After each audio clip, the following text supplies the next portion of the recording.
Haze. Read by Alexa Elmy and Alex Kidd. Prologue. Valen. Hard, unforgiving stone presses against my face. Arms I could normally break free of hold me down with infuriating ease. I struggle against them, but they have witchcraft at play, keeping me immobile. Someone shoves my face down harder, and I spit at the dirt that touches my lips. In all my years, I have never felt fear as acutely as I do now. I'd tell you to stop, but watching you struggle is entertaining. The deep voice croons in amusement. A second later, boots stomp in my line of vision, and I assume it is the man who spoke. I fight to get a glimpse of his face, but cannot.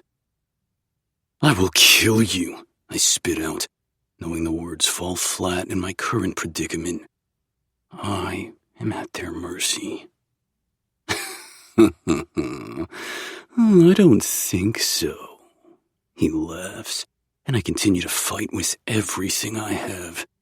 I must escape to keep looking for her, my sister. I need to know if she is truly gone. Please tell me what you want me to do so I can leave, a feminine voice says from somewhere behind me. Her tone sounds as desperate as mine. She clearly does not want to be here. You promised you'd let me go and leave my children alone. The witch. The shoes leave my sight, and I squirm helplessly like a caught fish as I try to see him or my surroundings once more. Chain this vampire to me, he answers with glee. Use your magic to make him belong to me, and only me. Why? She asks, with a shocking amount of bravery stealing her voice. Because, the male voice drawls slowly, I need him, a creature like him. No illness, no death. There's so much that can be done with that. Power to be had. I heave as much as I can, knowing that now is my final chance to break free, but my strength is no match for the numerous hands holding me down. No! I breathe out and use the last of my waning strength to fight back to no avail. Please, do not do this! Delicate footsteps echo through the room, and I feel a tear slip out as blackness creeps into my vision. Soft, cool fingertips grasp both sides of my head with unexpected gentleness, and I spy a cloud of purple around the wrists. I'm so sorry, she whispers. He'll kill my family or entire line if I do not do this. Forgive me. I beg of you. Her fingers shake against the sides of my skull. Find your true love, and you will be free. Before I can process what is happening, I say a silent prayer to the powers that be and slip away as pain contorts my body. Chapter 1. Ava. The dark-haired Adonis now stationed on my couch is hard to ignore. Even through my closed bedroom door, it's like an invisible thread is pulling me to him. It's a tugging sensation in my chest. Valen. Does he feel that same tugging feeling? After the big mate reveal, I panicked and used tiredness as an excuse to shelve the discussion for another day. I know it's shitty of me when the man has been held captive and just found his mate, but I'm spiraling a little, if I'm honest. Xavier and I spent weeks trying to find Celine after she'd been taken. I was still reeling from my breakup with Spencer when she was kidnapped. Finding out my bestie's boyfriend is a vampire was the what-the-fuck icing on top of that 3-tiered shit show cake.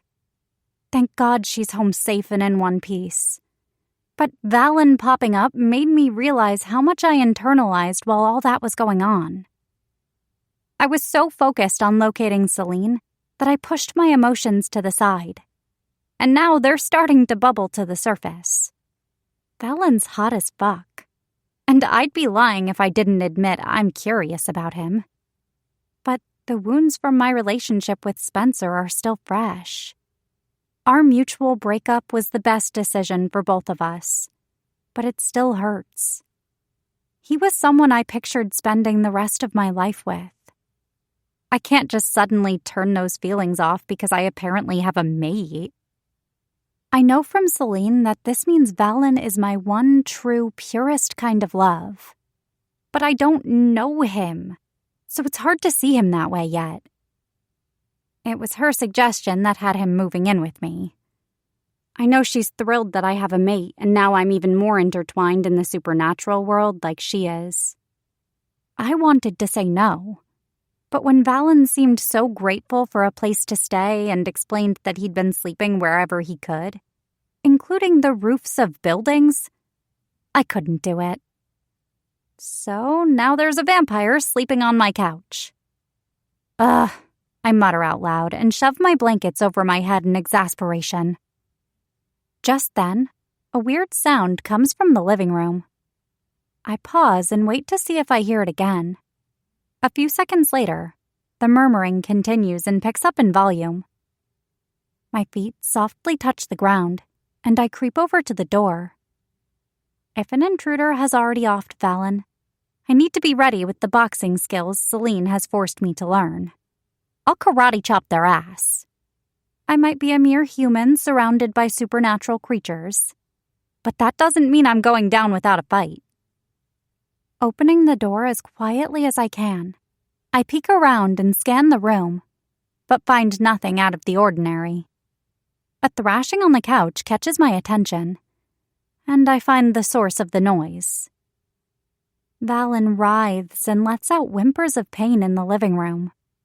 Acting on instinct, I rush over to him and gently touch his shoulder, avoiding a hit to the face with his swinging arms. Hey. I shake him, but nothing happens. Valen? I shake a little harder. Valen! I gasp when a large hand encircles my wrist and grips tightly. Looking down, I make eye contact with Valen's brown eyes that are wide with panic. Ava!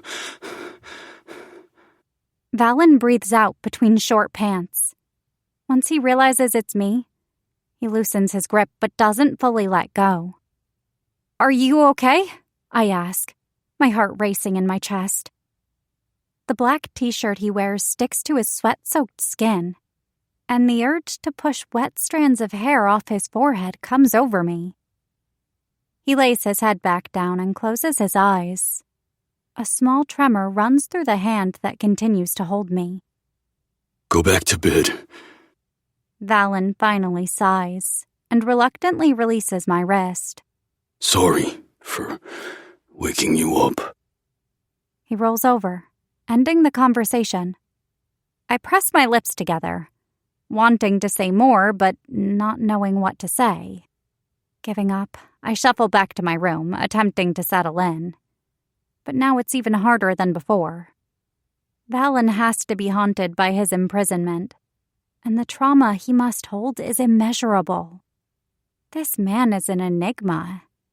I know that for certain. When I finally drift off, I feel the ghostly trace of his touch. You're a vampire? What the fuck, Luna? I hiss at the woman in question across from me. Celine and I ducked out for some much-needed girl time over coffee at Beanhive this morning. Valen was gone when I woke up. I'm secretly glad I didn't have to face him, and may or may not have been practicing what I was going to say in the mirror before I left my bedroom. Say it a little louder, why don't you? Luna sips her iced matcha nonchalantly, Celine watches the interaction with a smirk. You've known this for weeks, Ava. Luna tips her cup at me. Crossing my arms over my chest, I level her with a playful glare. Correct, but we haven't talked face to face about it yet.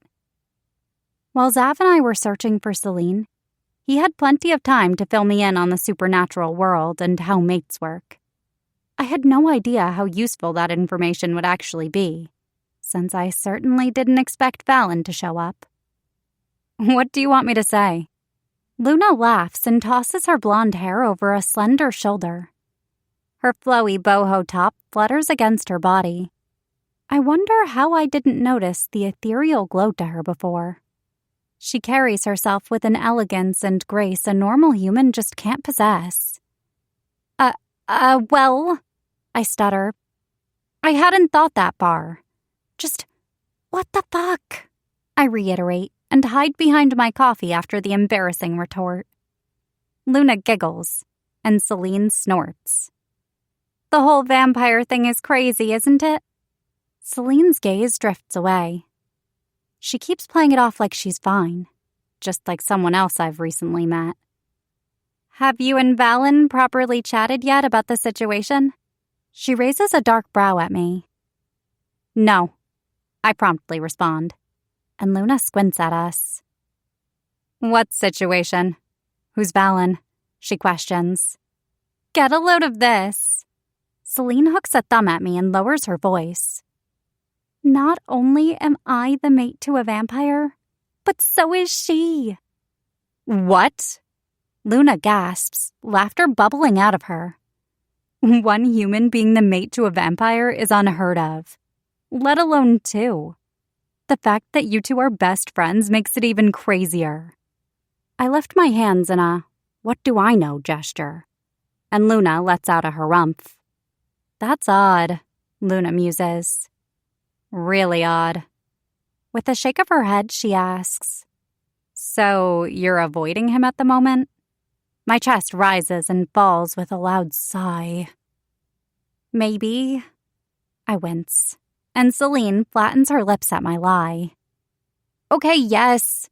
I don't want to get his hopes up when I'm not sure when I'll be ready for a new relationship. I play with the handle of my mug.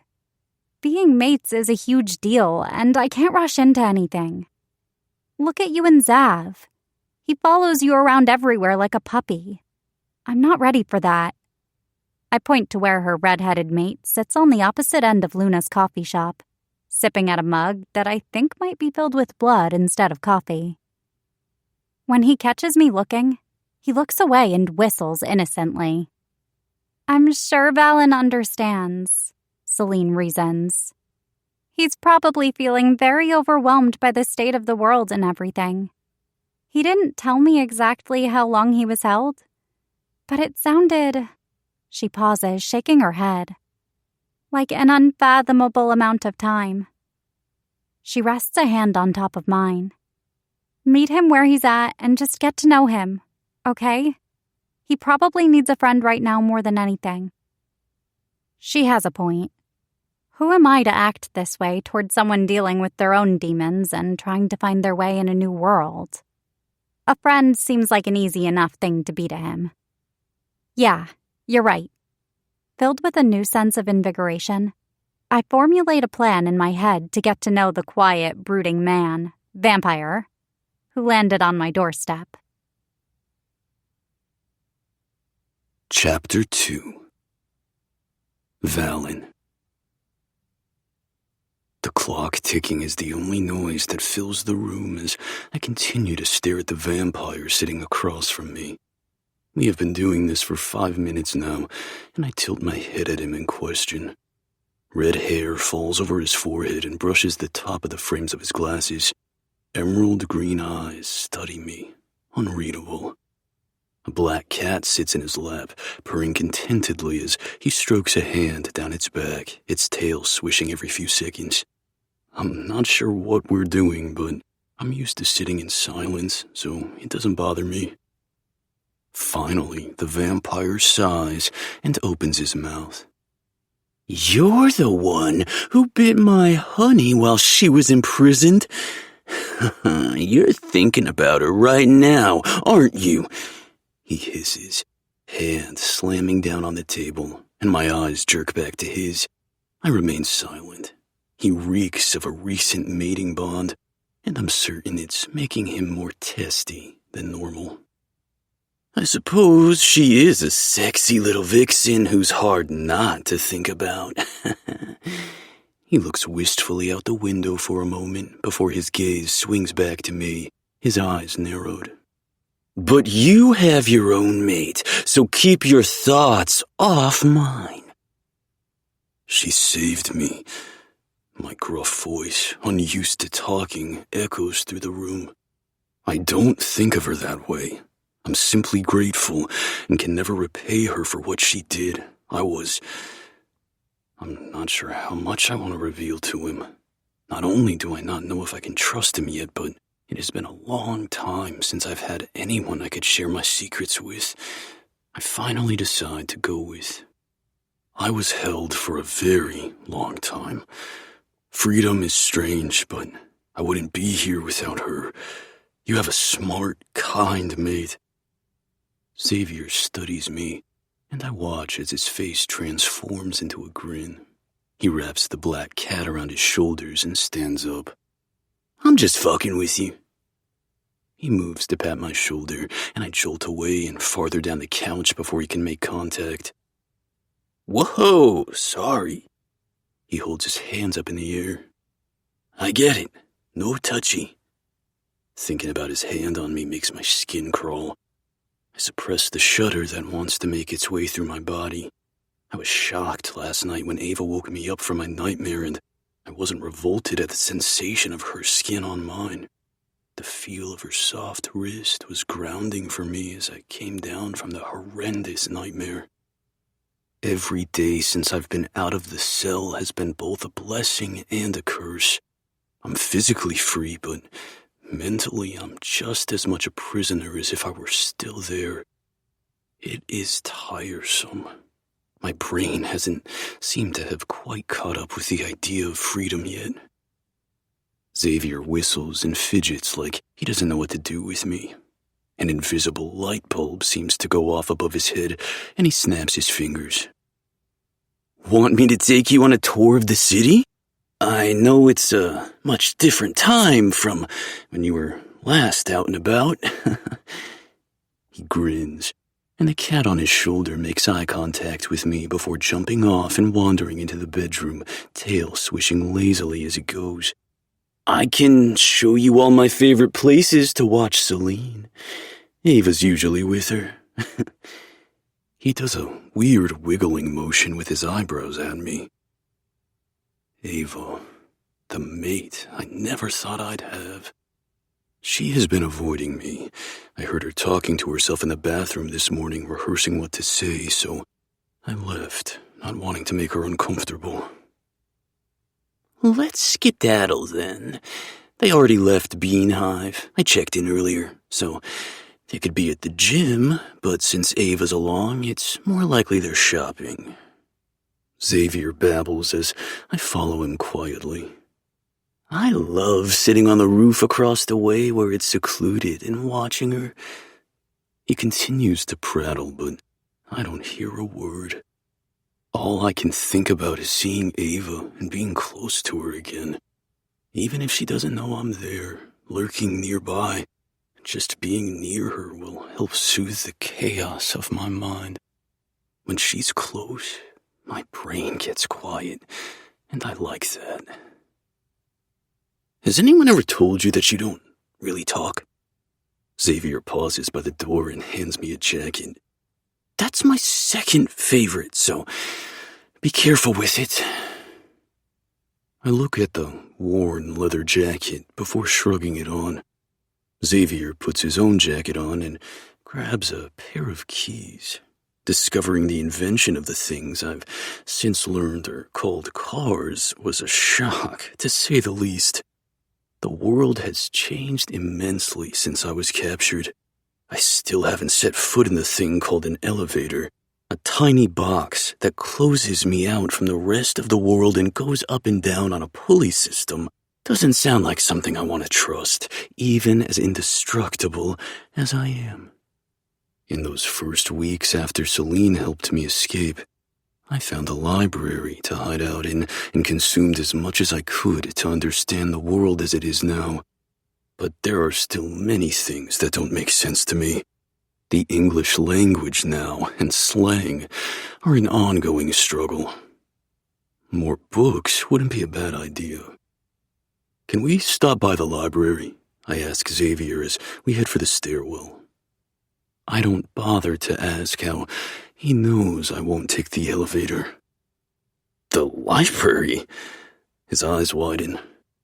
I've got something else for you, too. He claps me on the shoulder. Let me introduce you to the wonders of a bookstore. Chapter 3. Ava. I stopped at a local Chinese restaurant on the way home with the hope of apologizing for ignoring Valen with spring rolls. Truthfully, I have no idea what kind of food he likes. And since he's a vampire, he might stick to a blood-only diet. Zav eats human food, but Valen is vastly different from the chaotic redhead. I guess I'll find out soon enough. I make my way down the hall and come to stand in front of my apartment all too soon. Don't be a little bitch, Ava. I hype myself up and unlock the door. With one last sigh, I swing the door open. Hi, Valen! I cringe at the overexcited greeting. I could have at least tried to sound a little more natural. Silence greets me. Valen? I call out, setting the takeout bags on the table and strolling through the room to find the vamp nowhere in sight. Jogging back out to the hall, I knock on Celine's door and call her name. A second later, the door opens. Pinkie Pie, what a lovely surprise. Zav leans against the frame and crosses his arms over his chest. A polka dot apron stretches across his chest and reads, Kiss the Cook. But he's crossed out the second O and added a C in its place to change it to Kiss the Cock. I'm not even a little surprised. The sound of water bubbling in the background greets my ears, and I spot an array of cut vegetables on the counter. Oh my, Celine, look how big you've gotten. I make to boop his nose, but he leans away before I can make contact. Have you seen Valen? He's not in the apartment. Nope. Zav pops the P when he says it. That guy is strange, though. Rich coming from him. Are you for real right now? I glower at Zav, aghast on Valen's behalf. Sure, he's a little quiet and reserved, but it's justified based on what Celine has said of her time in the prison beneath the club. Enduring any kind of torture like that is enough to make anyone seem off. There's more than meets the eye, and I can't put my finger on what's different about him, but he doesn't feel normal. Zav taps a finger on his lip in thought. I mean, he likes books. I took the dude to the bookstore, and he kept grabbing more. I mean, I'm loaded, but I wasn't expecting to drop $1,000 at Barnes & Noble today. Ava? Celine peeks out from behind Zav, who winds an arm around her waist and presses a kiss to her temple. What's up? I can't find Valen. You haven't seen him, have you? I shift my weight to the other leg and put my hands on my hips. I hope my shitty behavior didn't send him away. I have, actually. When I got home, we passed by each other. He said he was going to the roof for some fresh air. Celine supplies. That was a while ago, but it's possible he's still up there. Thanks. I give her a nod and make a gagging noise when Zav starts to kiss up her neck. I'm out before you start humping her in the hallway. Bye! I call out and head to the elevator. Left alone with my thoughts once more as I ascend, I think about Zav and Celine.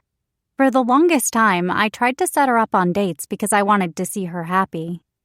At the time, all I ever envisioned was spending the rest of my life with Spencer. And I wanted her to have that too. Fat lot of luck that did me. But now she has Zav, and I see it for what it really is. True love. Spencer and I ended on good terms. There was still love there, but acceptance that our lives were headed in different directions. It was hard, because I think if I had begged him to stay, he would have. But I knew he wanted to go, and I couldn't have lived with myself if he ever resented me down the road for keeping him from the opportunity.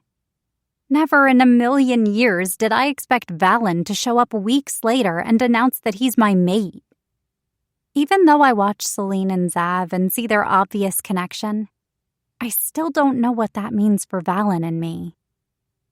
The doors to the elevator open, and I still have to take another set of stairs to the roof. Residents aren't allowed up here, but of course that wouldn't stop a vampire. I push the door open and gasp at the view. It's gorgeous up here, with all of Chicago spread out before me. I can see the Chicago River clearly from here, the moon glimmering on its surface. The skyscrapers are lit up around me, making it feel as if I've been plunked inside some sort of glimmering snow globe. Especially with the light rain coming down that could be mistaken for snow. Soon enough it will be. After I've taken a moment to appreciate the view, I look around for the big vampire. I walk around for a minute before I spot him. When I do, my heart nearly falls out of my chest when I see he's sitting on the ledge, legs dangling off the side of the building. I don't know why, but with the city lit around him, my mind conjures the image of him with wings. It makes no sense. He's a vampire. But the image sears into my brain. I take careful steps forward. I know he hears me. He probably smelled me the second I stepped onto the roof. Zav told me how vampires have a heightened sense of hearing and smell. "Why are you up here?" I ask, and my breath catches when I stop beside him and see how far the drop is. Surely a fall from that height would hurt even him. He's quiet and still. I'm not even sure he's breathing. I start to think he won't answer, but then he says, "I wanted to see the stars." His voice is crackly, like he hasn't spoken in a while. He turns to me, dark brows heavy over his eyes. "I didn't see them for..." He pauses, a haunted look entering his eyes. "A very long time. They remind me of home." Home? I repeat. Where is that for you? He shakes his head.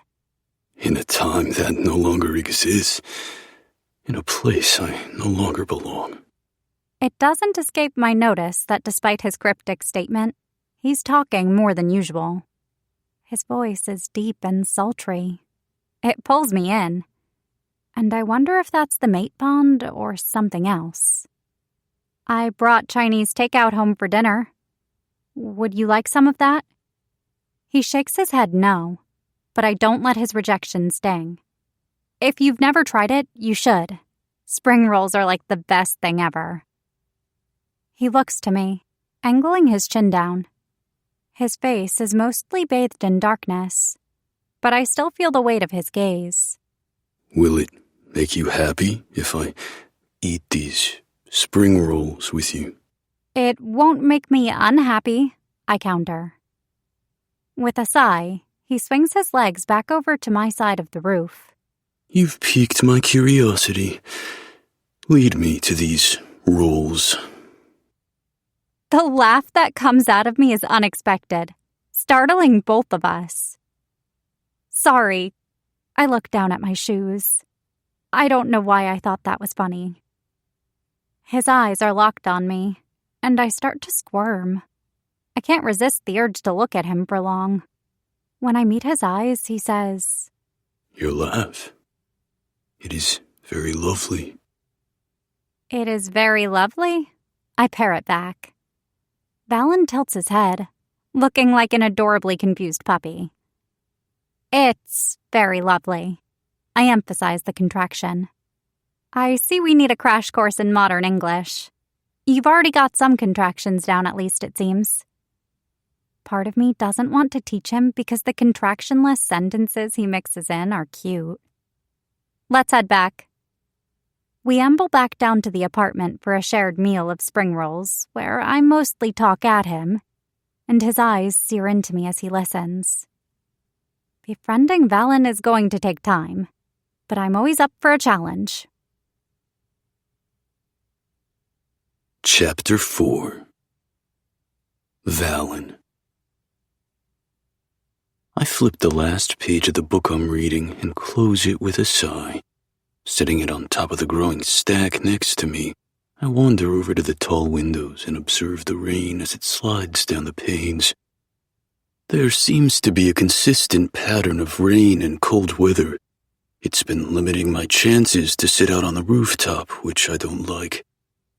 Soft footfalls echo from the bedroom, and I tune in to the soft, melodic sound of Ava's voice as she hums. She is a fascinating creature.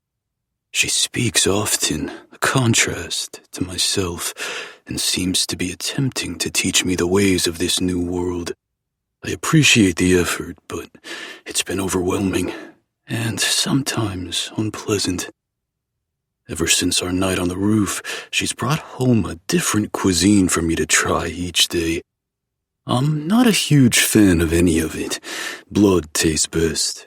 But I don't want to say that and hurt her feelings. It seems to make her happy when I try new things, and I like seeing her smile. That smile of hers makes some feeling I don't have a word for swoop through my belly. Ava's floral scent drifts through the apartment as the bedroom door opens and she steps out in a pink raincoat and boots. She's proven to own many clothing items that are pink. Turning, I admire her fully.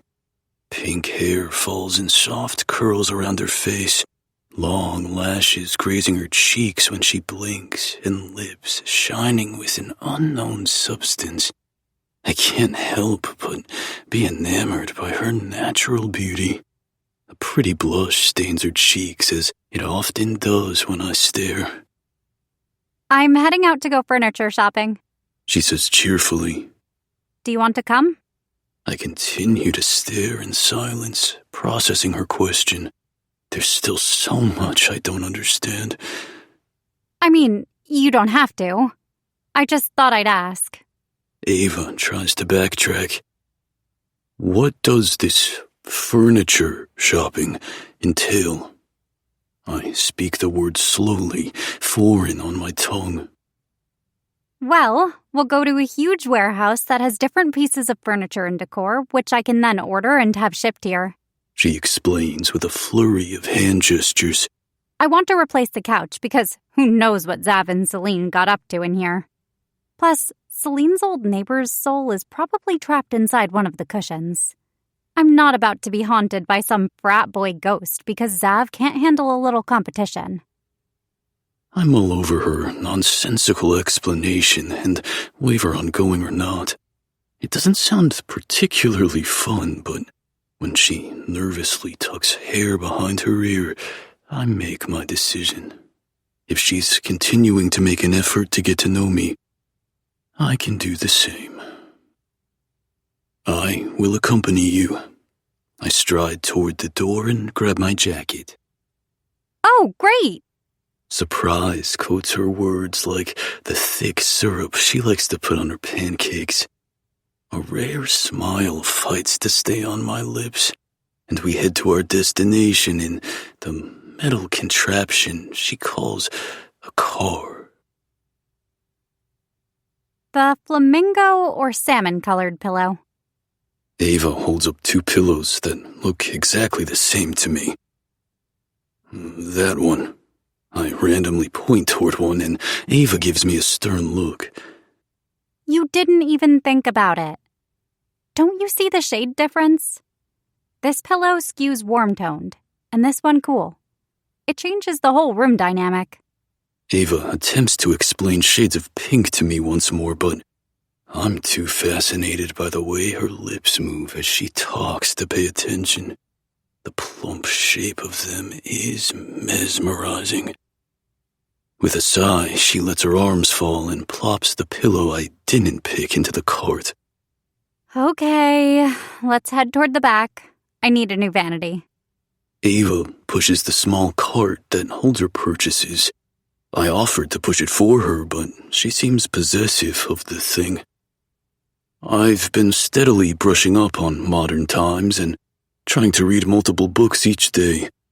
I'm friends with the ladies at the library since I visit so often at this point. Ava keeps me on my toes, though. With the speed at which she speaks, I don't always understand her. Turning the corner, I spot art hung on the wall. It's a stunning piece made of shades of blue and silver. Whirls of paint showcase a sparkling night sky with the moon peeking through clouds. My body has a visceral reaction, and a memory tugs at my consciousness. Closing my eyes, I can almost smell the crisp air.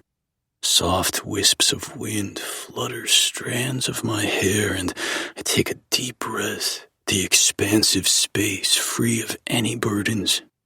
I feel more grounded than I have in a long time, and try to hold on to the feeling as long as possible.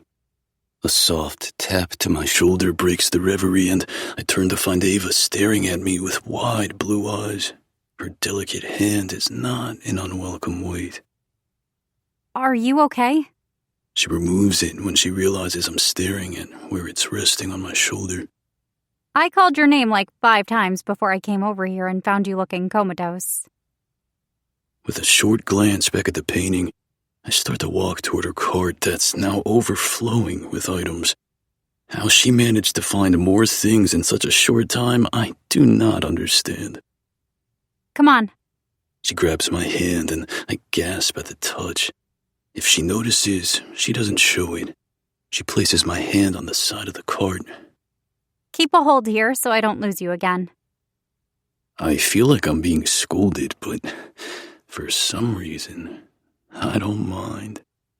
She pushes the cart to the back of the store, assessing the things she calls vanities, explaining that they're used for makeup. I don't like any of these. She gripes, hands on her hips. Her nose crunches adorably. I've noticed she does that when she's slightly annoyed. Oh well. She mutters. I'll have to check elsewhere. What about your couch? I change the subject. Just like that, Ava forgets about the vanity and pushes the cart to another section of the store. She tries out multiple couches, patting each one for me to join her. What do you think of this one? She asks, leaning back on the cushions. It is, fine. She exhales a puff of air, then has her hair fluttering about her head. Surely you have more of an opinion than that. The color is questionable. I settle on after searching for a proper word. It comes in other colors. It is fine then, I say again. She groans. You hate it. She's up and moving to the next couch before I can retort. I follow her to the next one. I did not. She gives me a pursed lip look. I didn't hate it. My little pink maid seems to love things she calls contractions, where I must combine one word with another, but it hurts my brain.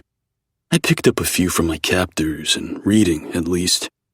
Humans today talk differently than I'm used to. While I was held captive, I learned other languages from those around me, but I never talked to them, and not using my voice all that time makes speaking foreign. Thoughts on this one? She prompts. I appreciate that she's making me a part of things, though I'm sure she'd rather not.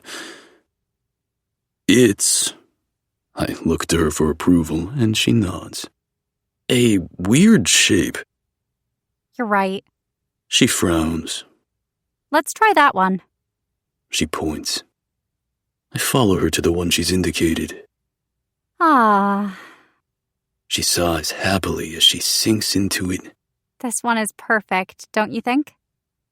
Perfect, I agree. But how could I possibly say otherwise when I see how obviously she loves this particular one? It can be arranged in multiple alignments, She explains. Ooh, and look! She holds up swatches of fabric. It comes in pink. You like pink a lot, It's my favorite color. she says with a smile. It makes me happy. Then you should get it. I don't know what makes me do it, but I reach over and grab a strand of her hair, wrapping it around my finger. Her breath catches and her eyes drop to where my finger holds the strands. She stands suddenly and says a quick, I think I will. before she flutters her way back to the cart. Come on, Valen. We still have some things to look for. I follow her with a small smile. Hope is a feeling I haven't dared to feel in a very long time, but Ava gives me that. Maybe, given enough time, she can heal the hole that's been left in my soul. Chapter 5. Ava.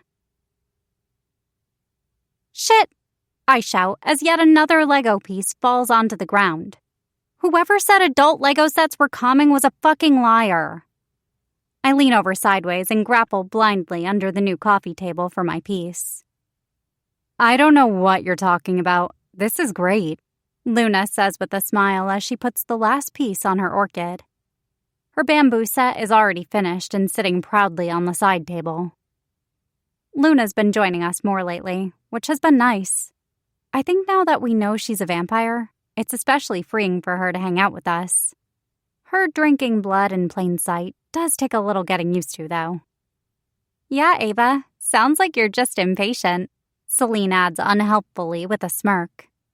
I hate you both. I struggle to fit mine together and throw my hands up in defeat. I'm tapping out. Never again.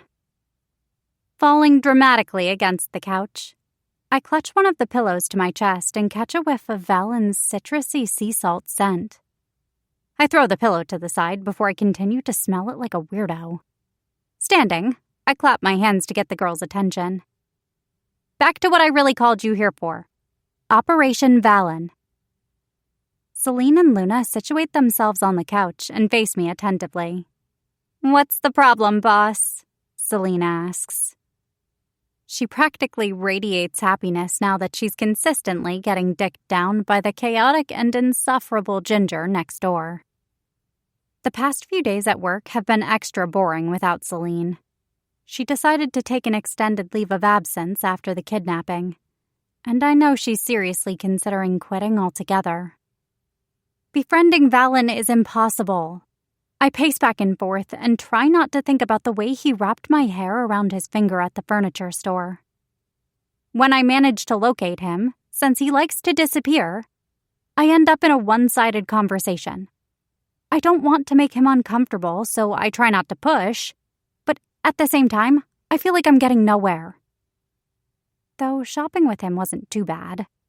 He spoke more than usual, but I'm still nowhere near closer to knowing him. What have you tried so far? Luna asks, crossing one jean-clad leg over the other. I've introduced him to random things, trying to find a hobby he might like, but no luck so far. I know Zav said he's been loving the library, so I got him more books, which I think he appreciated. But it's not exactly a collaborative activity. I count on my fingers as I go. We've tried different cuisines, but he hasn't been into it, even though he pretends. I let out a sigh and plop down between them on the couch. At least he's becoming more familiar with modern-day things and speech, so he isn't as old-fashioned. But I don't know what else to do. You've been trying, which is all that matters. Celine pats my shoulder. Valen's been through a lot, and I'm sure he's still very overwhelmed. Give him time. This is overwhelming for both of you. Don't overthink it. What about an animal? Luna suggests and plays with the corner of the blanket in her lap. They make everything better. Plus, it might help with his trauma. I muse, pondering the suggestion. That might be a good idea. I'd love a furry friend myself. I've always wanted a pet. Spencer, my ex, and I talked about getting one down the road, but never got to that point. Speaking of Valen, Luna says, crisscrossing her legs. How are you feeling about the mating bond? My shoulders deflate. I don't know, I answer honestly. It's weird to have this paranormal bond that tells us that we're each other's person. I like him, but is it the mating bond making me feel that way, or do I actually like him? Celine frowns and grabs my hand, giving it a squeeze. Trust me, I know how confusing it can all be. I went through the same thoughts and feelings with Zav, but as crazy as he is, I feel it deep down, beyond what I think is the bond, that he's my person. I want you to know, though, that if you never get there with Valen, it's okay. And I'm here for any questions you have. I'm here for you, too, Luna says, tugging her blonde hair over one shoulder. I mean, I don't have any mate experience, but you can always talk to me. Thanks, guys. I appreciate it. And I really do. It's nice to know that I have their support. A knock sounds at the door and Luna jumps up to grab it. She all but disappears, just a blur, as she runs to the door at her vampire speed. Oh, yay, I think the pizza is here. Her blonde hair swirls around her as she opens the door. Wait a minute, that doesn't smell like... Before she can finish her sentence, a familiar neighbor appears in the kitchen with pizza boxes on his head. Trailing behind him is my MIA roommate. Zav? I thought I said no girls' night for you this time. Ava called an emergency girls-only meeting. Celine huffs out, sending a sympathetic look in my direction. Last I checked, you are not a girl. I notice Valen's eyes slide my way when he hears that. You know I'm all man, baby. Zav points toward his groin. I roll my eyes, but Celine's cheeks stain red. I said you had an hour before I needed you back in my sight. Plus, I can't miss girls' night. Zav whines. What if you do masks again without me? He looks 2 seconds away from stomping like a toddler having a tantrum. We make our way over to the kitchen island, where he started to set up our pizza buffet. Celine and I each grab a slice of the pepperoni, green pepper, and onion pizza, while Luna and Zav go for the margarita. Valen hangs out awkwardly in the corner and doles out glasses of blood for the vampires. Still so weird. I don't know if I'll ever get used to that. I asked Zav once why he still eats human food, and apparently many other vampires do the same. He explained that while it doesn't taste the same as when he was alive, it does still taste good, but it's not necessary and doesn't provide any actual sustenance. Silence descends, and I have to fill it. I know some people are comfortable with long stretches of silence, but I'm not one of them. How's it possible that two of us are human and have a vampire mate when it's so rare? I blurt out the question that's been plaguing my mind. When Zav was forced to tell me about what he is, and that Celine is his mate, he mentioned it then, how unheard of it is. Luna even shared the sentiment. It is very odd, Luna agrees and settles down on a bar stool, pushing a box out of the way. But you are not human, Valen says matter-of-fact like I'm the crazy one for claiming to be such. Everyone pauses, including Zav, who is comically mid-bite, and turns toward Valen. What do you mean? I stutter, taken aback by his shocking claim. Not human. He has to be off his vampire rocker. I'm very much human. Valen leans against the counter and looks at me with his usual deadpan expression. You are a witch, he replies nonchalantly. You did not know? A witch? Celine reiterates with a surprised laugh. Ava's a witch. Correct. A double toil and trouble, fire burn and cauldron bubble kind of witch? I ask incredulously.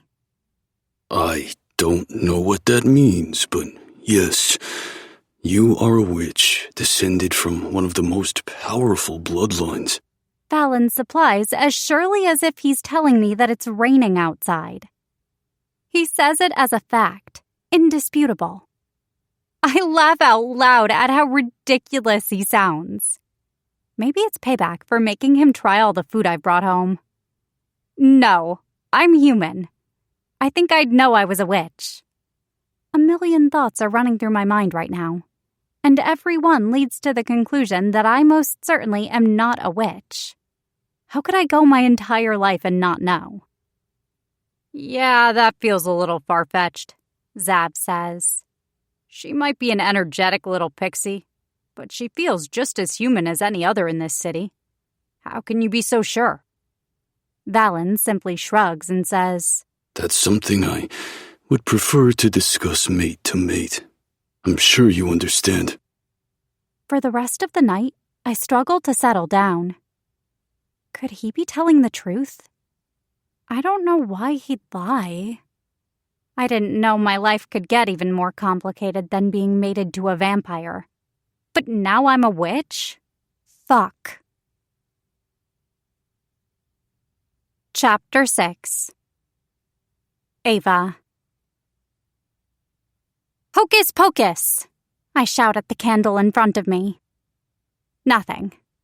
Abracadabra? Still nothing. Ugh, this is so stupid. I knock the candle over on the table in frustration and bang my head against my new couch. I've been sitting here like an idiot for the past hour, trying to light a candle telepathically, like I actually believe I'm a witch. Valen's hypothesis has wormed its way into my brain, and I can't go about the rest of my day until I test it. Of course he was wrong, because I'm not a freaking witch. Thankfully, he's not here at the moment. As soon as the door closed behind me when I got home, I hurried to practice, because how embarrassing would it be if he were here to see this? I know Zav and Valen are vampires. It seems impossible, but it's true. I have irrefutable proof of their vampirism. I shudder at the memory of walking in on Zav drinking blood out of a Capri Sun-style packet. Me being more than human, though. It doesn't make any sense. I've never felt anything but normal. Snagging my phone off the cushion, I dial the number of the one person that can help me right now. It only rings once before they pick up. Ava, my baby. My mom's voice echoes through the room. Hi, Mom. I instantly relax and my body's flooded with warm fuzzies. My mom is my favorite person in the world. She has the uncanny ability to calm my racing thoughts and bring me back to focus. Something even Spencer struggled to do. It's been too long since you called me. Why can't I see your face? She scolds, her tone light but begging. My mom is big on FaceTime versus phone calls, and I laugh but switch over to video. Once I see her, she gives a kind smile that floods all her features. Her long dark hair and brown eyes are nothing like my pale features. But she's not my biological mom. When I was young, I was adopted by her and my dad. They may not be my biological parents, but they're my parents in every way that counts.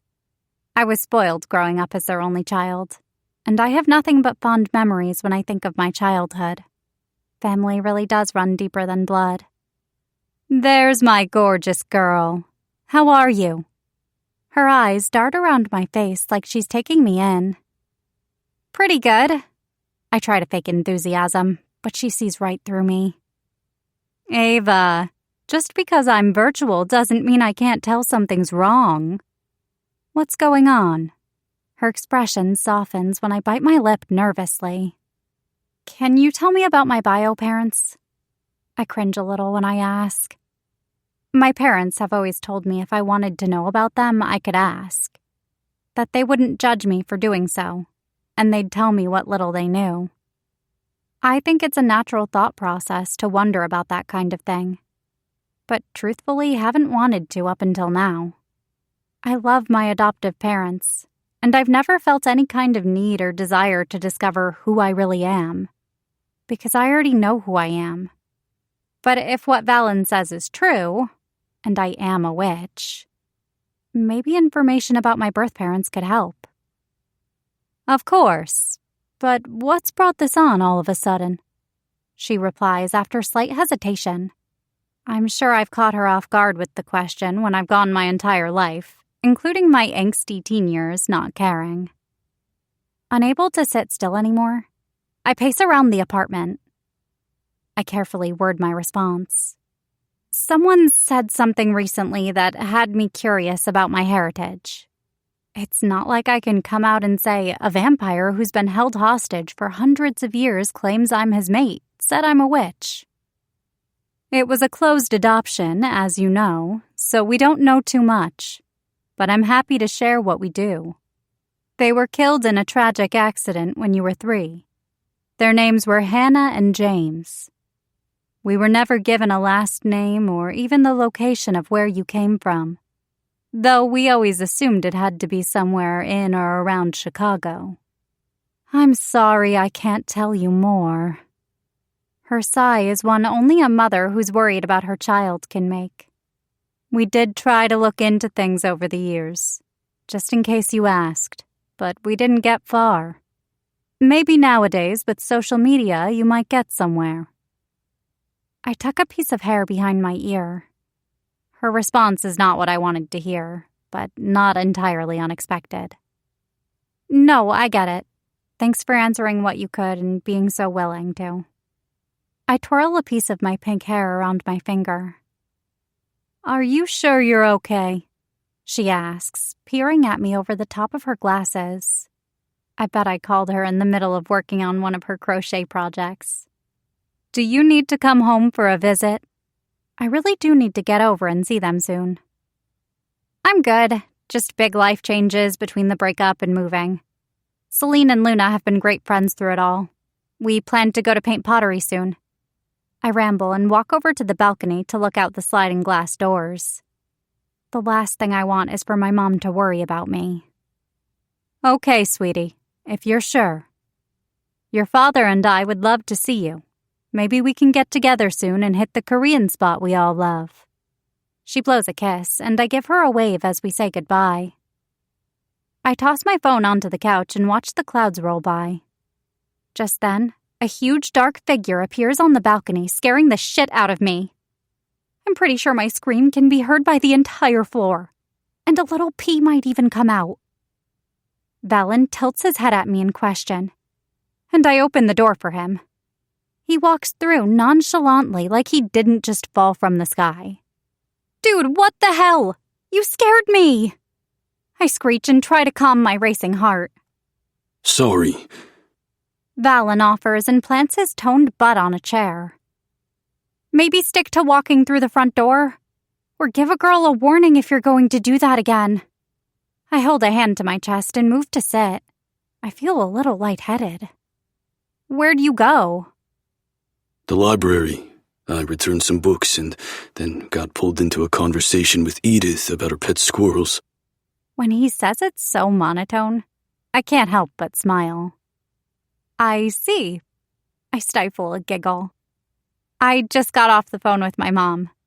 She couldn't tell me much about my parents, but I have a little bit of information to go off. I'm going to look into what happened and see if I can't find out more. Do you want help?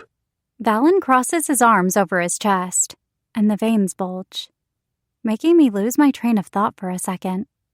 I might be post-breakup, dealing with the whole vampires are real thing, and trying to wrap my head around the idea that I'm a witch. But I can still admit that Valen is the sexiest male specimen I've ever laid eyes on. I would gladly trace every vein on his body with my tongue. I wonder what he'd look like with my mouth on his cock. What he'd sound like when he came. I clap my hands together, trying to pop that thought bubble. That would be great, I respond. Can I ask, How are you so sure that I'm a witch? You mentioned you wanted to discuss it, just us. Valen stares at me for a long moment in that special way that he does. It's not creepy, just contemplative, like he's taking everything in. I'm sure after being trapped for years on end, he likes to appreciate the outside world. I see auras. Every being, paranormal or not, has a colored aura around them, and yours is quite potent. He explains easily, like we're talking about the weather and not supernatural powers. Each species has a color unique to them, and bloodlines can have a specific hue from there. Yours is of the witch variety. What does it look like? I ask, intrigued by this new development. I hold my arms out in front of me and squint like maybe if I look a certain way, I'll see the aura too. Valen seems the type to only offer up information when needed. God only knows what powers and knowledge he might have. So if I have to pester him to get information, then so be it. A vivid purple that sparkles. Valen looks off into the distance like he's remembering something. It must be unpleasant because he shivers. Is it ugly? I question at his reaction. Quite the opposite. Valen's brown eyes lock onto mine once more. It's one of the most beautiful auras I've seen. The intensity in his stare is electrifying. Ah. I shift in my seat, but it only makes my thighs rub together, sending a heated zing to my core. Why did you shiver then? I tread carefully because I don't want to offend him, but I can't resist trying to make headway in our friendship. I was simply remembering when I last saw a purple aura. It was when I was locked up. The one who cursed me to my wretched captor was your ancestor, he says with annoyance and disgust. Well, shit. Chapter 7. Valen. The smell of old books and the crisp fluttering of pages turning calms me. Prior to my imprisonment, I thoroughly enjoyed reading. It's nice to be in a familiar space amongst the unfamiliar world I am now in. I've made a quiet corner in the library my own. There's so much to learn about this place. Edith from the front desk even gave me a small plant to keep here, claiming that it would liven up the space. Humans are funny. Stroking a finger down the cover of my last read, I think of the task at hand. Ava used something called a database at her workplace to source the last names of her biological parents. From there, I've tried to research what I can through books regarding witchcraft. Most of it seems to be glorified lies and gimmicks created by humans, but I've found a few dated prints that are accurate. While I've been around a while, that doesn't mean I've concerned myself with other supernatural matters. Truthfully, I knew little about the witch who cursed me, aside from her identical aura to Ava's. Witches in general keep to themselves in fear of being extorted by other species. There's a misconception that witches and warlocks are some sort of genies who grant wishes, but their magic doesn't work that way. Needing a change of scenery, I decided to head outside and stroll around the city. My long legs unfold from beneath me, and I tilt my neck from side to side to loosen my muscles. My footsteps echo as I head to the front of the library. Edith sits behind the front desk with a book of her own, and I nod farewell when she sends a small smile my way. The crisp air dances along my skin when I push the heavy front doors open. Leaves swirl in front of me, and I'm met with the hustle and bustle of Chicago. For a second, I simply stand and observe the expanse of the city before me. A humming noise catches my attention, and I watch, enraptured, as a man atop a funny-looking car zooms by. I'm not sure car is the correct word for it, considering it's open. His jacket, ruffled by the wind, flows behind him, and a big, shiny hat covers his whole head. It's much faster than a normal car, and I find myself wanting to experience a ride. A woman is positioned behind him with her arms wrapped around his midsection. How interesting. It's almost like a modern-day horse. Without prompting, my mind flashes to an image of me driving this machine with Ava sitting behind in the same way. Her delicate arms would be wrapped around my torso, chin resting on my shoulder, and her beautiful pink hair flowing around her. I shake my head to dispel the thought and start walking. I wander aimlessly, observing the humans around me and how they communicate, usually rudely. The sheer number of people I watch brings on a headache. It's also slightly panic-inducing. Auras in a space this vast can wear on my body, and this has been one of my longest stretches out in public with so many humans. It's why I prefer to stargaze from the roof. I get to feel the open air and watch them twinkle without the head pain. In the shadow of twilight, I head home. I almost head up via the balcony, but remember Ava's scolding when I frightened her. She's like a petite bird, both curious and flighty. The elevator dings as I ascend, and I fight to stay calm in the small space. I have been trying to condition myself to feel more comfortable with the odd contraption. Finally, making it to the floor, I silently move down the hall and knock on our door because I forgot the key Ava always tells me to take. Before long, she opens the door, looking positively radiant. Long, wavy hair falls to her waist, and her pink dress matches it perfectly. Floral boots adorn her feet, and a touch of the stuff she told me is called makeup graces her skin and eyes. Oh, Valen, how are you? Ava tilts her head in question and holds the door open so I can walk by. Her floral scent fills my nose, and I feel my eyes flutter closed at the tempting smell. Good, I reply softly. Right then, a particularly harsh pain strikes my skull, and I can't hide my wince. Rubbing my head, I wish away the sting. Are you okay? Ava asks in her delicate voice.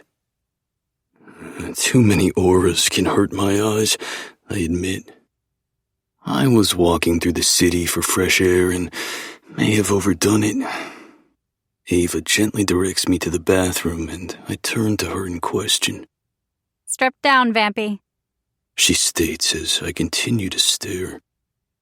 Sorry, that was probably a little blunt. Pink stains her cheeks. I'm going to run you a bath. It's what helps me when everything gets to be too much and I'm overstimulated. Her rambling is adorable, and I hide my smirk. Grabbing the fluffy pink towel off her rag, I step away to undress. She hums to herself, as she likes to do, letting the bath fill with water. Do you prefer vanilla or rose-scented salts? Ava calls from the bathroom. Rose. I don't have to second-guess myself. It's the obvious choice because it smells like her. Tucking the towel around my waist, I walk back to the bathroom. She's filled the tub with both fragrant salts and bubbles. Candles litter the room and flicker, casting shadows on the walls. There's even soft music playing, though I wish it was her humming instead. Wow, I marvel at the small corner of comfort she's created for me. Is it okay? I was Ava stops in her tracks, and I glance at her to find her gaze glued to my torso. Ah, scars. Her delicate hand reaches toward me with undisguised curiosity. I flinch away. Do not touch, please, I whisper. after being held, I find contact difficult. It is nothing personal. Crossing my arms over my chest, I attempt to hide them from her and clear my throat, hating that is how I feel even around my mate. I know they are ugly to look at. Not being able to bear the weight of her gaze, I glance off to the side. It's true. The number of scars that litter my skin are infinite, and yet I forget they are there. I find it hard to remember a time without them. A soft brush of skin against one of the raised scars brings goosebumps to my flesh, and I jump. It's an unfamiliar feeling as a vampire who typically isn't affected by temperature, and my eyes shoot to hers. Ava's blue orbs glitter with unshed tears and a fierceness that takes me aback. She seems to stare straight into my soul. Don't ever say that to me again. Every part of you is beautiful, and it tears me up that you'd think differently. She continues to stroke the bumps, and I slowly step back, not used to the sensation or emotion radiating from her. Thank you for the bath. I will treasure it, I say, and make my way over to the tub. I hear her shuffle awkwardly behind me and head for the living room. No problem. I'll just close this for your privacy. Hinges squeak as she pulls the door shut. Wait! I shout suddenly. Peeking at her over my shoulder, I see her frozen to the spot. This might be the first time I've raised my voice. Please leave it open. I don't want to be alone. Enclosed spaces are still hard for me. Okay. Ava whispers. I'll sit here and keep you company then, if that's what you want. I nod. It is. I feel bad asking that of her. We might be mates, but there's still so much we have to learn about each other. I know something like this is extremely intimate, but I don't want to be alone. Her presence calms me, makes me feel safe. I suppose that could be the bond itself, but something tells me it is just Ava. She slides down to the floor and makes herself comfortable. Feel free to get in. I'll look away. Making sure she's indeed looking away, I drop my towel and step into the warm water. It feels wonderful against my skin, and the scent of Ava surrounds me, both from the water and from her sitting mere feet away. Once I'm settled in, I take a deep breath and lean my head against the back of the tub. The tension drains from my bunched muscles, and my headache has already begun to go away. A gasp to my right sounds, and I glance at Ava to see bright pink cheeks and a dumbfounded look on her face before she quickly drops her gaze and looks at the wall. I fear she did not do as she was told, and got an eyeful of my bare buttocks. Chapter 8. Ava. I can't believe you're leaving, I whine as I watch Celine pack away her things at the precinct. Logically, I know it's the best choice, and I know she'll be happier. But that doesn't mean I won't miss her. We live next door to each other, Aves. Celine chuckles, stuffing a framed photo of her and her dad into the box. It doesn't escape my notice that at some point, Zav has doodled himself and taped it to the photo so he's included. It's not like I'm disappearing off the face of the earth. I know. I sigh and plop down in her desk chair, helping her pack away her pens and pencils. How'd you get Zav to let you do this alone? There's no way he didn't put up a fight. That vampire is glued to her side like a needy puppy. I didn't, she huffs. He's outside, sitting in the car. Shaking her head, she feigns annoyance, but I see the twinkle of amusement in her eye. She's so in love with that psycho, it makes me sick. And a little jealous.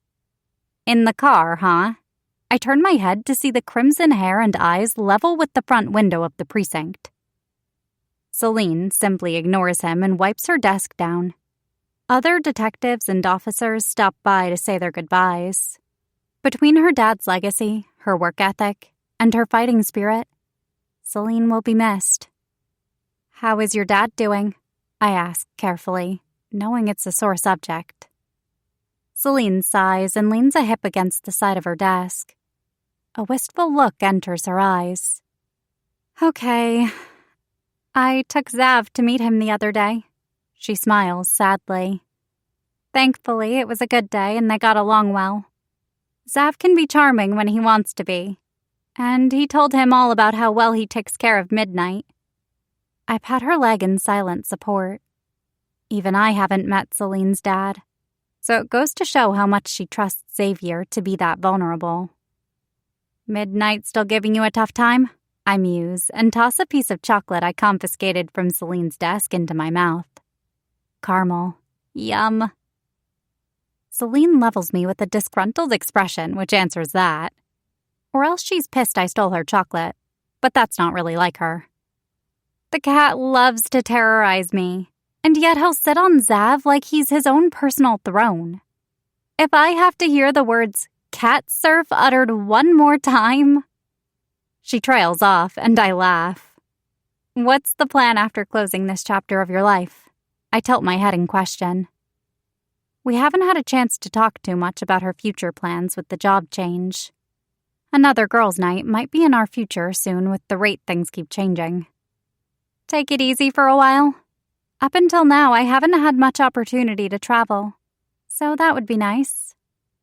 Celine runs a hand over the top of her slick ponytail, smoothing the already perfect strands down.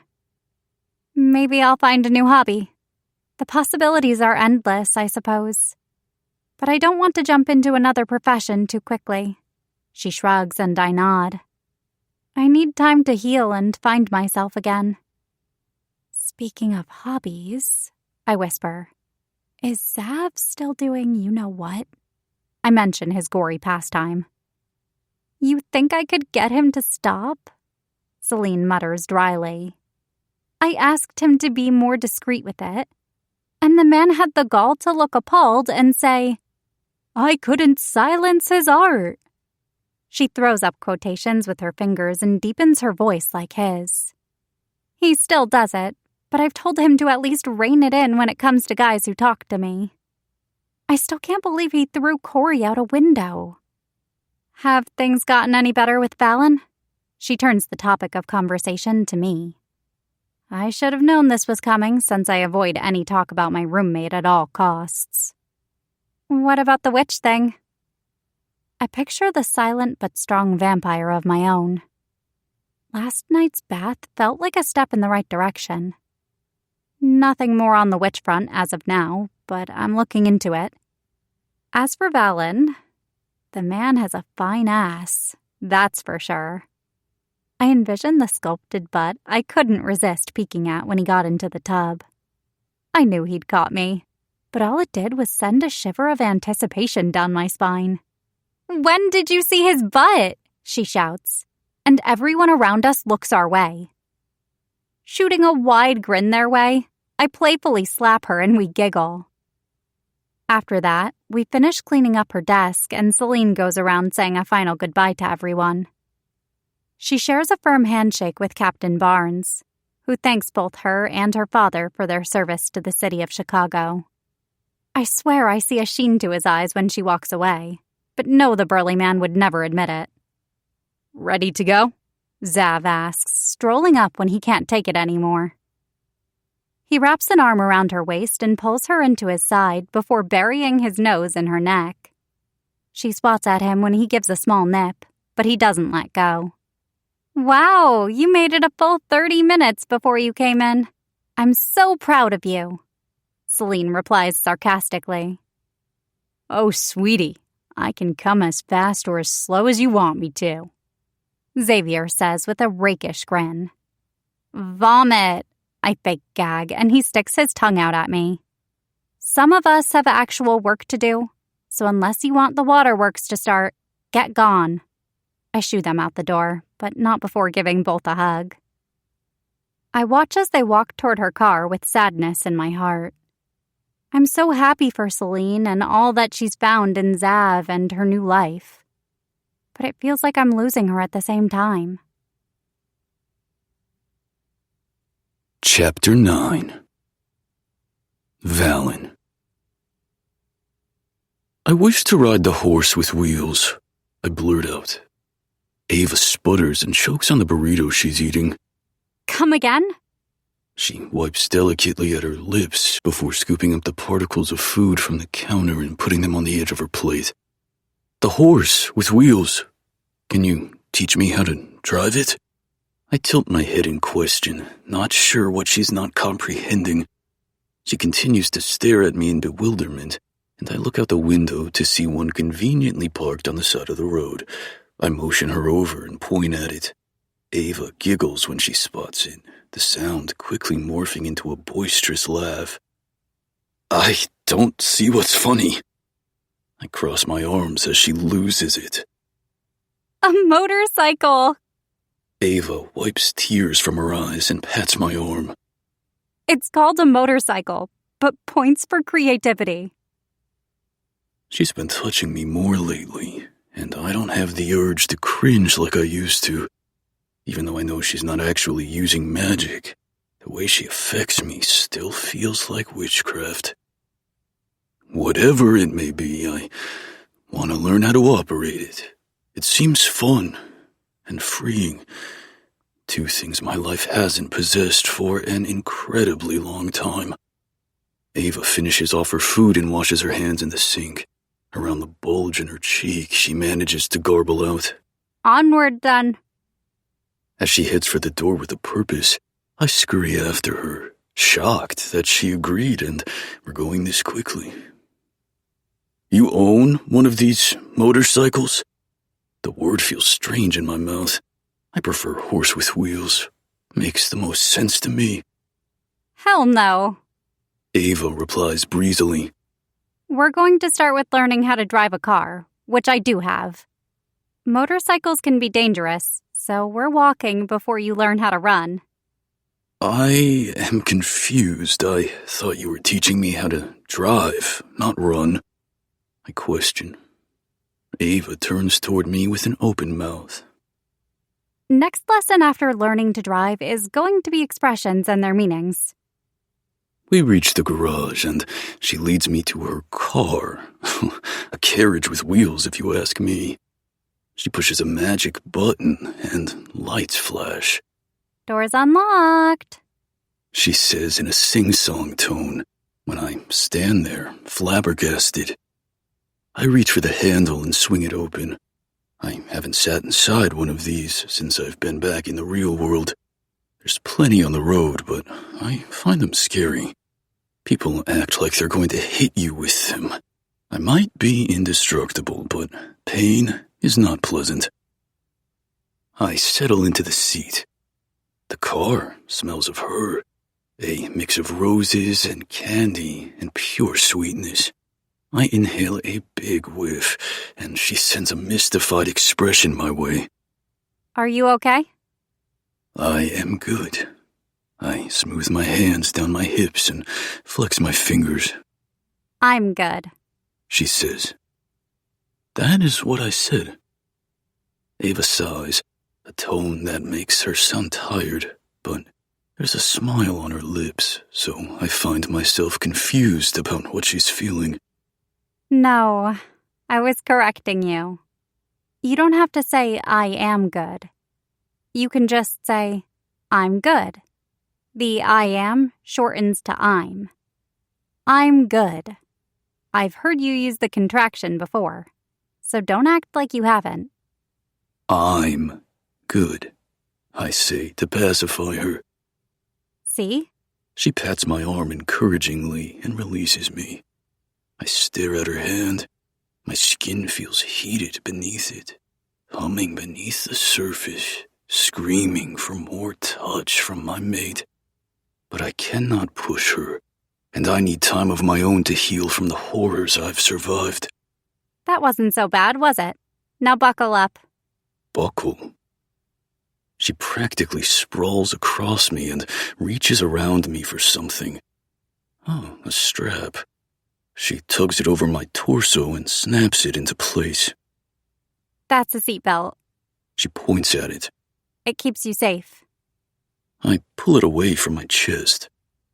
It is very constraining. How is a flimsy piece of fabric going to keep us safe?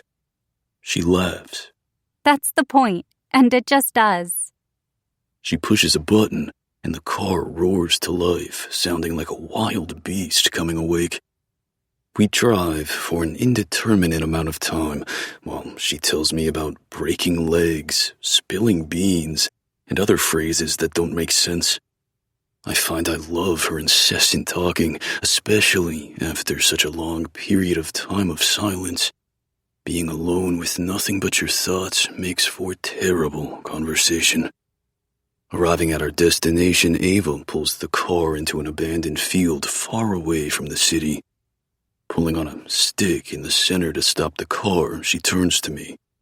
Okay, quick rundown on the basics of the car and what things do. She points at various pieces of machinery, and I absorb every detail as she runs through them. Steering wheel, for turning in the direction you want to go. Turn signal, for indicating which way you'll be making a turn. Next, she goes over something she laughingly refers to as the prindle. I've always been a quick learner, so I commit everything she tells me to memory. Think you've got this? Ava asks and opens up the driver's door. Yes, I reply confidently. I have got this. I know my stilted, contractionless English makes her laugh, so I purposely say it, and am rewarded with a blinding smile. She corrects. I've got this.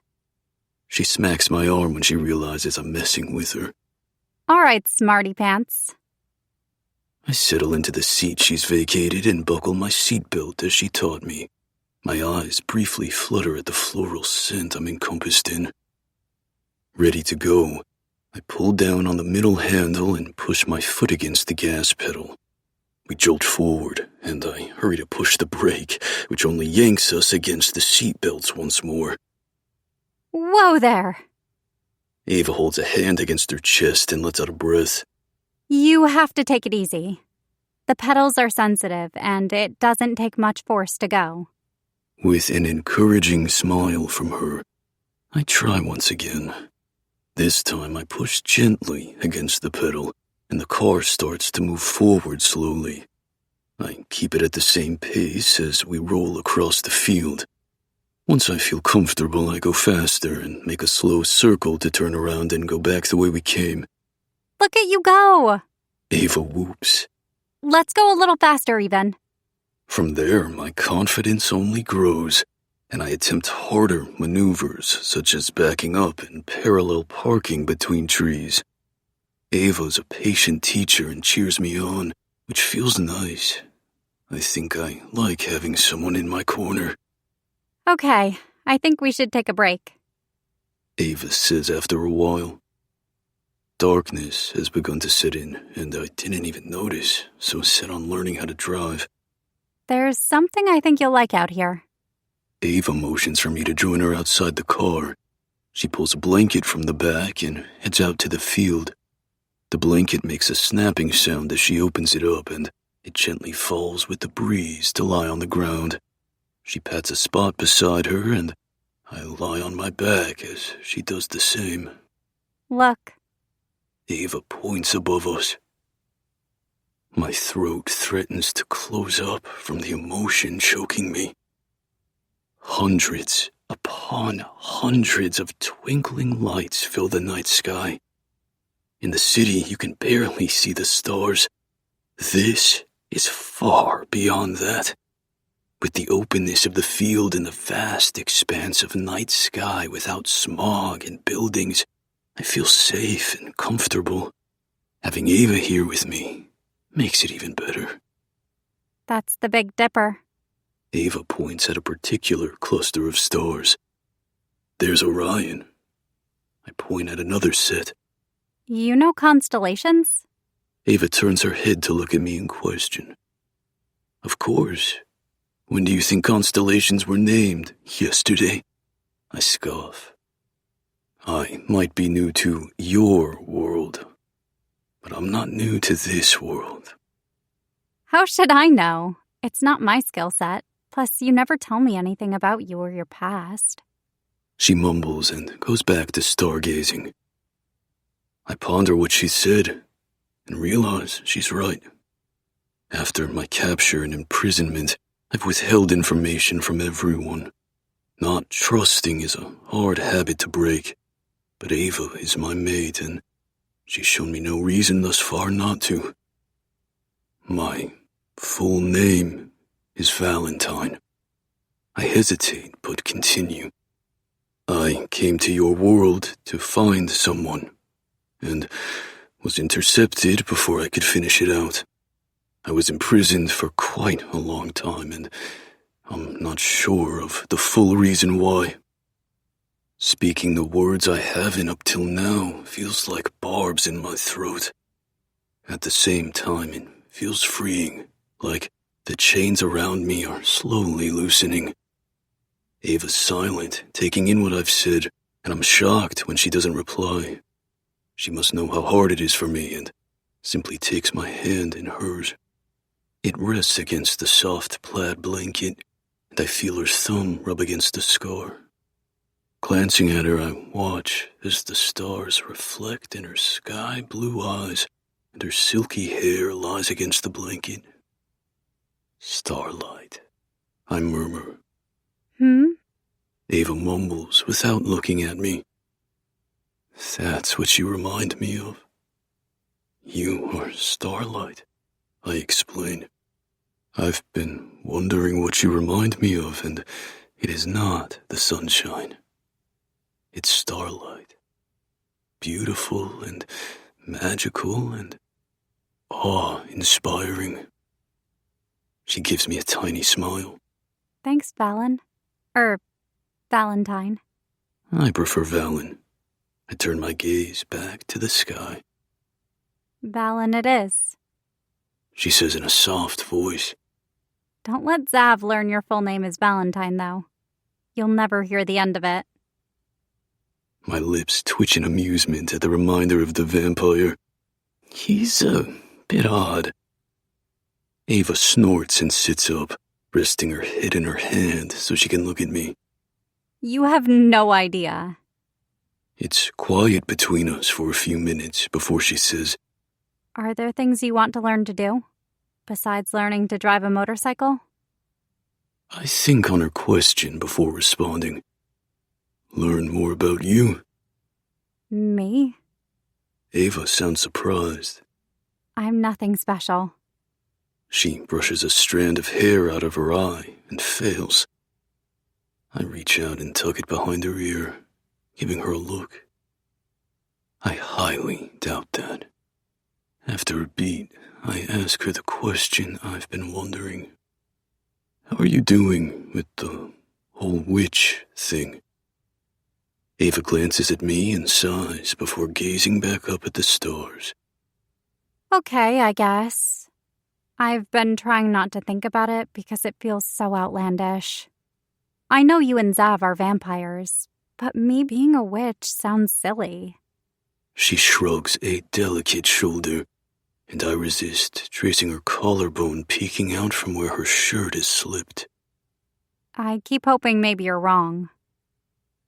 I am not wrong. I state with a bluntness I perhaps should have softened. I have yet to find any substantial information, but will continue to search, I assure her. We'll get to the bottom of your heritage. Ava situates herself on her side to look at me, and I find the full weight of her stare slightly alarming. Ironic, since I stare at her all the time. You're convinced I'm a witch, huh? Ava muses. It would be kind of cool to be part of something bigger. Even though I'm the bubbly, outgoing one in most of my relationships, I can't help but feel like a fish out of water. I use my personality to compensate for not knowing my purpose. Nobody knows what they're doing in the world, but sometimes I feel like I'm missing something and haven't found my spark yet. She slaps a hand over her mouth. Sorry, I didn't mean to word vomit on you. Word vomit? My tongue moves over the words unfamiliarly. I know of vomit and what it consists of, and I know what words are, but putting them together the way she stated, it is rather baffling. She smiles softly. Sorry, it's an expression. It just means that I dumped a lot of my thoughts and feelings on you at once. Ah, makes sense. Sort of. She trails a finger over a vein that stands out on the top of my head. I wait for the urge to flinch to overwhelm me, but don't jump when she makes contact. Her delicate finger feels feather-light over my scarred skin. I'm making progress. Maybe that spark is more than metaphorical. Maybe. Ava hums. We spend another hour under the cover of night and lie in silence, watching the twinkling stars. The one next to me, brighter than all those in the sky. Chapter 10. Ava. I'm struck with déjà vu when I hear whimpering sounds from outside my bedroom. It pulls me from my sleep, and I try to shake off the tiredness. The whimpers soon turn into shouts, and a loud bang has me rushing to the living room. I search for Valen and frown when I don't find him in his normal spot. Looking down, I see he's thrashed so hard he's fallen off the couch. His fingers grip at the floor so hard I'm worried that with his vampire strength, he might claw straight through to the floor beneath us.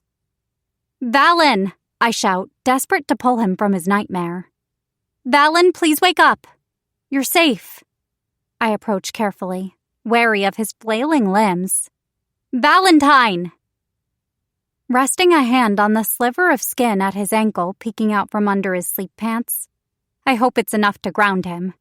Initially, he twitches, but he quickly settles down, and I breathe a sigh of relief. I'm helping somehow. His nightmares seem awful, but it makes sense after the trauma he's experienced.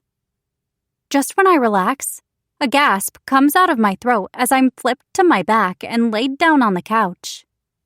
The manly scent of sea salt and citrus fills my nostrils as I come face to chest with a very gorgeous set of pecs. I'm sure my eyes are comically wide as they scan upward and meet the eyes of the mountain of a man who now straddles me. Valen keeps his weight distributed on either side of the cushion so he doesn't crush me, which is much appreciated. Not that I wouldn't mind being flattened under him. He hasn't said a word yet and stares back at me, brown eyes flicking between mine. At this angle, I can appreciate the chiseled muscles of his torso and the trail of hair that leads into his pajama bottoms. I gulp at the visual in my head of what lies farther down, and my core clenches. Did I hurt you? Valen finally asks, worry bleeding into his voice. No. Are you okay? Valen must realize the position we're in and stands up. I immediately miss his presence and watch as he paces back and forth. I need to sleep somewhere else. I cannot keep waking you up with my nightmares. I apologize, Ava. Valen flashes an apologetic glance my way and heads for the balcony. Quickly hopping up, I follow him and lean on the balcony railing. Goosebumps pebble my legs, and I rub my arms at the chilly wind that swirls around us. For a second, I wonder how he can be so unaffected by the temperature. And then remember he's not human. Zav isn't affected by it either. I remember Celine telling me when she gave me the lowdown on vampires. I blow out a breath and shiver when a sudden gust chills me to my bones. A second later, a heavy blanket cocoons me, and I realize the breeze was Valen using his speed to wrap me up burrito style. The picture of innocence, he appears like he never moved from the spot where he gazes at the sky in the first place. You say you're a fish out of water? I'm that and more. Valen speaks in that raspy tone of his, and I have to admit it does things to me. Not only am I in a world of humans with no way of returning home, but I'm hundreds of years in the future where all I can do is try and keep up with the times. Where's home? I get hung up on the word he uses, realizing I have no idea. Very far away. Valen looks pointedly up, and I squint, trying to understand what he means. Sighing, he leads me back inside, knowing the blanket isn't enough to keep me warm much longer. We sit next to each other on the couch, but with enough space between us that we aren't touching. When my sister went missing, I knew it was up to me to locate her. Sadness creeps into his eyes, and I resist the temptation to curl around him to give him some comfort. The last place she was seen was on Earth, and naturally I came to find her. She and I were members of an elite squadron where we were from, and her absence was noticeable. I hate to sound like a broken record, but where are you from? I prod, hoping I'm not being too pushy. Valen, who's normally statue still, seems to find it difficult to sit still now. I'm just about to tell him it's okay and he doesn't have to tell me when he opens his mouth. Virtue. A pregnant silence fills the room. Virtue, I parrot. What does that mean? Valen sighs. There are two spaces between heaven and hell. Think of them like floors of a house. The bottom is hell. Next up is iniquity, where you find demons and other lower dwellers. Then there's virtue, the realm where my sister and I were positioned as soldiers, for lack of a better word. And then there's heaven, or paradise, whatever you'd like to call it.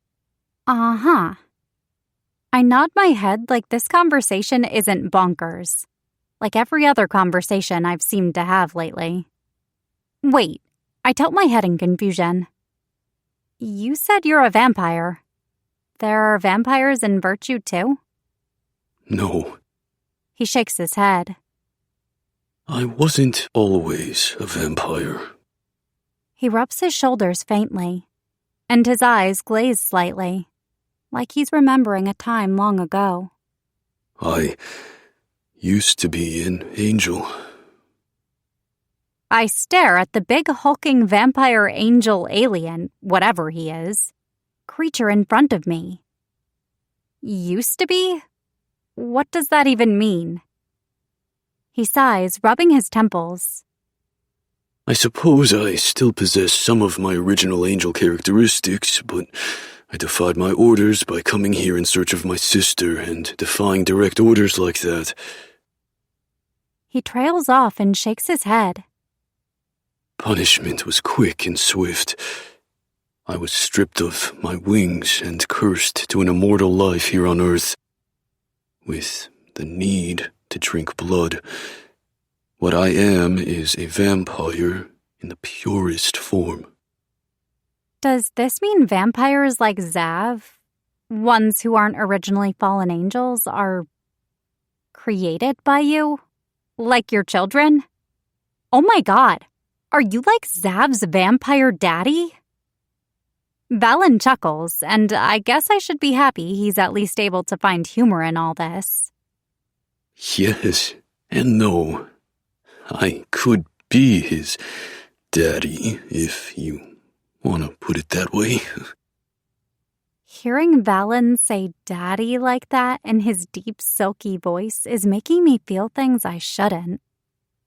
Other angels have been cursed to live out their days here just as I have, as vampires.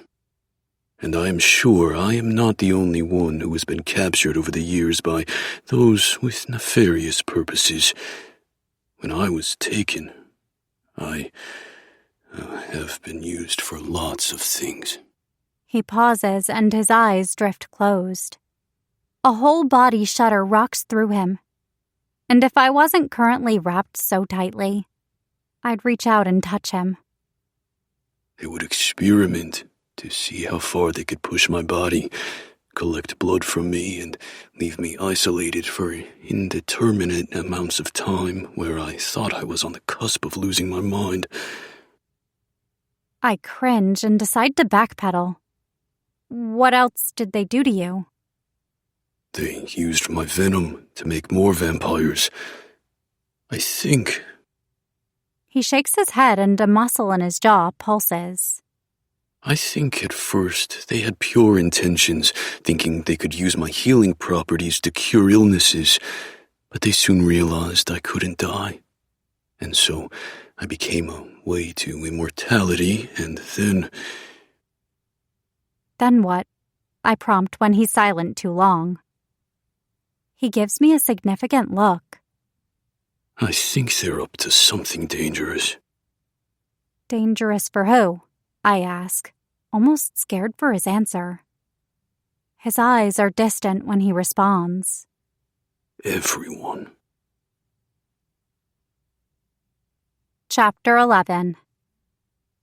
Ava. Report is on your desk, Captain, I say as I breeze out of his office and sit back down at my desk. Captain Barnes replies with a gruff thanks, and I get back to work. Rain pounds against the windows, and I wish for a few days off from this torrential downpour. My poor pink hair can't take it much more. I'll be due for another dyeing session soon. I wonder if I should mix it up and do a different color, but nah, the pink is me. Glancing at Celine's empty desk, I can't help but deflate at the sad sight. She made work fun, and even though I see her often back at the apartment, I miss her terribly. Interviews have taken place, and I know when the position is filled, it'll be even sadder to see a new occupant in her seat. With a sigh, I send the email I was in the middle of before Captain Barnes needed me. Did you see the pictures? A detective murmurs none too quietly around the corner to someone else. Being the nosy bitch I am, I dial in to eavesdrop. What could do something like that? Another detective replies in disgust. I don't even want to mention the poor girl that disappeared seemingly into thin air. We've got nothing to go on. It's just like that case from last month, she continues as they walk down the hallway where I can't hear anymore. Something odd is happening in Chicago. The first detective lets out a gruff laugh. You're telling me. I told my wife to be extra careful anywhere she goes. I think we have more than one serial killer on the loose. What the fuck? I say out loud to myself. They couldn't be referring to a case tied to the mayhem murderer, aka Zav, could they? He's still up to his usual antics, but the second half sounded more like Genevieve and her shenanigans. Zav isn't the type to make some random girl disappear. He's picky about his kills, choosing criminals over random citizens. He enjoys the thrill of killing, but I can't see him being desperate enough to do this. But she's dead. Like, dead. Dead as a doornail. So if it's not Genevieve and not Zav, then what's going on? I'm here to liven up your boring dinner, Zav announces as he strolls into my apartment like he owns the place. Dramatically bowing, he looks me in the eye when he comes back up. Please hold your applause. I don't miss Fallon's flinch at the door smacking the wall. A wave of anger washes over me at how inconsiderate Zav is, and I rush over to swat at his arm. You dumbass, I hiss. Read the room. I give a subtle nod toward Valen. Zav looks apologetic but leans over to whisper in my ear. He can hear you, strawberry shortcake. He taps his ear. Vampire hearing. I look sheepishly behind me and see Valen rubbing his neck awkwardly. Shoving Zav away with a huff, I get back to setting our dinner plates on the island. Leave her alone, Celine chides as she walks in behind Zav and closes the door softly. She's just looking out for him. I think it's sweet. Ava, sweet. Zav scoffs. Sweet as a Sour Patch Kid, maybe. Exactly. I point a finger in his direction. Sour and sassy on the outside, but once you get to the middle, I'm all sugar, baby. Bite me. Zav mock bites at the air toward me. And a growl so low I almost miss it comes from the living room. Shocked, I turn toward the source of the sound and find Valen with a snarl twisting the features of his handsome face. Sharp fangs have descended, and pure possessiveness burns in his eyes. It's hot as fuck. My heart thunders in my ears, racing wildly as my body responds automatically to that sound. To that look. I've never seen him with that expression. I belong to him, every cell of my body seems to scream. But it's not in a, he's a possessive alpha male who owns me way. It's more like my body is drawn to his on a molecular level. Chill, dude. Zav holds his hands up innocently. I've got my own pretty girl right here. He snags Celine around the waist and smacks a loud, wet kiss to her cheek. She shoves him off and he just laughs. At that, Valen shakes his head and seems to come back to himself. He clears his throat and excuses himself to use the bathroom, even though I know he's only embarrassed. Vampires don't need to use the toilet. Celine gives Zav a look, and he smiles innocently at her. You did that on purpose, Celine muses. Why are you poking the bear? You know Valen is still acclimating, and seeing his mate with another vampire has to be threatening. Zav pushes his glasses up his nose and drags a hand through his crimson hair. Celine, he whines. I'm choking on the tension between them. He still has trauma to sort through, sure. But he needs to acknowledge that what's right in front of him is one of his biggest strengths. Zav winks at me and I laugh at his matchmaking antics. You'll be more helpful than you know with getting him through it. Zav sounds like he speaks from experience. A knock on the door signals Luna before she lets herself in. Hello, hello, she chirps. Blonde hair bouncing with each step she takes. What'd I miss? I'm getting blue balls from Valen and Ava. Zav jokes, making Luna smile. You could cut the sexual tension with a knife. Just kiss already. He claps his hands on each word like he wishes he could physically force us together. I give Luna a hug, and she turns to give one to Celine and Zav as well. Valen joins us again, face a mask once more. Are you okay? I ask as softly as I can. He gives a nod. Sorry about that. No need. I was going to say no need to apologize, but he's already moving away from me to snag a seat at the other end of the table. Well, okay then. We go back and forth between spaces when it comes to our dinners, and tonight my apartment is the happening spot. How was work? Celine asks me as she assembles her first taco. Really fucking weird, actually. I remember the odd conversation I overheard. I wanted to bring it up tonight because it has me worried. Some detectives were talking about a case that sounded like something Genevieve would do. I chew on my lip and peek at Celine, worried I'm bringing up the incident when she might not want to talk about it. I might just be jumping to conclusions, though. After everything, I feel a little on edge. She's frozen in place for a second, but melts back into Xavier when he breezes over to stand behind her. He rubs her arms in reassurance and kisses her temple.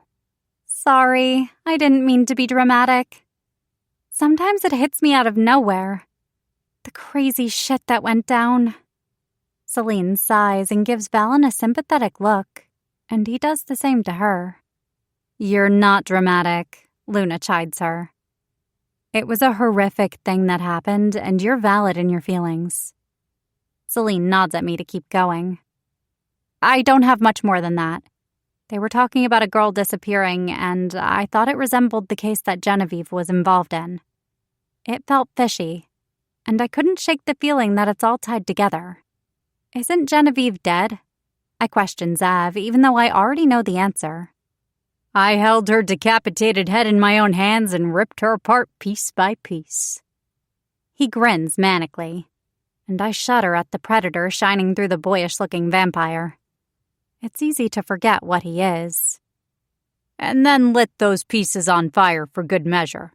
And because I'm extra dramatic, I scattered her ashes in various places. Thanks for bringing that up over dinner, Luna sighs.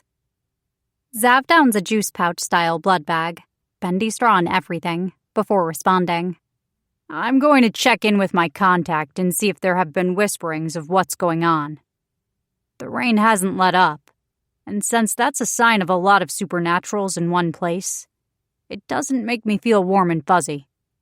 There's still more going on here. I'm missing something, and it's driving me crazy. That's what scares me. That we're all missing something big right in front of us. Chapter 12. Valen. Witches are excellent at blending in, and because of their powers, they're able to shield their aura if they know to do it, which has made tracking one down quite the undertaking. As much as I hate being in large crowds, I've been going out and walking the streets of Chicago, hoping to catch the aura and talk to one. I don't have the skill set to explain how being a witch works for Ava. She needs help from someone like her. Why did you need me again? Zav asks from my side, wearing his usual shit-eating grin. In case things go south, I mutter. So I have permission to kill if I need to save your life? It won't come to that. At least I hope not. But it is why I asked him to come. I'm still not at my full power and strength. It's like a part of me is still tethered to my captors, pulling me back, and therefore I can't get stronger. Are you sure? Witches can be a bit, quick with the trigger. I level the red-headed vampire with a glare. And you're not? I like killing bad guys, he replies easily. I don't kill for no reason. Usually. Whatever way you want to put it, we're almost there. I point to the store I'm headed to. A stationery store? What is a witch doing with a bunch of note cards? Oh, is it to write spells? I roll my eyes and hiss. Shut up, I'm begging you. Beg harder. You know I love it when you do. Zav bats his eyelashes and my lip wrinkles in disgust. Why did I think asking Zav along was a good idea? Wait outside, I command when I reach the store. But it's raining, he whines. Then go across the street and watch from that place. I gesture to the furniture store. You're no fun, he gripes. I head into the stationery shop, and I'm not at all surprised when Xavier doesn't listen and follows me inside. At the counter is a young woman, probably no more than 20. She looks me up and down and does the same with Zav. With a sigh, she straightens up from where she was slouched with her head in her hand and idly flipping the pages of a magazine. 2 vampires, and an old one at that. She stares at me as she says the last part. To what do I owe the pleasure of this visit? If it weren't for the pink-haired woman that takes up full residence in my brain, I'd think the woman across from me was stunning, with glossy black hair and blue eyes with a purple hue. I need your help. She smiles at that, At least you're finally brave enough to speak to me. I've smelled you tracking me for weeks.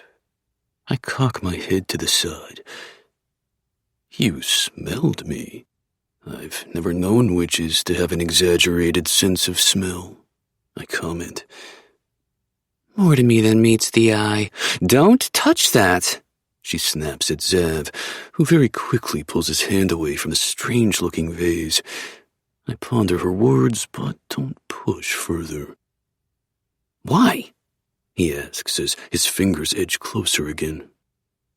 Because my shithead ex's soul is fused to it, and if you break it or he latches onto you, I'm not helping.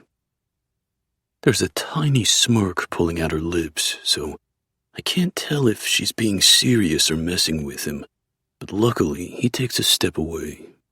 Normal Zav is too much to handle. I'd rather not have to deal with a soul-possessed version of him as well. What do you need? She asks me. I'm not usually interested in helping your kind, so the charges will be hefty. He will pay whatever you ask for. I hook my thumb at Zav, revealing the real reason I needed him to tag along. I had just been hoping I could get him to wait somewhere and signal when I was ready to go so he could pay. I've been watching the witch for the past 2 weeks, ever since I spotted her coming out of a hotel downtown. I wanted to observe her before interacting to ensure she was safe to make contact with and subsequently introduced to Ava. Her aura is vivid like Ava's, but a calm blue color. Zav gasps and slaps a hand over his chest. Is this the only reason you brought me? You're using me for my money? Yes. And to think you asked me to stay outside. He wags a finger at me. Shame on you, Valen. You just want me as your sugar zaddy. Across from me, the witch rolls her eyes. I realize then I haven't bothered to introduce myself. I'm Valen, and this is Xavier. You are? She stares at my extended hand until I drop it. Jade. I'm assuming you're not here for stationery, so come to the back. She's being far more agreeable than I expected. Witches tend to be a bristly bunch. The back of the shop is filled with books, mostly spell books from the look of their spines. Gauzy purple curtains are draped from the ceiling and speckled with orbs of golden light created by magic. Jade sits down in a wingback chair and points for Zav and me to take the small couch across from her. I'd rather not waste my time or yours. So what is it you need? I clasp my hands and lean forward. I still don't know what to call Ava. She's my mate, but she hasn't accepted the bond. Not that I would expect her to yet, but I'm not quite sure we're friends either. With a sigh, I decide to stick with mate, since it's the easiest explanation. My mate is a witch, but she was adopted, so she doesn't know her heritage. She needs to learn. Zav smirks at me over the "my mate" comment, and I elbow him so he'll stop looking at me like that. A witch and a vampire mated? I've never heard of that. She looks down at her long, pointed nails, painted a bright shade of blue. It's the truth. With a sigh, I continue. I've researched her line, and it seems to end with her parents. Someone was clearly wiping them out. Have you ever heard of such a thing? Her eyes flash with interest. I've only ever heard of one family line being targeted for their power. If your maid is one of them, and whoever killed the others catches wind of this, then she's as good as dead. I stand suddenly, unable to control the reaction. That's why she needs your help. She needs to know more about what she is and how to protect herself if I can't be there to keep her safe. I haven't told Ava of the things I've learned yet because I don't want to scare her. I didn't want to give her the information until I had a clear path to help her, and that's why I'm here now. Getting involved in this could get me killed, Jade says, tapping those long nails against the arms of her chair. Lucky for you, I like a little thrill in my life, but I still expect payment. Done, I answer and snap my fingers at Zav. Give me your wallet. Zav frowns and grumbles under his breath as he sits up to get his wallet from his back pocket. He passes me a credit card. I feel like a glorified ATM. An hour later, I've filled Jade in on as much as I can and have made plans for her to come to the apartment this weekend. Zav and I are headed for the door when she calls out, Wait, I have something for you. I pause, confused. Zav arches a brow in interest. She disappears into the back and comes back with a squirming, honey-brown ball of fur that she immediately thrusts into my arms. This belongs to you, she announces, petting the dog on the head. He looks up at me with big brown eyes, tongue hanging out the side of his mouth. What is this? I ask, holding the dog out. Its tail wags wildly. That's a Pomeranian, she answers, already walking away. And you're familiar. He showed up here about a week before you did and showed me that you'd be coming and that I needed to help you. She looks back over her shoulder. You're welcome. She points at Zav and says, And you're familiar? Hates the name Midnight. Chapter 13. Valen. A scream rips out of Ava when she opens the door and the dog rushes at her. Initially, I think it's in fear, but I quickly realize she's squealing in excitement. She throws her bags down and scoops up the Pomeranian. Who are you? Ava flips him over in her arms and holds him like a baby. You sweet, perfect angel. She coos while the dog's tail wags a mile a minute. She looks to me for answers, and I slowly walk over. This is, supposedly, my familiar. I respond, dumbfounded, and let my fingers graze the top of the tiny dog's head. I've heard of familiars before, but didn't realize I'd have one or that Midnight is Xavier's. I tickle his furry belly. What's a familiar? She asks distractedly while she eats up the kisses the puffball gives her. His little pink tongue darts around her cheek and is an adorable sight. To my knowledge, they're a guide for supernaturals. They're not restricted to any particular kind of being, but witches can communicate with them via emotions. I huff a laugh, thinking of Xavier's horror-stricken face when the witch told him his cat hates his name. Not that he chose it. Fate somehow sent him to Celine's father, knowing it would all work out. They don't tell you what to do or where to go exactly, but they can show you you're on the right path in life and provide support. Glancing at Ava, I realized that if I hadn't gone to Jade, I wouldn't have found my familiar. He's like an emotional support pom, isn't he? Ava freezes. Oh my God, that's it. She holds him out in front of her while his little feet dangle and looks in his eyes. He sticks his tongue out and swipes her nose, pulling a giggle from her. What? I tilt my head in question. His name. He's a little cheerful puffball, so it only makes sense to call him Pom-Pom. Ava states proudly, and the dog yips in excitement. See? He loves it. He squirms in her arms until she lets him down. Then he runs over to me. Sitting perfectly between my legs, he looks up expectantly. So I scoop him up and he curls into my arms. Is your name Pom-Pom? I ask out loud. The dog yips once more before drowning me in kisses. A laugh bubbles out of my chest, and I can't help the swell of emotion that comes over me in that moment. It's been a long time since I had something to care about, and now I have Ava and my familiar. Ava watches us with a content expression, and I hand Pom-Pom to her once more.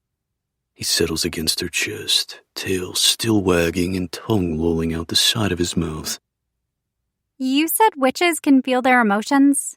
Why can't I feel his?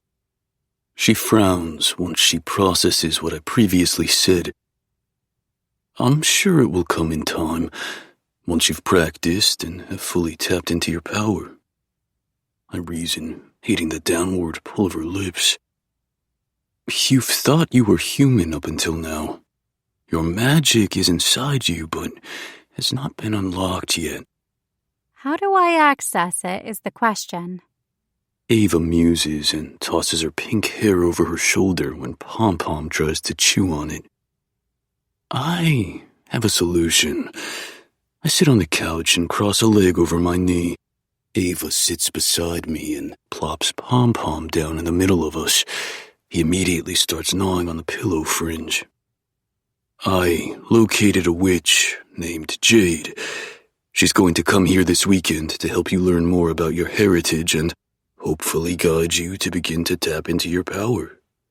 I stroke the Pomeranian's back and marvel at his soft fur. I wish this was something I could help you with, but you need another witch. Really? Ava turns to me excitedly. You found a witch for me to talk to? Hope sparkles in her light blue eyes, and I smile, knowing I'm the one who put it there. I did. I vetted her to make sure she will not harm you. Silence descends between us, and I lose myself in her cerulean depths before she launches herself at me. For a moment, I stiffen, but then I grab her and haul her into my lap before Pom-Pom gets crushed by her enthusiastic hug. Her vice-like grip isn't unwelcome. I continue to be amazed by how at ease I am with her touch. The bond hums in contentment at our touch. My Ava, my mate. Oh my God, I'm so sorry. Ava sputters out and attempts to pull away. I didn't mean to maul you like that. I know touch isn't your favorite thing. Shh. I hush her and pull her tighter against me. Ava melts against my chest when she realizes I'm not going to throw her off and lets out a deep sigh. You smell good. She moans, and my cock jerks in my pants. Ava is temptation incarnate, and it is getting harder to ignore our pull. Nuzzling her neck, I take a whiff of her scent and place the softest kiss at her throat.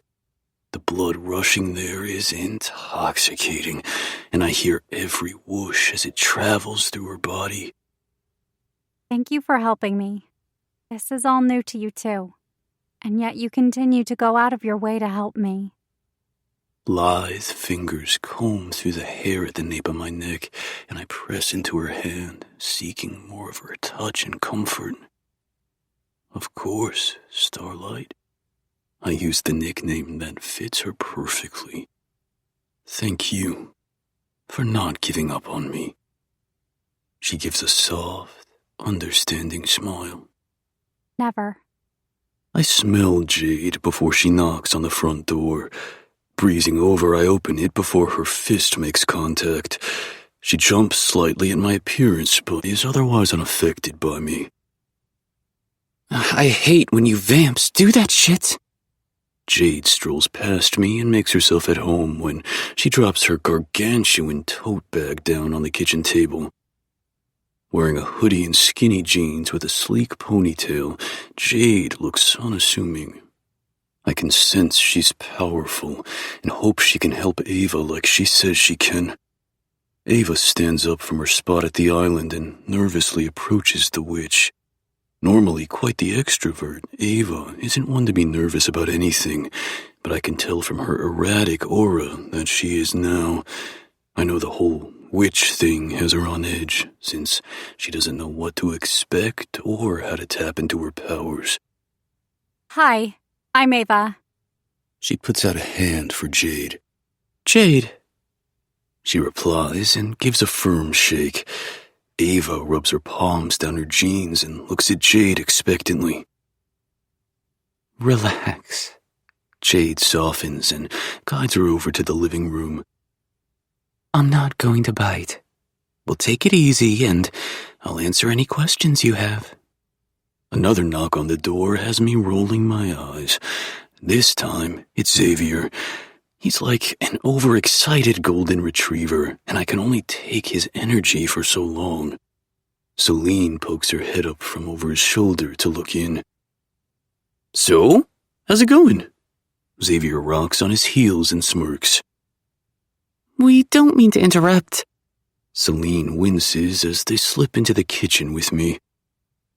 Yeah, we do, Xavier says bluntly. Celine watches the two witches, and Ava smiles gently at her when they make eye contact. Jade just got here, as I'm sure you know. I glare at Zav, who knows better. Ava's really nervous, which is not like her, I admit. The pink-haired beauty shoots daggers my way, but I ignore them. Pom-Pom darts in from the bedroom and barks in excitement at the new people for him to meet. Celine squeals, much like Ava did when she first met him, and picks him up. Is this Pom-Pom? She asks and holds him to her chest. I've heard all about you. You're even more handsome in person, aren't you? Celine coos at him. I guess Ava's already filled her in about my familiar. How could you cheat on Midnight like this? Zav covers the dog's ears and sticks his tongue out at me. My familiar is better than yours. I notice Jade glaring our way and Ava's eyes darting between us all. Can you be quiet over there? We're trying to work, Jade huffs. Sorry. Celine apologizes with a sheepish smile and sets Pom-Pom down. Jade turns back to Ava and has her hold her hands on top of hers. Now, breathe deeply in and out. Picture a fiery ball at your core, pulsing in time with your heartbeat. The three of us watch, enraptured, while Jade takes Ava through her exercise. Do you feel it? Jade asks. Ava's features twist up in frustration. No. It's okay. Just keep doing that while I try to nudge your magic with mine. Sometimes we can kickstart each other's powers when they need to be activated or replenished. Jade furrows her brow in concentration. I feel it, but it's buried deep. Keep breathing and imagine yourself reaching out to me from your core. The energy in the room feels like it drops and is funneling into the two witches. It's an odd sensation that prickles along my skin. Whoa! Zav marvels while stroking Pom-Pom, who mysteriously appeared in his hands while I wasn't looking. Go, Ava! You can do it! I smack him, wanting to keep it silent for Ava, but it riles up Pom-Pom, who starts barking like crazy, almost as if he's encouraging her to. Celine holds her head in her hand at the disruptive chaos, and I feel frustration bubbling in my chest. So close, Ava. Keep pushing, Jade encourages. The pressure in the room begins to feel stifling, and Zav's cheering and the barking must get to Ava. The lights in the room burst, glass shattering everywhere, and everything rattles. Celine yelps, and Pom-Pom whimpers. I can't do this. Ava shouts, throwing her hands off Jade's. A lone tear streaks down her cheek and something inside me snaps. "Everyone out!" I growl. What? Zav asks incredulously. "Get the fuck out," I reply, enunciating every word. "My mate is nervous and overwhelmed, and you're not helping. Out." My chest rumbles in warning, and he takes the hint. Even though I'd never hurt Celine, having her right next to me is a red flag to him, and he quickly ushers her out into the hall. I hear a whispered apology from her, and I signal for him to take Pom-Pom with them for now, while the familiar might mean well, he's adding to the chaos. Hopefully midnight doesn't take a swipe and traumatize the poor dog. I try to control my breathing. Seeing Ava like that awoke a primal part of me I didn't realize I had. Seeing her upset is too much to bear. "Take care of her," I warn Jade, and see myself out with the others. Chapter 14. Ava. Pom-Pom barks from his doggy bed in the living room, rousing me from my sleep. Rubbing my eyes with a tired sigh, I look around, confused. Nothing seems out of the ordinary that I can see. Then I hear it. Valen yelling. I attempt to jump out of bed, but end up twisted in my comforter and almost fall flat on my face. Scrambling to grab the bed for support, I right myself and run to the living room. Valen has his arms wrapped around his torso, hugging himself, and he whimpers like he's in pain. His eyes are closed, fighting against invisible demons in his sleep. His mumbling is too quiet to make out, but the wounded noises break my heart. Pom-Pom runs over to me and paws at my leg with a whine. Seeing his owner in pain must bother him too. "Valen?" I carefully call, floundering on how to wake him up without scaring him. "I'm here. You're okay. They don't have you." He thrashes, and I panic as he appears to become more distressed. Reaching out, I grab his arm and shake him slightly. Jolting, it does the trick, and his wild eyes meet mine. I can tell it takes him a second to realize where he is, but sigh in relief when he relaxes and lays his head back against the couch. "I hate this for you," I whisper and stroke his cheek. Valen hesitates with his arms out like he wants to hold me for comfort. Our relationship is in an odd spot, but I want nothing more than comfort right now. I grab his arm and pull him over to the bedroom and onto my bed. He takes the hint and settles down next to me on the mattress. His heavy frame settles on top of the covers, but he keeps me underneath and tucked in. "I'm here if you want to talk about it, but don't feel obligated." When he doesn't protest, I lean against his side. Valen strokes his long fingers through my hair, and I try to settle on his chest. We lie in silence for a few minutes, and I respect his space. Little scurries and huffs sound as Pom-Pom attempts to jump up onto the bed with us from the floor. It's too high, and his little nails periodically tap on the floor as he kicks off but fails. A smile makes its way onto my face, and I lean over to pet his head. The pup gives me his goofy smile where his tongue lolls out the side. When it's clear neither of us is going back to sleep, Valen eases off the bed. "Come on." He offers a hand, and I take it without question. We make sure Pom-Pom is situated with his favorite toy before we leave. Valen takes me up to his spot on the rooftop to sit beneath the stars. I see a noticeable tension leave his shoulders now that we're out in the open. "How did it go with Jade? I hope the chaos did not throw you off too much," he asks. I shrug and twirl a piece of hair hanging over my shoulder. She didn't stay too much longer. We tried to access my power, but my frustration didn't help. So she said to sleep on it. It'll take more sessions to get to the root of everything and who I am. Thank you for finding her. I see Valen nod out of the corner of my eye. I am happy she's helpful. Why aren't you angrier? I ask suddenly. The thought has been weighing on me for a while now. What do you mean? Valen looks at me curiously. A strand of dark hair curls over his forehead, and I resist the urge to smooth it back. You were held against your will for years upon years by beings that tortured you. I lean back on my arms and dangle my feet over the edge.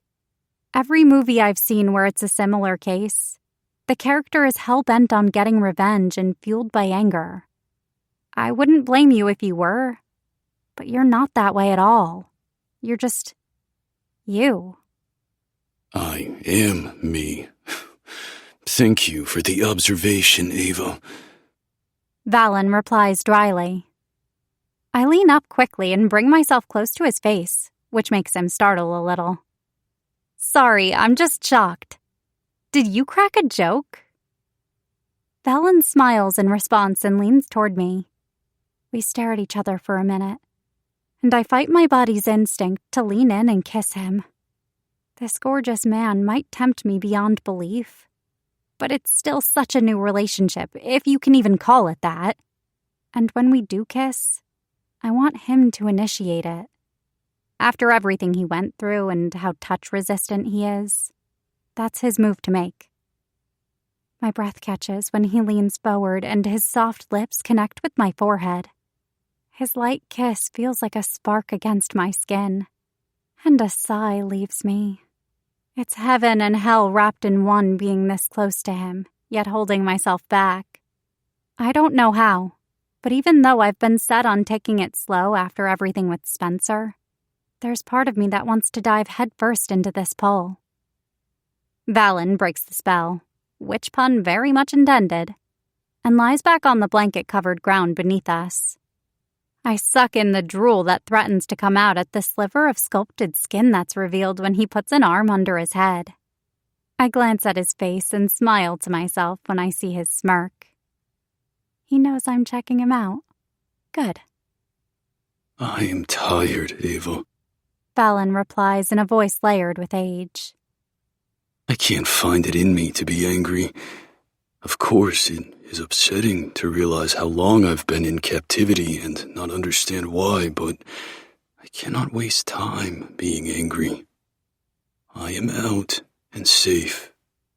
I am slowly learning about this new world I am in, and I have friends and a mate by my side. His brown eyes glitter under the starry sky. Being there ultimately led me to you. For that, at least, I am grateful. I duck my head at those words.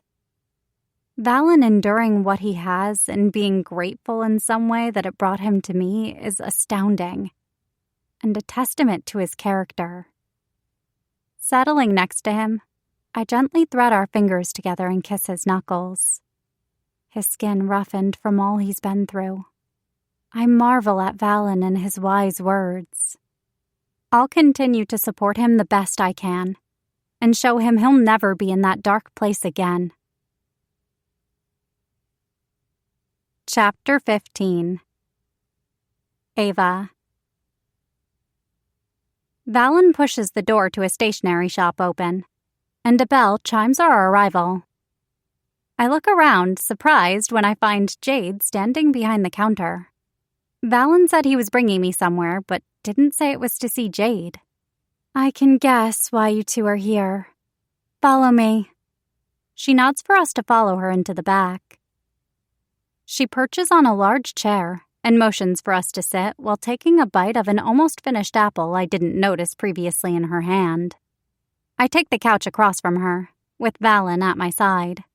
His whole left leg presses against my right, and I appreciate the feeling of stability it gives me, a reminder that no matter what, he's got me. It's a whimsical space back here, between the olive green velvet couch and the gauzy beaded purple curtains. There's a core part of me that feels at home with the energy of the room.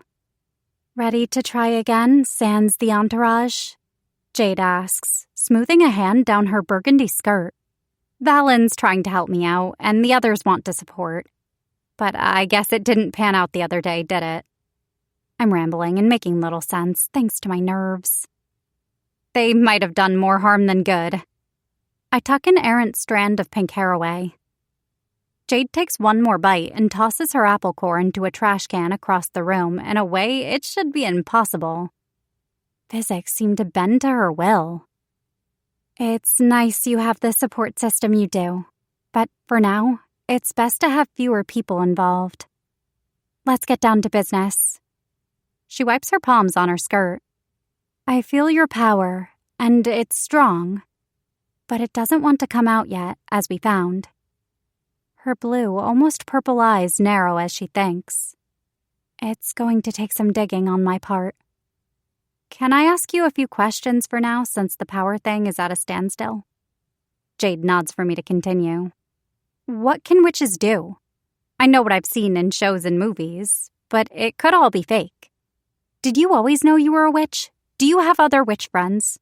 Do we ride brooms? Whoa. Jade holds her hands out.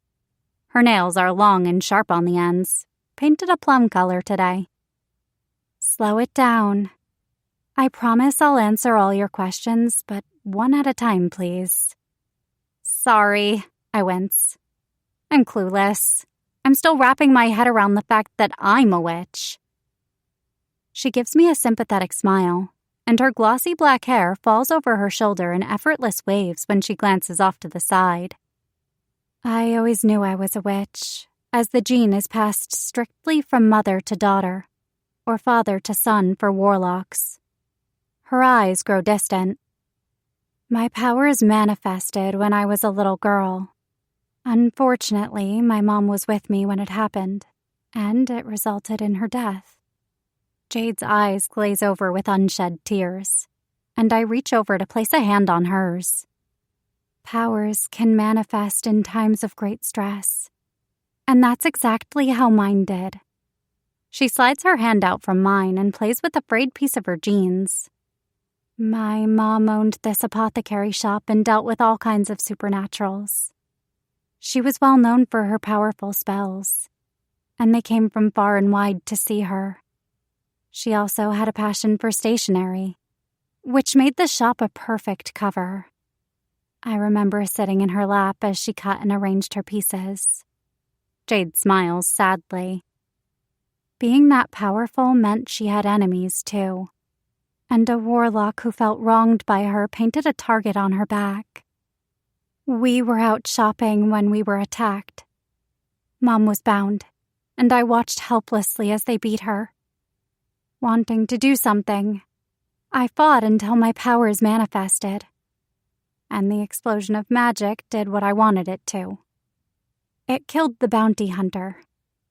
Unfortunately, it also killed my mom. Jade sighs and paces around the room.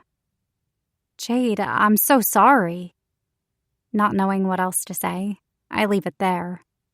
There's nothing I can say or do to make up for that kind of tragic loss. I've had plenty of time to wallow. My dad blames me for the situation, even though it's not like I was trying to kill my mother. She bites out. I keep the store running on both sides because it makes me feel close to her. For what it's worth, I'm sure she's very proud of you. And fuck your dad for being the way he is. I flip my hair over my shoulder and shrug. Jade laughs and sits back down in her wingback chair. To answer your other questions, there are many covens throughout the United States. Witches tend to keep to their own kind, but certain ones, like my mom, help the supernatural community at large. She picks out a flaking piece of nail polish. Brooms are a harmful stereotype, but technically can be done. Jade's eyes dance with amusement. As for what we can do with our powers, it depends on the witch. Let me try and feel for your magic again. I place my hands in hers like the other night. She closes her eyes and her dark brows wrinkle. A small tingling sensation starts in the middle of my chest. and I try to open myself up to her even though I don't really know what I'm doing. The feeling grows and feels like it's on the precipice of something when it fizzles out. Damn. Jade looks at me thoughtfully. Hang on. Walking over to one of the shelves, she pulls out an old book and flips through until she finds the page she wants. Running her finger over the text, she mumbles the words to herself until she taps victoriously. Aha! I've never encountered this before, but I think your magic was locked by someone. With a snap, she closes the book and places it back on the shelf. Who would have done that and why? I wonder aloud. Everything about this is confusing. Could it have been my birth parents? If my mom was a witch, which she had to have been, then why would she have wanted my magic bound? Who the hell knows? You're from a powerful bloodline, so maybe your real parents did it to protect you, she says, somewhat echoing my own thoughts. Can you feel that it's locked? I lean forward eagerly. I want answers, even if it means learning I can't access my magic. It's an odd thing. She drags her finger down another book's spine. I feel your magic pulsing inside you, but it feels like a ball of yarn all tangled up in itself. I was hoping I could coax it loose with my magic, but it's not that simple. Her silver bracelets jingle as she puts a hand on one hip. I'm going to teach you some exercises to see if it helps. Valen's your mate, so maybe you should try some with him to see if it helps. After all, he's a part of your soul. She says it like it's common conversation. And as someone who isn't caught off guard often, I sputter. We're not bonded yet. She arches a brow. Well, bonded or not, you are mates. I'm giving you some homework tonight. Sit with him like we've been doing and focus on that pulsing core you have. I can work on untangling it, but it'll go faster if you can do it too. She paces the small room. Try to focus on unraveling that ball of power and use his presence to ground you. We're going to try everything we can to access your magic. Meanwhile, I'll keep researching here. Jade claps in finality, and I stand up, a tad disappointed to once again have made no real progress. Jade, a deep voice calls from the main store area. In here. A large, imposing figure ducks under the curtain and finds us hidden in the back. He must be privy to the witchiness, because he doesn't bat an eye at all the odd goods throughout the room. With light hair swept to the side and blue eyes, he reminds me of Spencer. Turning to me, his eyes widen, and I recognize the subtle heat behind them. Oh no. Hey, just checking in for my shift.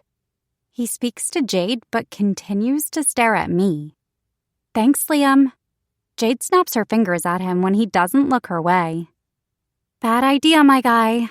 She's got a vampire hot on her trail, and you don't want to mess with him. My cheeks heat at the memory of Valen possessively snapping over me earlier. I'm sure I could take him. Liam puffs out his chest, and I recoil. Valen leans around me, baring his teeth. Wanna bet? Warlock. Liam takes a step back. I'll say something nice at your funeral, Jade mumbles, patting his chest. Moseying our way to the front, the small TV on the wall catches my attention with a breaking news banner. 10 dead and 5 kidnapped in a developing story. Left bloody and maimed, the bodies are being identified as we speak. The news anchor states in his monotone voice. Holy shit, Liam mumbles. Whipping out my phone, I find a link to the article online and text it to Zav. Me. Did you do this, Picasso? It doesn't take long for my phone to buzz with his answer. Xavier. Ew, how dare you compare my work to that slop? I take great care when crafting the scene, and wouldn't be caught dead signing that. Me. You're so weird. You need to find a new hobby. Xavier. You need to be claiming your man. If you're not quick, I'll swoop in. I'll treat him right. Me. Leave Valentine alone. Xavier. OMG. Valentine. Xavier. His name is Valentine? Oh, this is rich. He sends several Cupid gifts back to back. Fuck. I didn't mean to expose his full name, and now I've opened Pandora's box. I eye Valen, who's standing beside me but facing Liam, still giving him a full glower. My phone buzzes repeatedly, but I ignore it since I know Zav is having a field day, and I'm not brave enough to check the texts. He can't find out about Valen being one of the first vampires, or it'll get even worse. Our reporter Caitlin is on the scene talking to Captain Barnes of the Chicago Police Department. Here they are now. The news anchor steals my attention once more. It's an unfortunate scene to see unfolding. Captain Barnes scrubs a hand over his head. We'll do our best to get to the bottom of it, but we haven't seen anything like this in a while. They continue to discuss vague details since I know he doesn't want to scare the public without facts. Has the mayhem murderer returned? She asks a tired-looking Captain Barnes. This doesn't seem to fit that killer's M.O.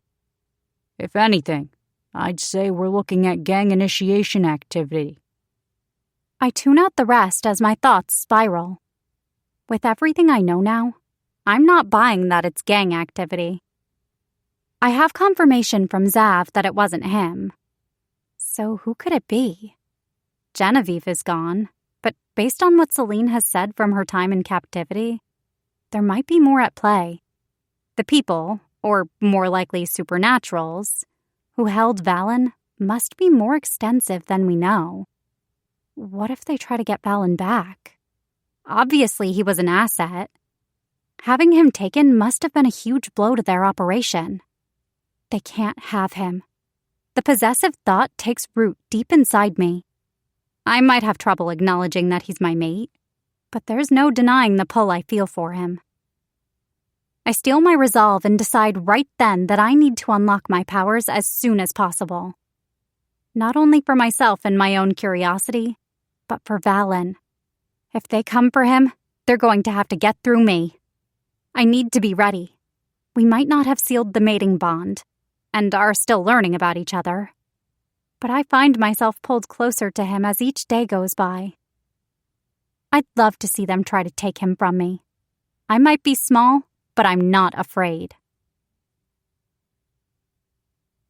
Chapter 16. Valen. I'm putting the finishing lemon squeeze on salmon when Ava walks through the door. She breezes by without a word and deposits her purse on the island. Flopping down onto a bar stool, she lays her head on the counter with a huff. Pom-Pom runs over to her from his station by my feet, and from the sound of his nails on the tile, I'm certain he's hopping in the hopes of jumping up on her. Ava peeks at him from under her mass of hair with a smile and brings him up to her lap. I'll never not be amazed at the energy such a small ball of fluff has. He's also mischievous when it comes to stealing my socks and hiding them. "Everything okay?" I ask while I bring the plate of food and utensils over to her. I might not need to eat the human food for sustenance, but ever since I discovered the Food Network on Ava's television, I've found that I enjoy cooking for her. Nothing pleases me more than the sounds of happiness from my mate when she tries something she particularly likes. There have been a few disasters, but they are happening less and less lately. This looks delicious. How did you know salmon was one of my favorites? Ava takes in the salmon, asparagus, and homemade mashed potatoes. "Celine," I admit, and sit beside her with a glass of pre-poured blood. Ava doesn't make it awkward that I don't typically eat her human food, although she'll feed me bits and pieces to try. That's so sweet of you, Valen. Thank you. She sets Pom-Pom on the seat next to her and digs in. The moan she lets out goes straight to my groin. If she figures out this is why I enjoy cooking for her, then I'm in trouble. Tell me what is wrong. I prompt her once more. Nothing. Just frustrated and not wanting to get my hopes up that I'll be able to access my powers. How am I supposed to untangle something I didn't know I had until recently? Jade did say I might be able to help you, if you are willing to try. She gives my knee a reassuring squeeze. Let me devour this amazing salmon, and then we can give it a shot. Ava shoots a grin my way and squirts more lemon on a flaky piece. Pom-Pom barks, so he can be part of the conversation, and she sneaks him a tiny piece, which he happily accepts. The dog won't leave my side when I'm home, and if he does, it's to cuddle with Ava. The other morning, I found him snuggled up above her head like a decorative pillow. How was your day? Ava garbles around a mouthful of food. I swallow the blood I just sipped and rest my head on my hand. Good. I read some at the library and then watched more Vampire Diaries. Without me? I thought you called it useless drivel. Ava cries, giving a tiny pout of her bottom lip. I had to see if Elena went back to Stefan or not. I shrug. She'd thrown on the show, as she called it, and I found myself sucked into the fictional story of a woman torn between two vampires. It's highly amusing to see how much they got wrong about our kind, but I can't help the guilty pleasure it has become. I look forward to watching it with her, under the guise of reading in the corner. I can't believe you. She huffs, but there's amusement in her tone, so I think that means she's secretly pleased I like the show. I throw back the remaining contents of my glass and feel the cool liquid slide down my throat. Xavier warned me of the constant thirst that would rack my body the longer I didn't solidify the mate bond with Ava. I haven't told her any of my symptoms, not wanting to pressure her into anything. Truth be told, a large part of me is insecure about my atypical sense of affection and lackluster sexual history. As an angel, we're taught to be celibate and ignore carnal urges. When Ava and I do become one, I want it to be special for her and not awkward because I'm inexperienced. Unfortunately, I think that awkwardness is going to be inevitable.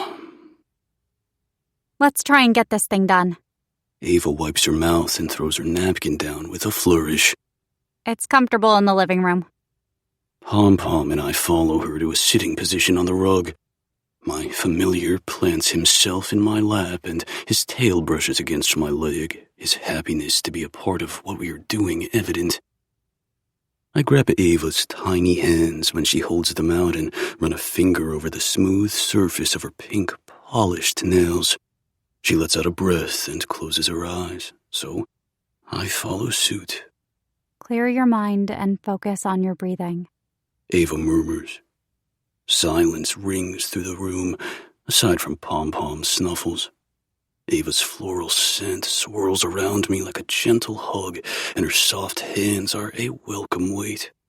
Her heartbeat is slow and steady, so I time my breath to hers, even though it's not necessary for me. I feel her essence, her kindness, her beauty, inside and out. All of it flows around us. Opening one eye, I see her aura has expanded to double the size it normally is, and it's beautiful.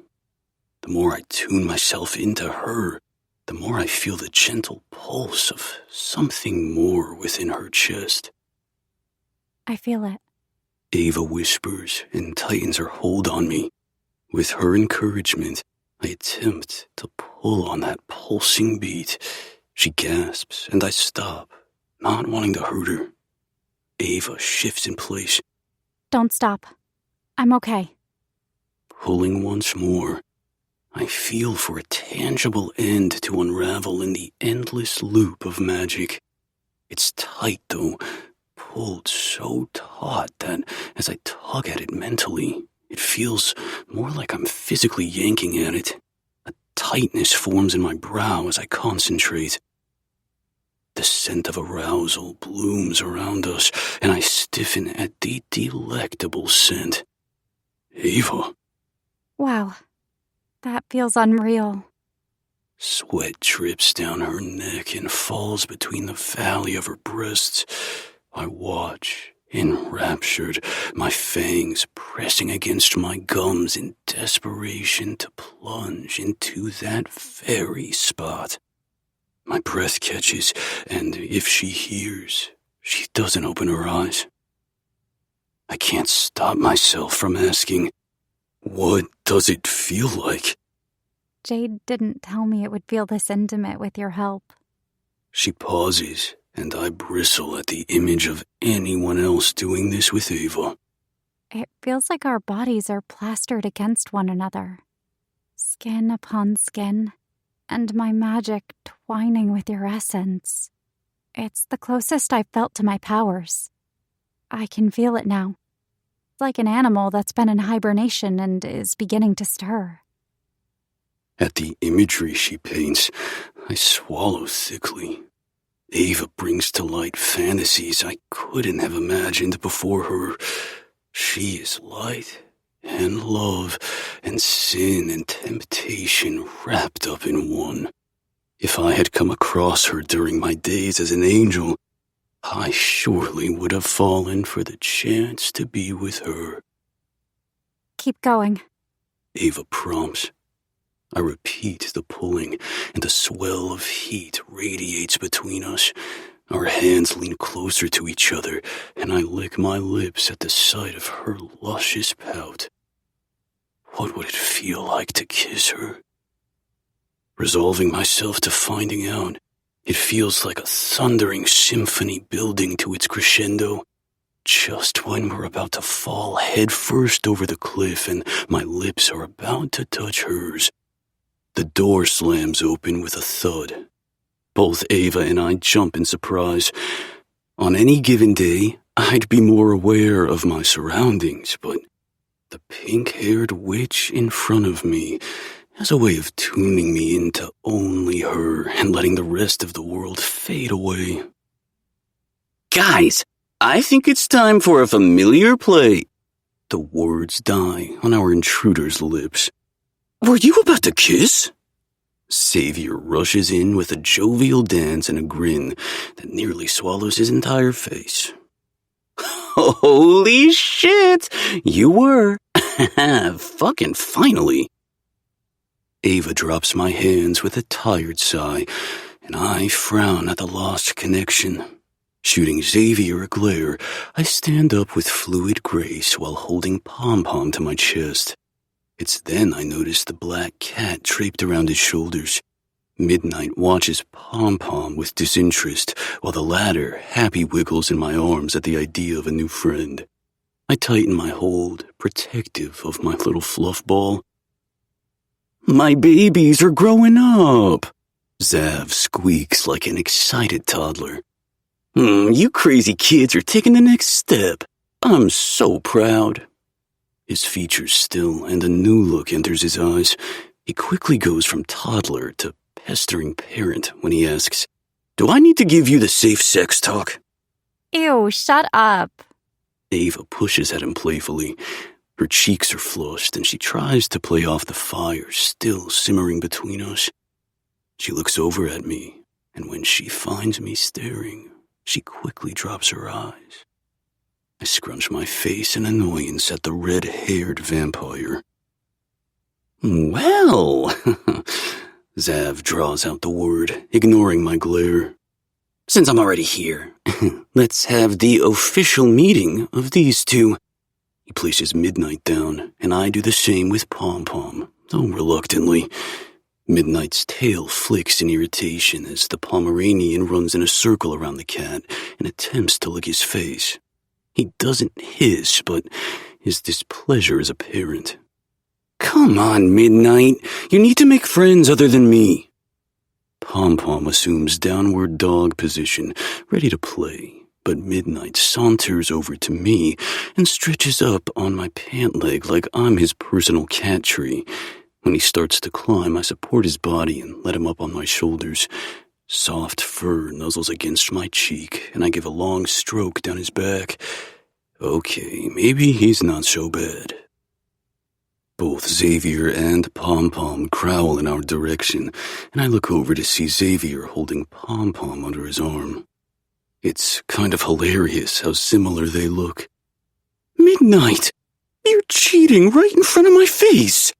Zav pouts his bottom lip, and I'm almost certain those are real tears in his eyes. You did tell him to make new friends. Ava laughs, playing with the ends of her hair, something I've come to learn she does when she's feeling uncomfortable. Not with the crusty, dusty vampire. I meant with his fellow familiar. Pom Pom barks, and Xavier gives him a pat. See? He's not happy about it either.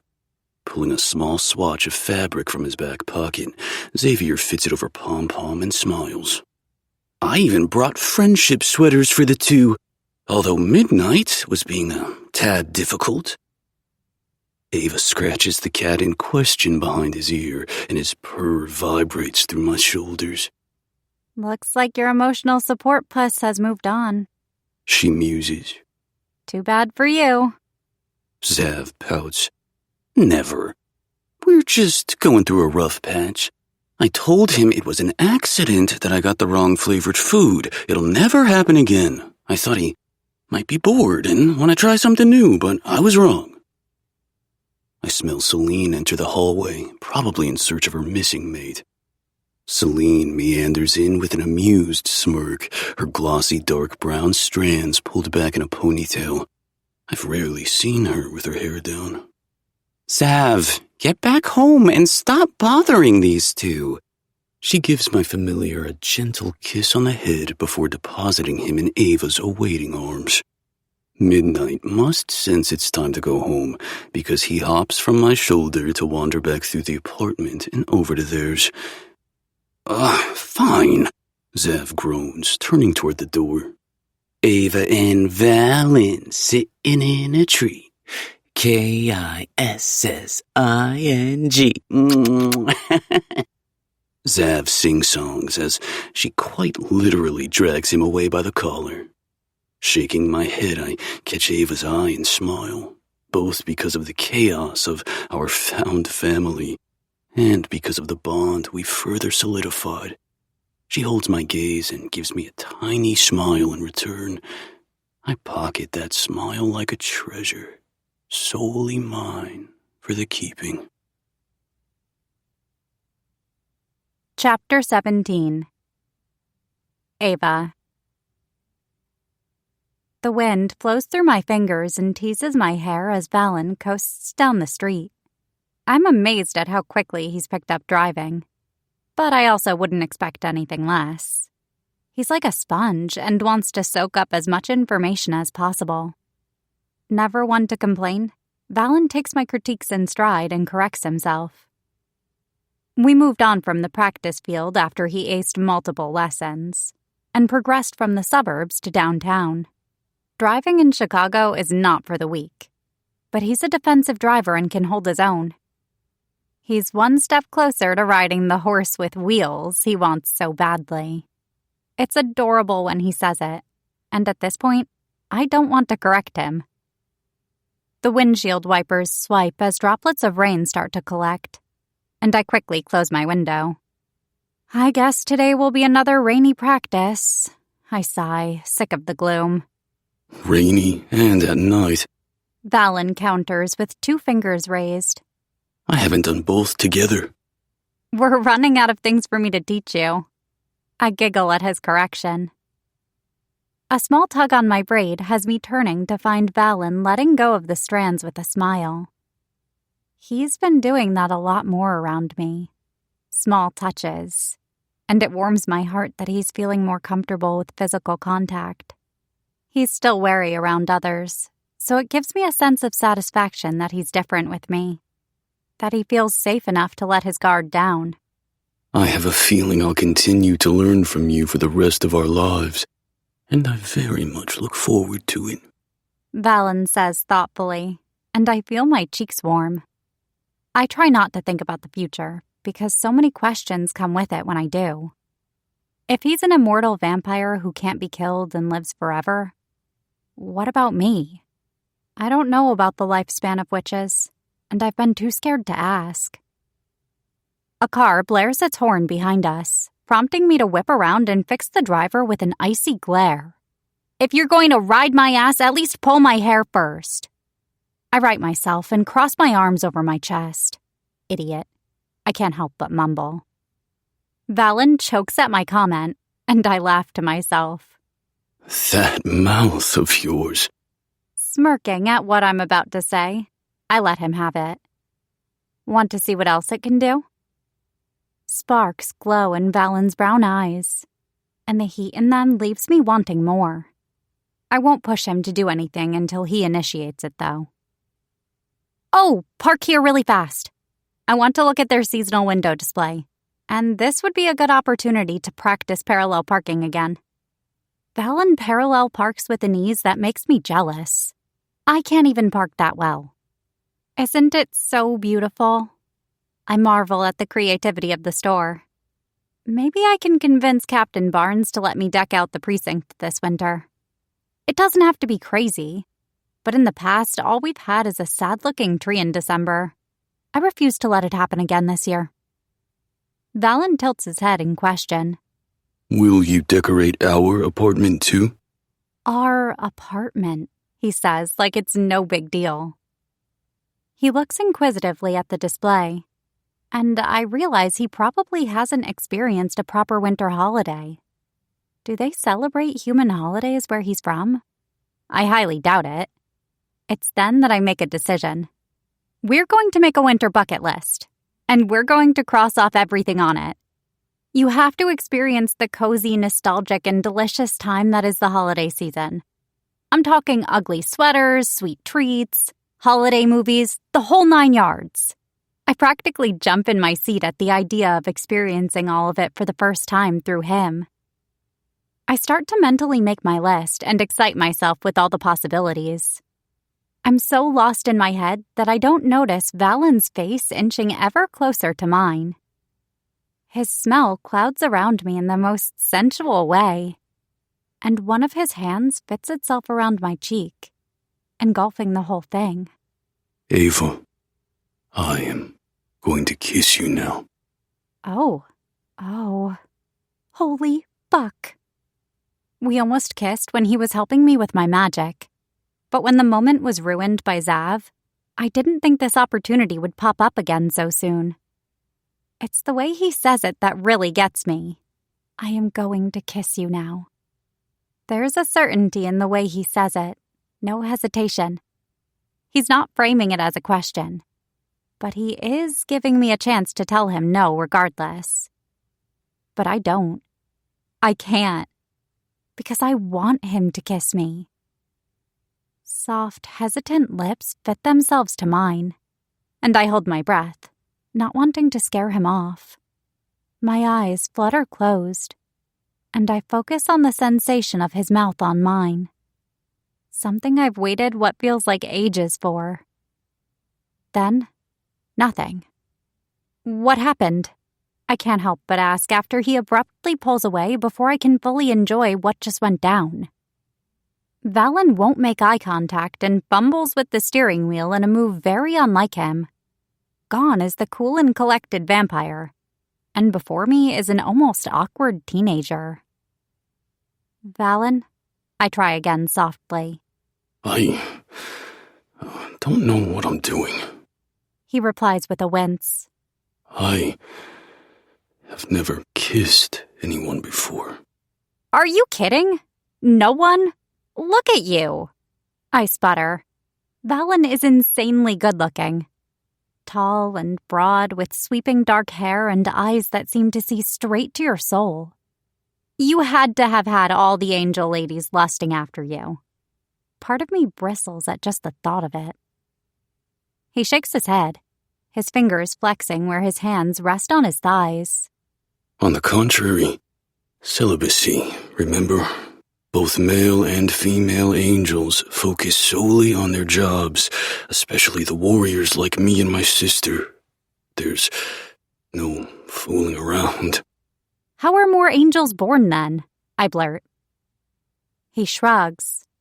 Every so often, pairs are chosen to continue the line. Only the strongest and smartest are allowed to bear children. Most are only allowed one child. My parents were a rare case and were allowed two. I run a hand through my pink hair. I'm not going to lie and say I'm not thrilled at the idea of being your first, because a large part of me selfishly is. He smirks at that, and I almost feel bad I can't do the same. It's not like I knew this hunk of a man would come along and proclaim himself as my mate. I know what you're thinking, and you shouldn't feel bad.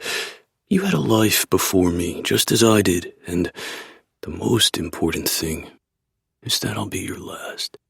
Valen says with conviction.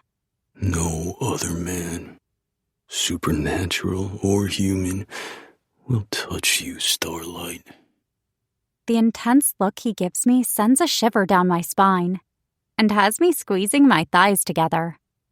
The bond between us is powerful, but not so powerful that I feel coerced or scared. It feels right. With that, he steals another piece of me, and we head back to our apartment in the rain that continues to fall in time with the rapid beat of my heart. Waking up in the middle of the night with a throat dry as the desert, I curse the cold weather.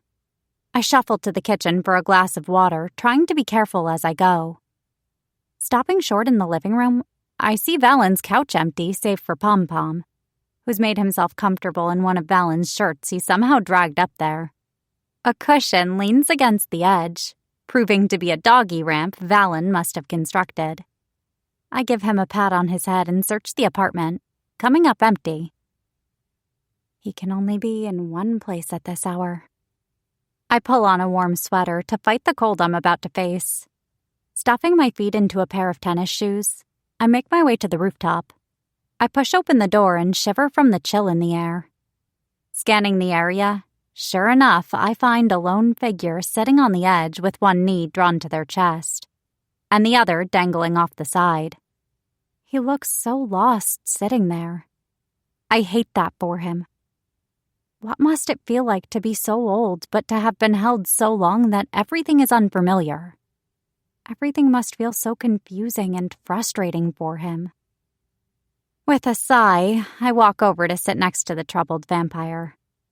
He doesn't acknowledge my presence, but I know as soon as I stepped outside, he knew I was here. I wouldn't be surprised with his supernatural sense if he didn't know I was headed here as soon as I made the decision. I wish you didn't have nightmares. The fact that they aren't a physical thing I can fight off for you makes me furious, I say into the glimmering night. Valen's dark strands rustle from a particularly strong gust of wind. The cords of muscle in his arm flex when he lowers his leg. His shoulders deflate with a sigh. I hate how dejected he looks and desperately want to make it better, but I don't know how. It's only been a few months since he was freed, and I'm sure he's still searching for ways to run from his nightmares. I still hear him periodically thrashing on the couch, and when I do, I try to sneak out and sleep next to him on the floor so I can hold his hand. He seems to sleep better with physical contact. I always end up back in my bed each morning, and neither of us talks about it. Do you think they'll go away? His soft whisper is barely audible. No matter how hard I try to fight them off, I always see them. Sadness etches over his features, and my heart breaks. Of course they will. It takes time, and you only recently got out of that hellscape. I long to touch him, to graze my fingers against his, or touch his cheek, or even glide my fingers through his hair. But I keep my hands to myself, because I'm not sure if he would appreciate physical contact at the moment. Back when I was first captured, my dreams were my only reprieve. They were one of the few times I could escape reality. They'd try all kinds of experiments and torture on me that I'd zone out to the point that it was hard to come back to myself. Valen sits stock still, and I say screw it. and thread my arm through his, which makes him relax. The sickest part of it all is I never even found my sister. He lets out a self-deprecating laugh and deflates. I squeeze his bicep in silent reassurance. Did you find any clues about where she was? I know you mentioned she went missing. My curiosity gets the better of me as I itch to know more about him. She was killed by a demon, he says softly, gazing out at the city. I can see just enough of his face to know he's far away right now, stuck in memories perhaps better off not reliving. But the least I can do is listen to him. Just before I was captured, I found one of her feathers coated in blood. Angels have unique wings, so I knew it was her, and the stench was undeniable. Fallon hardens, and I see a streak of revenge flash through his eyes. Part of me finds solace in the fact that I know what happened to her, but the other is horrified I didn't get to her in time. I failed Saphira. My lips downturn in sympathy. I can't imagine how painful that must have been for him. Fallon, you couldn't have known. You did the best you could. I stroke his arm, trying to offer as much comfort as I can. He finally turns to me with vigor. I promise you, Ava, I will never let you down. Not if I can help it. If we are parted, know I'm moving heaven and earth to get to you. I won't give up until you're back in my arms. His eyes are firm but earnest, and I know that even though we're still getting to know each other, this man, this vampire, will do anything for me. And the crazy part is, I think he would even if we weren't mates. Just like the lengths he went to for his sister, Valen is a protector at heart. Tears well in my eyes at the passion in his words. Spencer and I were inseparable when we were together, but I'm starting to see how faulty our relationship really was. It didn't hold this magnetic attraction, mate bond aside, or hold the foundation of trust we are beginning to build. Remember that kiss from earlier? I ask softly, waiting for his reaction. Valen nods with a shyness, his eyes dropping with something akin to embarrassment. I touch his cheek and he meets my eyes. I'm going to show you what a real kiss is like, I whisper. Giving him time to pull away, I close the gap and slide a hand around his nape. Slowly twisting the strands around my fingers, I pepper kisses around his face. I pay special attention to the slope of his neck and the strong jaw I've longed to kiss up until this point. His ragged breaths spur me on, and I tease him by kissing around his lips. With a growl of frustration, Valen pulls me flush to his chest in one quick motion and properly seals his lips to mine.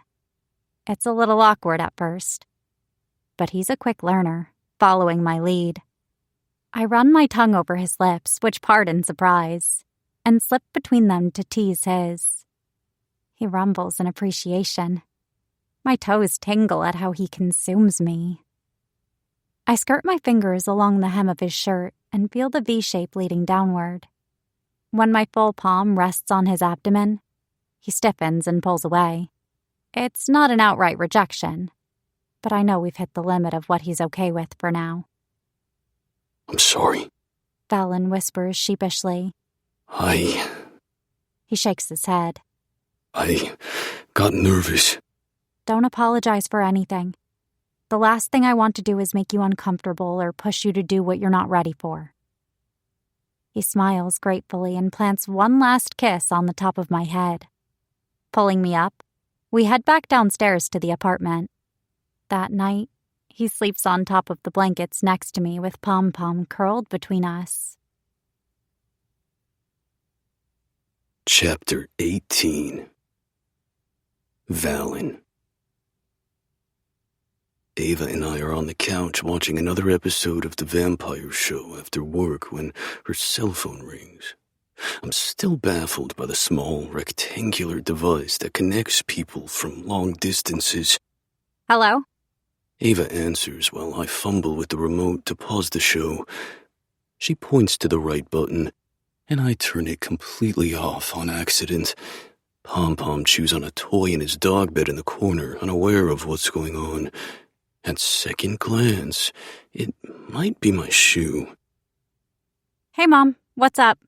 Ava adjusts her position on the couch, crossing her legs in a way she's told me is crisscross applesauce, which is baffling because applesauce is a food, not a position.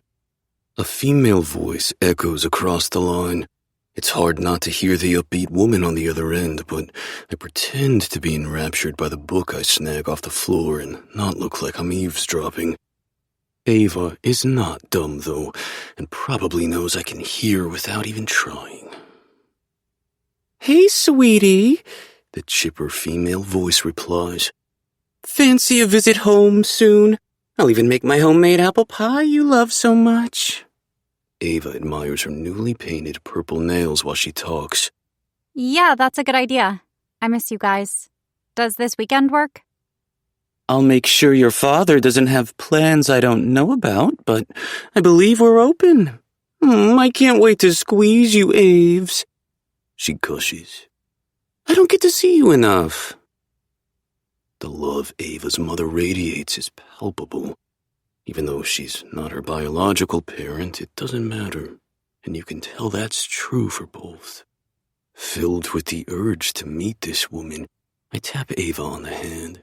She looks at me with an adorably confused expression, and I motion from me to her and then the phone.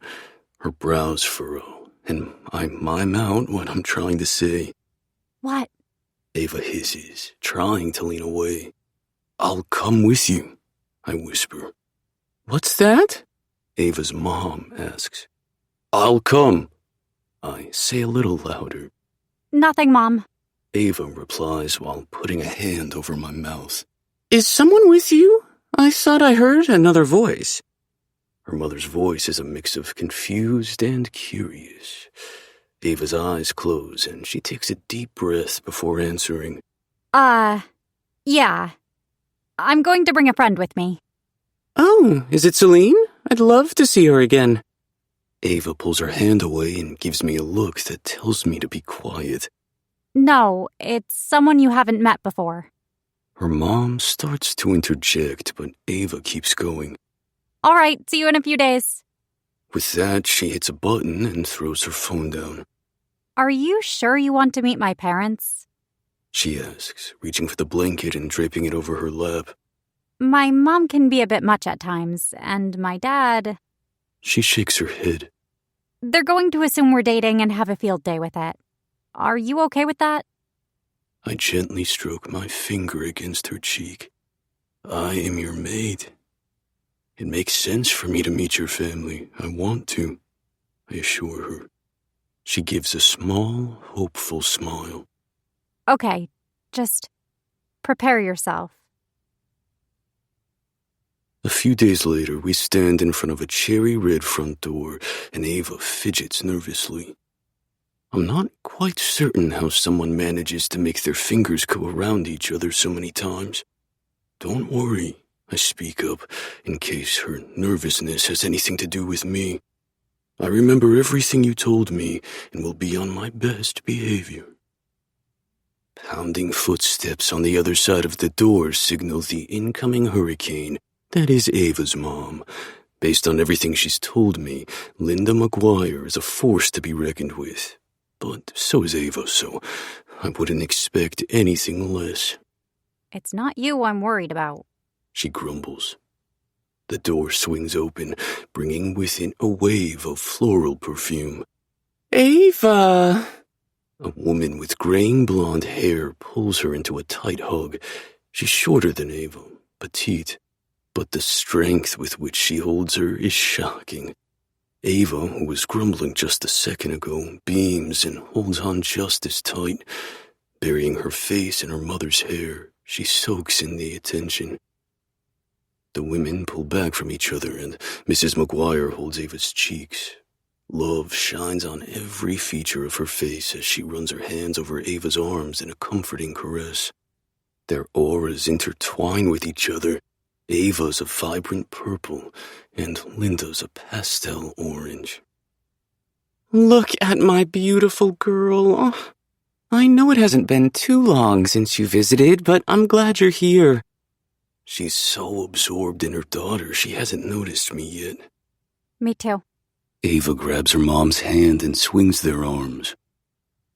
Linda spots me standing off to the side, and her eyes zero in, taking me in from my dark hair down to my boots.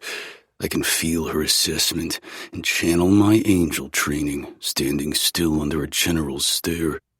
Who is Mr. Tall, Dark, and Handsome? She asks her daughter with obvious approval in her gaze. Ava sputters. Mom! Valen, ma'am. I hold out a hand, which she shakes with both of her own. When you said you were bringing a friend, I thought you meant a gal. This is above and beyond. Linda tucks my hand under her arm, and I hold in the flinch as she leads me into the house, her daughter forgotten behind us. Come this way, dear. You can meet my husband and tell me more about yourself. I feel Ava's exasperation and concern at the contact her mom is making with my body. Larry, come meet Valen. Linda calls upstairs. Then she gets to work assembling what looks to be cubed cheeses on a wooden plank. Odd. Yeah, Dad. It's not like I'm here too. Ava calls after taking her shoes off at the door. I suppose I should have done the same and quickly join her so I can remove my boots.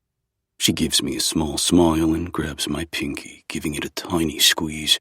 Shuffling down the stairs, a tall, lean man with completely gray hair reveals himself. He sports a pair of wire-framed glasses and holds a tabby cat in his arms. His aura is also pastel orange in color.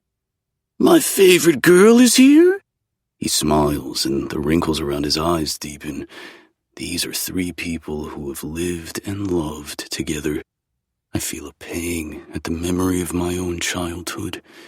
It's not that our parents did not love us, but angels operate differently. Our mission is our life, and most angels don't have children. My sister and I shared a special bond as one of the few sets of siblings to exist. We worked incredibly well together as warriors. Miss Tabby might have something to say about that. Hi, Tabitha. Ava coos at the cat and holds her like a baby after hugging her dad. The cat meows and nuzzles Ava. I see the many years the cat has experienced. While still intelligent, there's an obvious difference in her behavior to Midnight and Pom-Pom as familiars.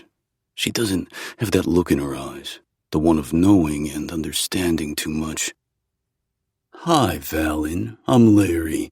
Nice to meet you. He gives me a strong handshake, and I return it in kind. Thank you for having me. So, Valen, what is it that you do? How did you meet our daughter? Linda scuttles around the kitchen, preparing snacks and pulling out tools I've never seen before. She ushers us to the living room to get comfortable while she finishes up. Celine introduced us. Ava replies quickly before I can. Not untrue.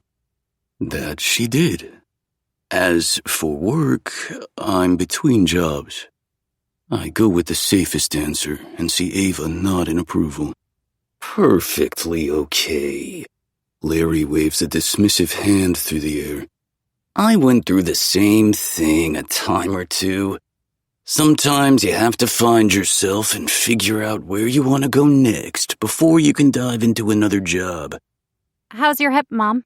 Ava cuddles with the cat while Linda brings the assorted snacks to where we're all seated. Oh, it's all right. As if summoning the pain, she rubs her hip with a winch. I'm trying to hold off on a replacement for as long as possible, but your dad said I should get it done and over with. It'll bring a lot of relief once it's all healed up. She sits next to Larry, who wraps an arm around her shoulder and kisses her on the temple. But I watched a video on how they performed the surgery. and it's gotten me shaken up. Ava groans, but the sound is tinged with laughter. Mom, why would you do that? I don't know. The older woman sighs, shoulders deflating. I was a little too curious, I guess. Ava shakes her head, her lips curled in adorable amusement. Glancing between Ava and her parents, I continue to be amazed by the comfort and love that radiates between them.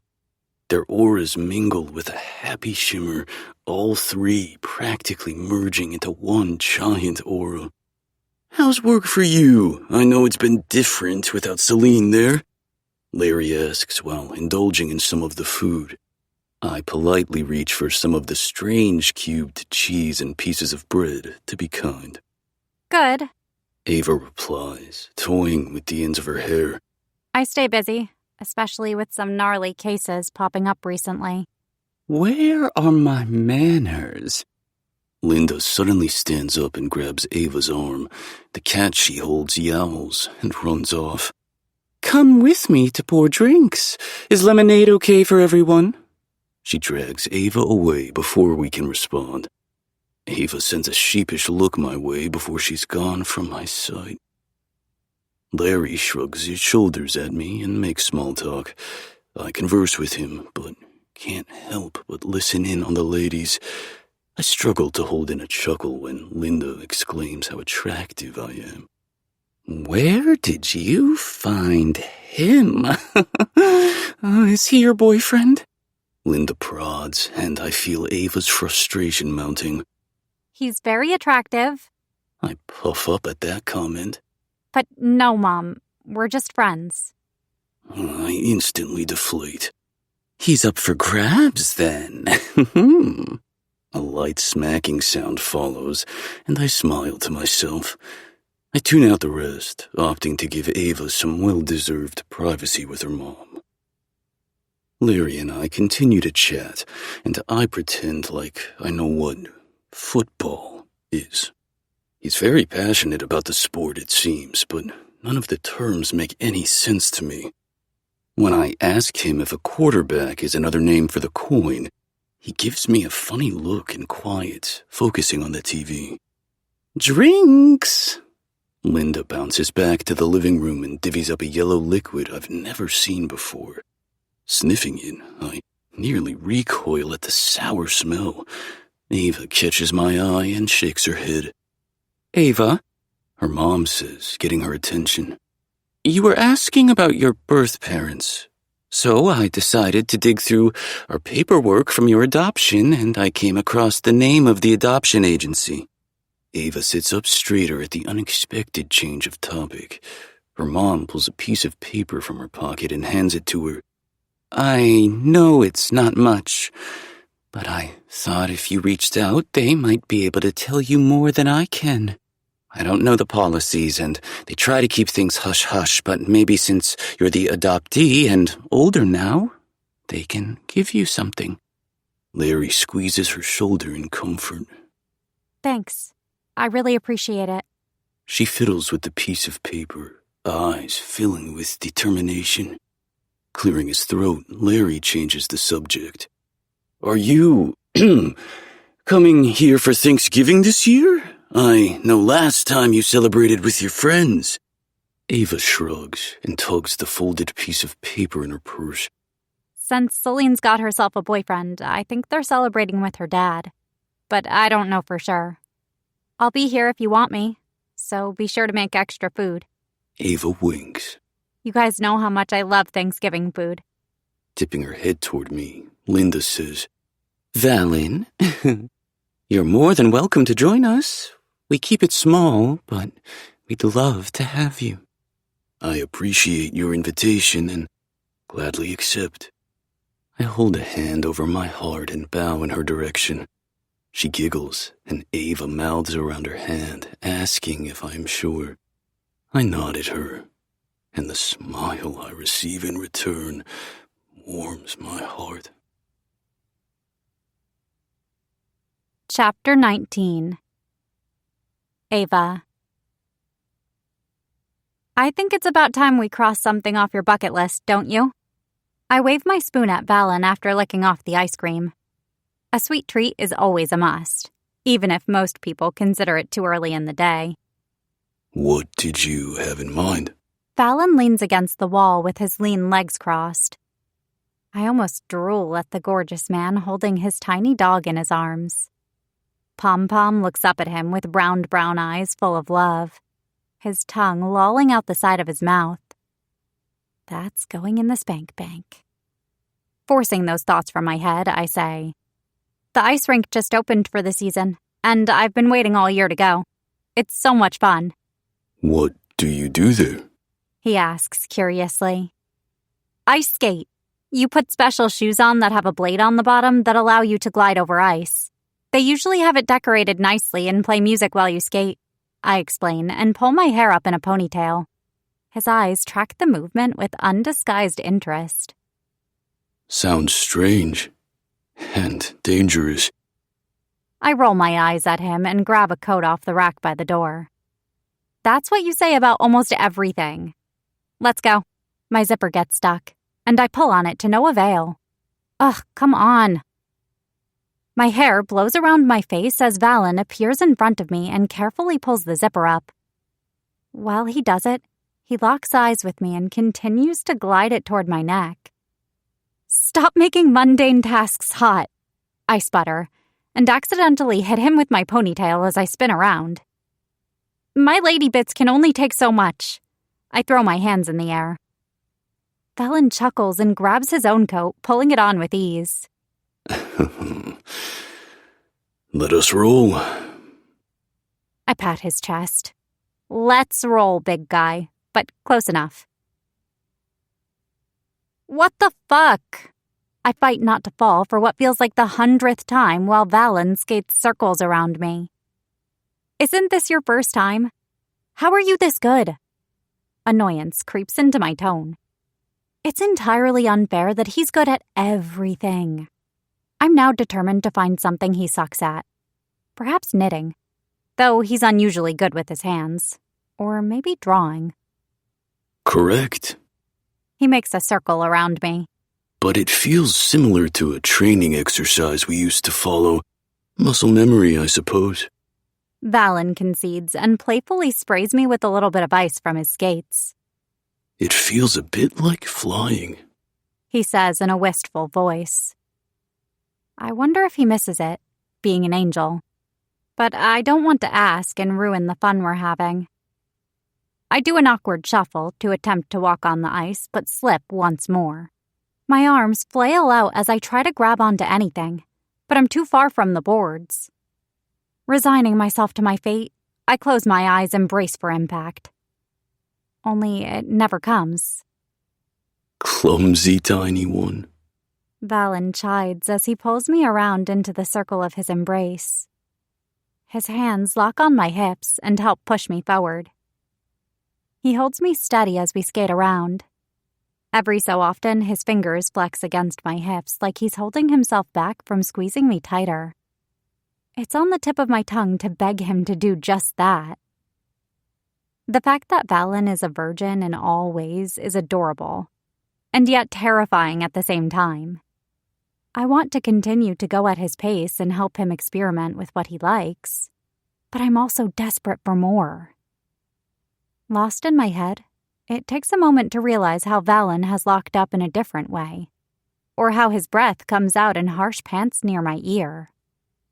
I glance around to see what's affected him this way, and find a large group of people on the ice. The number of skaters has increased exponentially, and our little corner is packed. Evil. Valen whimpers, and I give his forearm a squeeze. The way he immediately seeks comfort from me has my heart warming. Despite the chill in the air, I suddenly feel hot all over. Let's get off the ice, I soothe and start to lead him toward the exit. He's stiff with panic, and I wish I could hold his hand, but he still has a firm hold on my hips. That's right, I encourage. You're doing great. The pressure of his frame against my back makes it feel like he's boneless and relying on me to get him out. I hate that crowds are too much for him. Especially living in Chicago, crowds are inevitable and unavoidable. In this instance, we're packed in like sardines, so I understand why it's triggered him. We're almost there. Just listen to my voice, I say as gently as I can. You're safe and you're with me. Every time Valen has to brush against someone, a small sound of pain comes out of him. It's so at odds with his imposing figure and makes me feel violent on his behalf. I know we're in a public spot, and the people here don't mean him harm. But I can't help the possessive feeling crawling out of my stomach. Finally, after what feels like ages, we make it off the ice and head over to a relatively quiet corner to take our skates off. Will you be okay if I grab our things from the locker? Valen looks devoid of color and stares off into space with a furrowed brow. Valen? I ask, worry twisting me into knots. He nods but holds on to my hand for as long as possible as I step away. I hurry and grab my bag and our shoes. He's in the same position I left him in when I return, and I encourage him to get his boots on like he's a small child. Left foot up. I tap his arch and he complies. Good job. Now the next foot. Once his boots are on, I help lace them and feel a weight drop onto my shoulder. Valen clutches me like I'm his lifeline and nuzzles his head as deep into the crook of my neck as he can. I close my eyes and inhale his scent. Shivers rack his body and I whisper reassurances to him. His breath fans across my neck, and I stroke his hair with gentle fingers. With him leaning down over me and me kneeling, it feels like an intimate position. Too many auras? I whisper, wanting to confirm. After a brief silence, he responds with a shaky, Yes, I don't like when they swarm around, and being touched is still troublesome for me. Since he's progressed so much with me, I forget how overwhelming everything is for him and how fresh his trauma is. But you're okay with this? I ask, referring to the way he clings to me. Yes. He holds on tighter. I'm sorry for bringing you here. I should have known how crowded it would be. I should have known it would be too much. I apologize. I'll have to think through my ideas for our winter bucket list.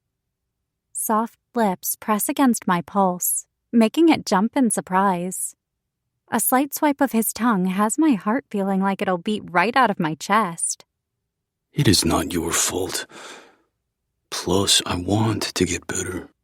Valen sighs softly.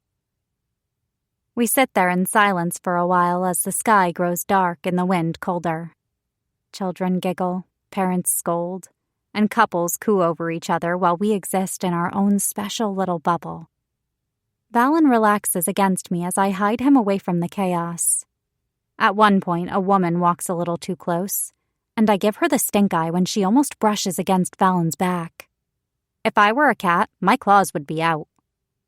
Once he's settled and not feeling as anxious, we walk hand in hand back to the car and head home to the apartment. Chapter 20. Ava. Bells jingle as I push open the wooden door to the beehive. The smell of coffee tickles my nose, and I breathe in deeply, inhaling the scent of my favorite form of sustenance. Smells delicious, as always, Luna. I sing-song as I walk over to the bar where she cleans a mug. Hey, Ava. Luna smiles and gets to work on my usual drink.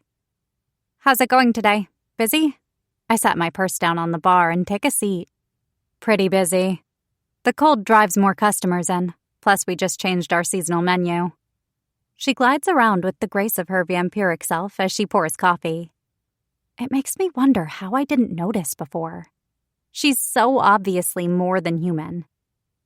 How's work? Same old, same old. A lock of hair falls over my shoulder, and I examine it.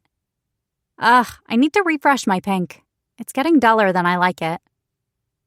Luna places a piping hot mug of coffee in front of me with beautifully poured milk on the top. I waft the caramel smell to my nose and practically orgasm on the spot. Her coffee is such a unique blend. I've never tasted anything like it. I love that she knows what I want without me even having to order. That's A-plus service in my book. I've been thinking about trying something new and dyeing my hair. She dries another mug and sets it back on the open shelves behind her. Could I join you? Make it a girls' night? She asks, crossing her arms over her chest. You want to dye your hair? But the blonde is so pretty, I whine. So much better than my natural dishwasher hue. I've had it for so many years. I'm sick of it. It doesn't have to be an insanely drastic change. Just something new and fresh. Luna shrugs and goes over to help a customer at the register. When you're as old as I am, she whispers conspiratorially when she comes back. Things get boring after a while. It's weird to realize that she is older than she looks, especially when she's young compared to Valen and Zav. If you're sure, then I'm totally down for it, I reply. I'm so down. I'll pick up some color when I close up, and you can just text me a good time to show up. A group of customers walks in, and she hurries over to help them. I scroll on my social feed and zone out while drinking my latte. A notification pops up at the top of my screen, and I almost spit out my mouthful of coffee when I read it. Valentine. Ho aru duai. Valentine. How are you doing? Valentine. ... Valentine. Voice message. Holding the phone up to my ear, I press play on the 10-second voice message and hear him cursing about technology. I picked up a phone for him this week, figuring it was a good thing to get him acclimated to. We covered the basics. And I suppose I could have gotten him an old flip phone since he doesn't use it for much. Valentine. How? Valentine. Are? Valentine. You? Valentine. Doing. I giggle at the broken up texts and stream of consciousness. Ava. Good. How are you? I respond, my lips curled with amusement. Eagerly awaiting his response, I stare at the screen, but his name pops up via call instead. Hello? This cursed device is too hard to use. I didn't want to type out another response, so I called. He explains matter-of-factly. Is work going well? Are you well? His genuine concern is adorable, and the fact that he's checking in on me has me kicking my feet under the bar. I'm giddy like a teenage girl with a crush. All good here, I reply, schooling my voice so I hopefully don't sound too excited. How are you and Pom Pom holding up?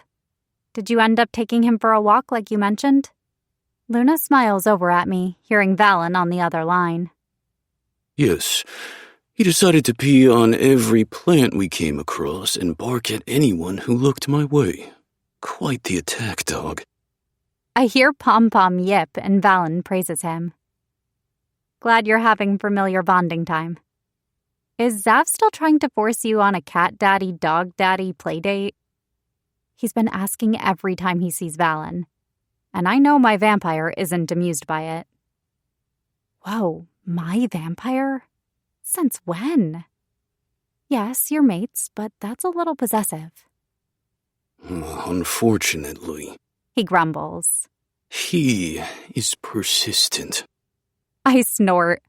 That's a nice way of putting it. Zav is the relentless type. When he discovered Celine was his mate, he would show up at random places as an employee just to see her. I wish I could say that has stopped now that they're together. But just last week, he showed up at our Pilates class as the instructor. Well, tonight might have to be the night you indulge him, since an unexpected girls' night has popped up. I hand Luna my credit card as I prepare to leave. Motioning to her case of croissants, I ask her to bag up a chocolate one for my sweet tooth later. Luna's coming, but I'm sure Celine will want to join, which means Zav will try to crash our fun time, and I need you to keep him occupied to leave us alone. He grumbles some more, but agrees. He hangs up abruptly when he must accidentally end the call, which makes me smile. Are you sure you don't want to dye your hair, Celine? You'd rock the deep red color, and it would add some depth, I coax, trying to convince her to join our hair-dyeing adventure. Luna showed up with a smorgasbord of colors to choose from since she didn't know what she wanted. Celine sits on my bed, flipping through a magazine as I coat my strands in pink. Luna sits next to me with strands of her hair already saturated in processing. No, thank you. She examines the ends of her ponytail. I don't want to deal with the maintenance. Plus, it would probably throw my dad off, with his loss of familiarity. I don't want to make anything more stressful for him. She perks up and closes the magazine. Speaking of, you saw your family recently, didn't you? How'd that go? I forgot I mentioned to Celine that I was going to, and haven't filled her in. Things are different between us, what with her having Xavier and me with Valen. We just don't have the same amount of time to catch up as we used to. Yeah, I make sure to fully saturate the pieces I'm working on before moving on to the next. My mom found the name of the adoption agency.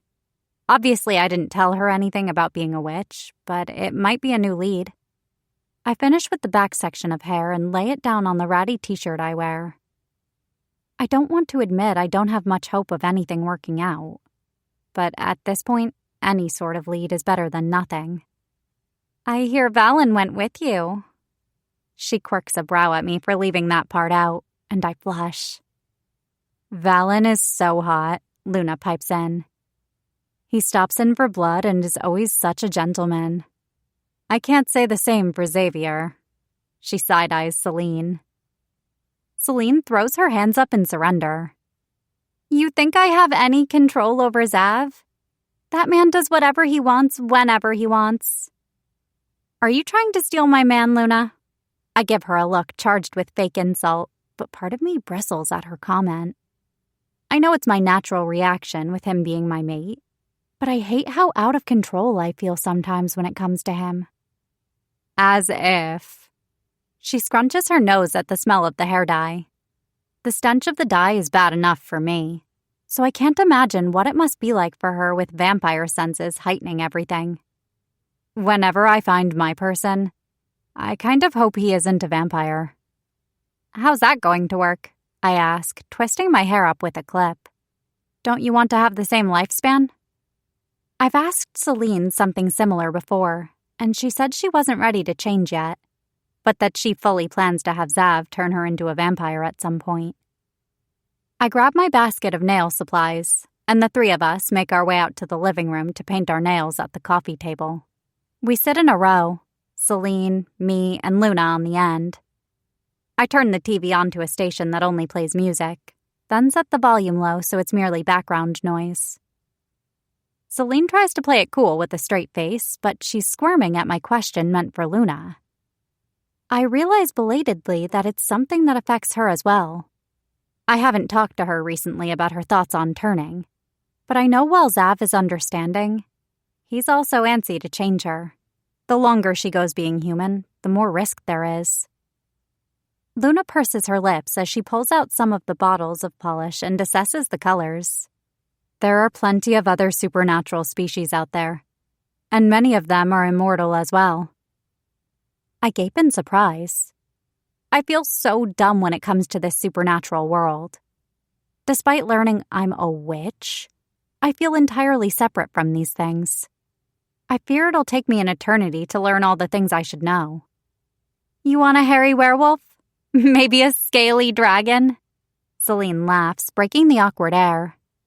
Who knows? She shrugs, eyeing a sparkly lime green polish before she shakes her head and puts it back in the basket.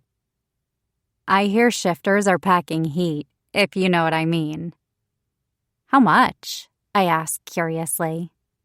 Luna holds up her hands a ridiculous distance apart. I gape in shock. You're kidding. It's a statement, not a question, because there's no way. That's what I've heard. She shrugs, letting her hands fall back to her lap. Wouldn't you break in half? I ask, selecting an emerald green color for my nails. Laughing, Luna finally settles on a pastel purple. I slide the basket closer to Celine so she can make her choice. According to my friend, no. Celine chooses a nude shade and sets the basket on the floor so it's out of the way, and gives us more space on the coffee table. Thankfully, there isn't anyone to interrupt us, since Zav and Valen are next door with their respective familiars. Hopefully Valen is doing okay. He was a bit sulky about having to spend time with Zav, since the vampire overwhelms him. But when he saw I was about to give in and let him stay, he said he would go, and that he wanted me to enjoy my night with the girls. Celine, I try to broach the topic carefully. Have you given it any more thought to whether you want to turn? I know it's a sensitive topic for her. I've only brought it up once before, when I first found out about all of this, and she was still too traumatized from what she'd been through to give me more than a quiet, I don't know. She sighs and paints her pinky finger with perfect precision before examining it closely. I know she's stalling, but it's a difficult question, so I stay quiet and give her time. It's such a big decision. I mean, I literally have to die. Her voice cracks, and I get the feeling this has been a topic of discussion between her and Zav. I know what you're thinking, and no, Xavier doesn't pressure me. He'd be fucking ecstatic if I marched over and told him to turn me right now, but he's being patient. I do want to turn and spend the rest of my life with him, but I can't pinpoint a specific timeline. It's scary deciding to give up my humanity. She rubs her lips together in concentration as she paints another nail. It's a big decision, Luna validates. One that was stripped from me, so I don't blame you for thinking it through. But if you love Xavier and know you want to turn, what is the hang-up?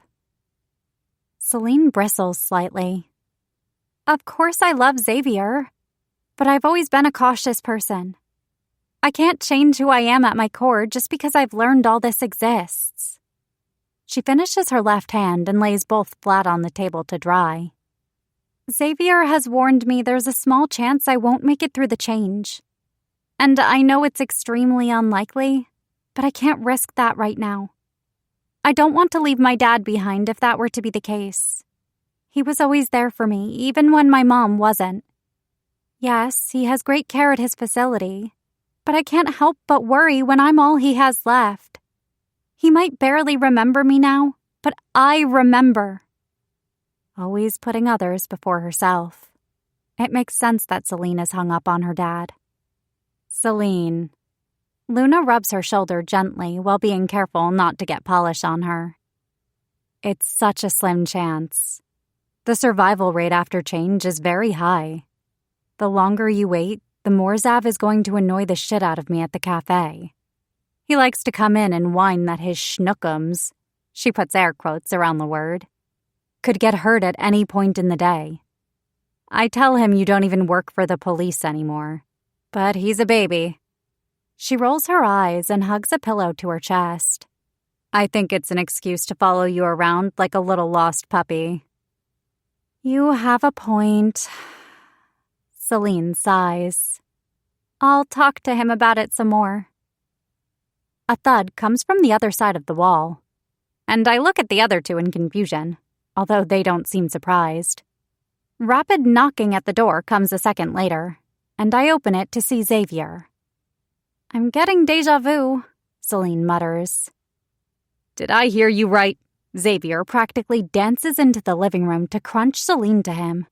My baby is seriously considering letting me turn her into a big bad vampire. He kisses all over her face while she attempts to squirm away. We'll talk about it, she concedes and gives him a peck on the nose before shoving him off. Go back to Valen and stay there. This is girl time. He pouts. But honey, we're not meant to be separated this long.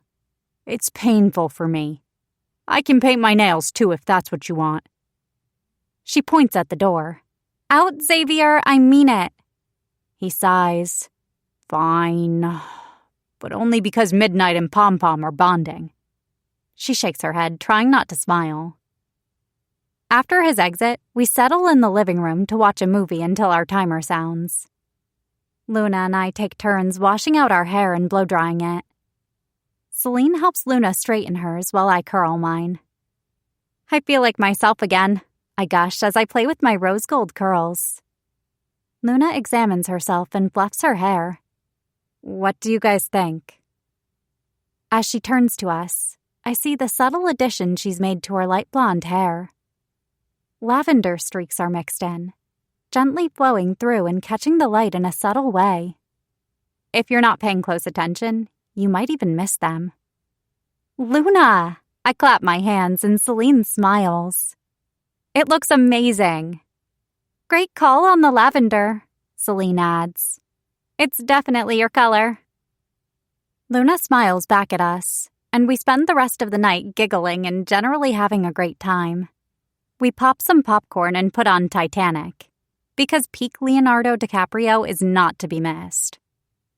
Later, after they've left, Valen comes back into the apartment with Pom-Pom cradled against his chest. The tiny floof is passed out with his tongue lolling out of his mouth. Tuckered out, I laugh and scratch the dog's head. He lets out a snore that seems far too loud for such a small dog. Valen lays Pom-Pom gently on his bed and tucks him under his favorite blanket. That makes two of us. I don't know how anyone can be so energetic and talkative. I barely got a word in and can't understand half of what he's talking about. Now he wants us to be vampire besties. He says the last part with quotation fingers. Something about making bracelets and matching tattoos. That's Zav for you, I muse, and we fall silent. The quiet stretches between us, and I wonder if he can hear my heart rate increase in speed. Who am I kidding? Of course he can. Come to bed with me? I voice the question, bouncing around in my head. At his immediate unsure expression, I quickly add, You seem to have fewer nightmares when we're near each other. So why suffer? At first, I think Valen is going to say no. But he ends up taking my outstretched hand and following me to the bedroom. He waits patiently on top of the covers while I mill about and do my nighttime routine. He frustratingly refuses to climb underneath the sheets when I get in bed.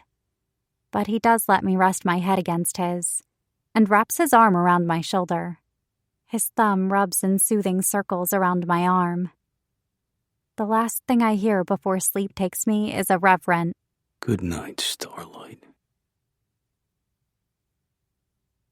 Chapter 21. Valen. We've only been in the car for 5 minutes, and I'm questioning whether this or being held captive is worse. Xavier! I turn toward the over-caffeinated vampire who bounces in his seat. For the love of every god out there, shut the fuck up! I hiss and turn back around in the passenger seat. Ava laughs at my side. I love that the current English language is finally rubbing off on you. Mom! Xavier turns in his seat towards Celine. He cussed at me! Xavier pouts.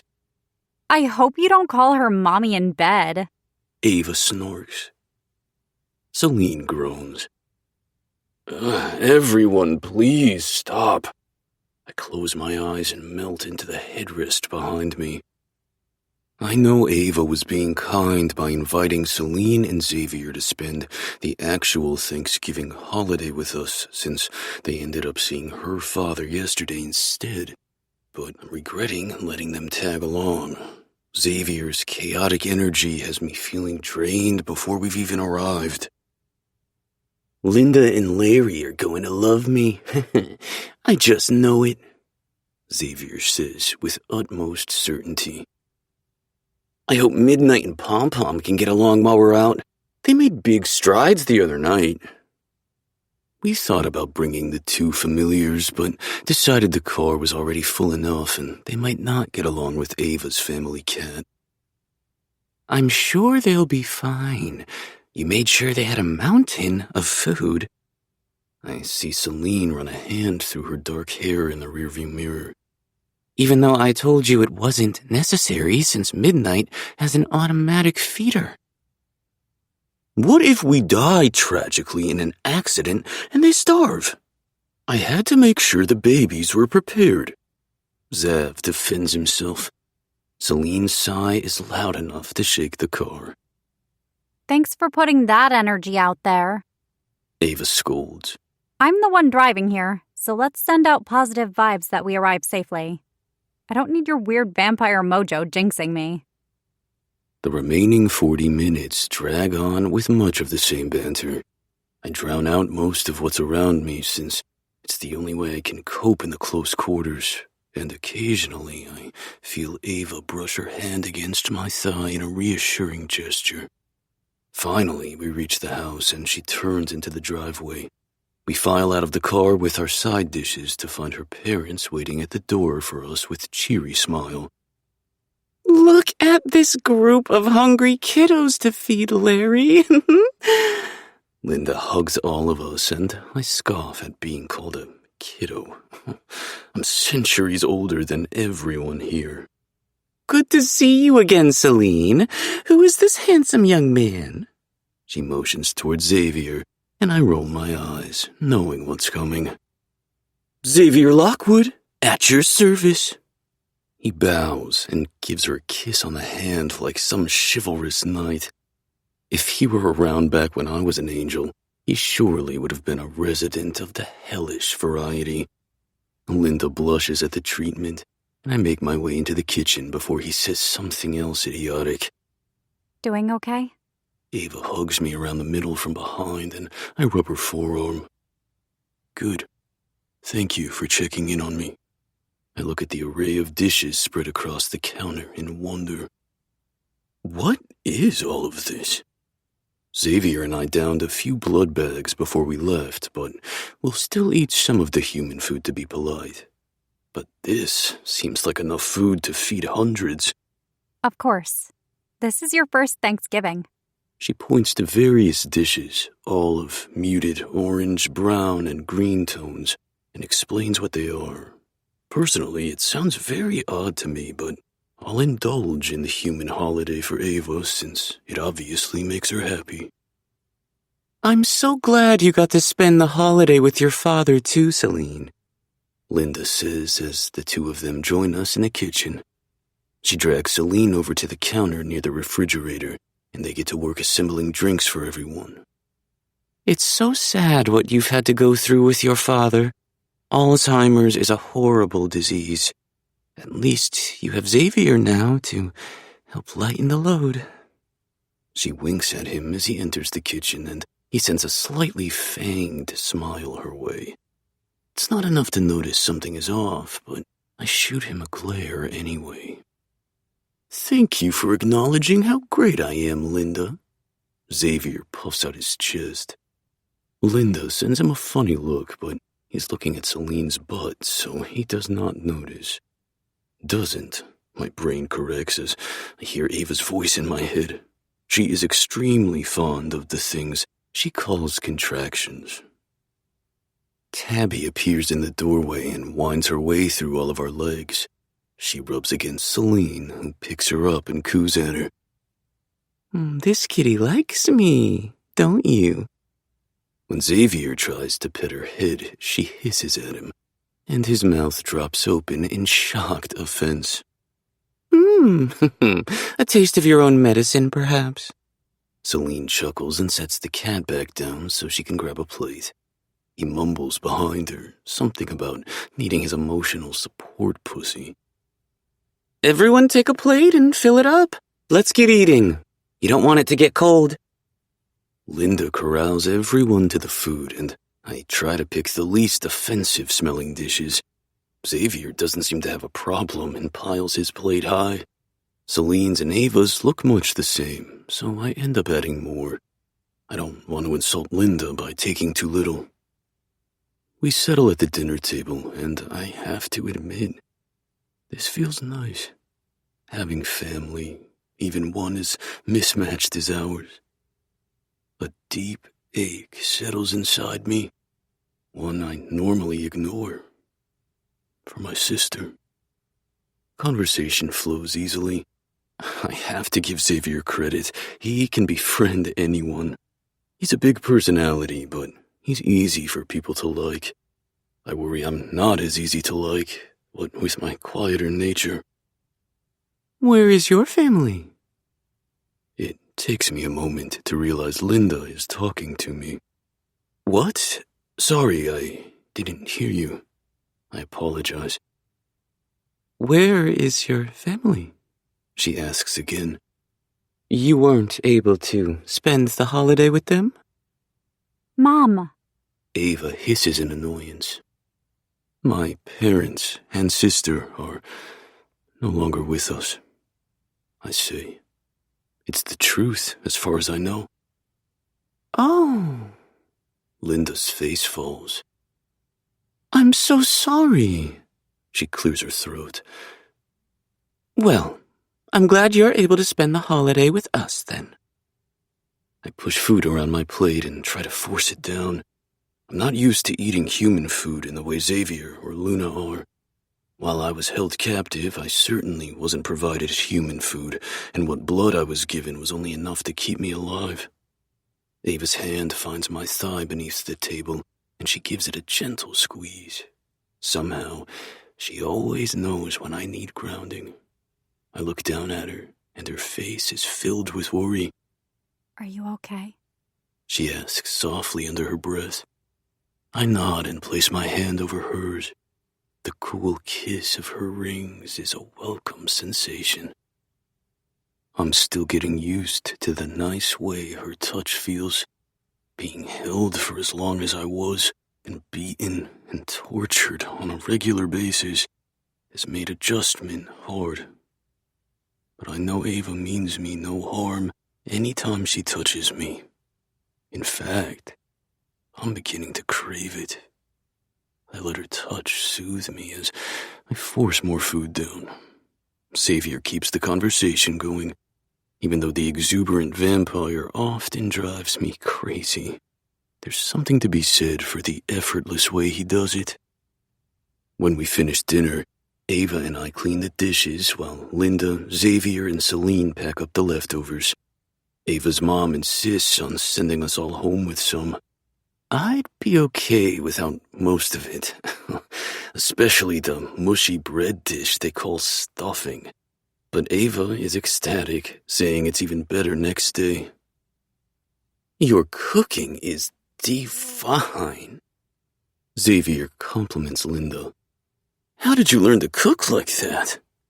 Linda titters gleefully at the praise.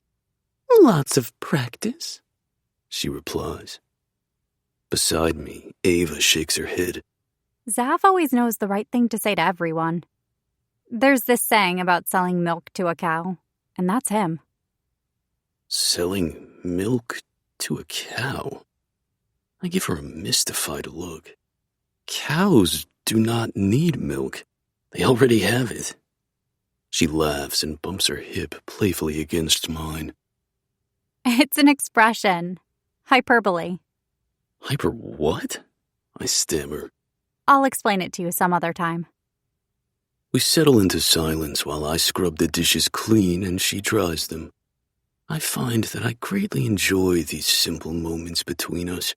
There's no pressure to say the right thing. It's just us existing in a shared space. Once the kitchen is spotless, we gather in the living room. A football game plays on the TV, and Larry's eyes are glued to the screen despite the volume not being on.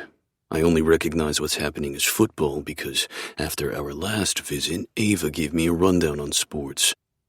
I don't understand why humans would constantly want to tackle each other, but I guess it's a good method of getting out aggression.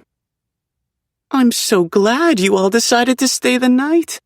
Sometimes it's too quiet here, Linda says, clapping her hands.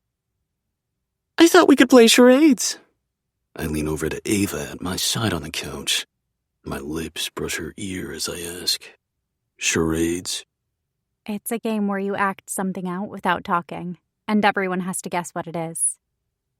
My eyes widen in horror. I do not believe I'm going to like this game. She pats my knee, and I capture her hand before she can pull away. Don't worry, She says, looking down at where I clasp her hand and rubbing her thumb against my fingers. I'll help you. Should we split into 2 or 3 teams? Linda asks, looking around at the group of us. Teams? Let's do 2 teams. Ava says, cutting off Xavier, who was about to speak. I'm certain she's made this call for my benefit. Mom, you join Valen and me, and Dad can play with Zav and Celine. Linda joins us on the couch, and Celine and Xavier settle on the love seat near Larry's recliner. I'll get the paper and pencils. Ava announces. I watch her go, instantly missing her warmth and comfort. Luckily, she hasn't gone long and returns with a stack of paper she's ripped into pieces and enough pencils for everyone. What do I do? I ask when she sits down again. I eye the paper she hands me like it's poisoned. You write down something we can act out. All the slips will go into a bowl, and we draw from that.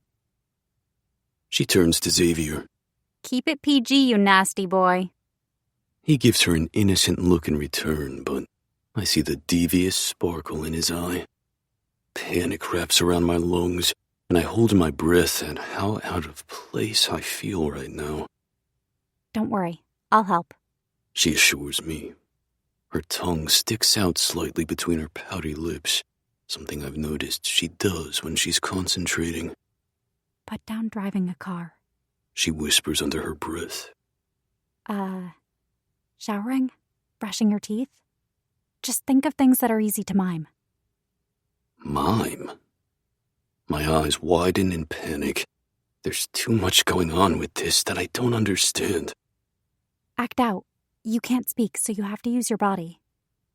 I only have 5 slips of paper, so I use the ideas Ava gave me and on my own come up with walking a dog and putting on makeup.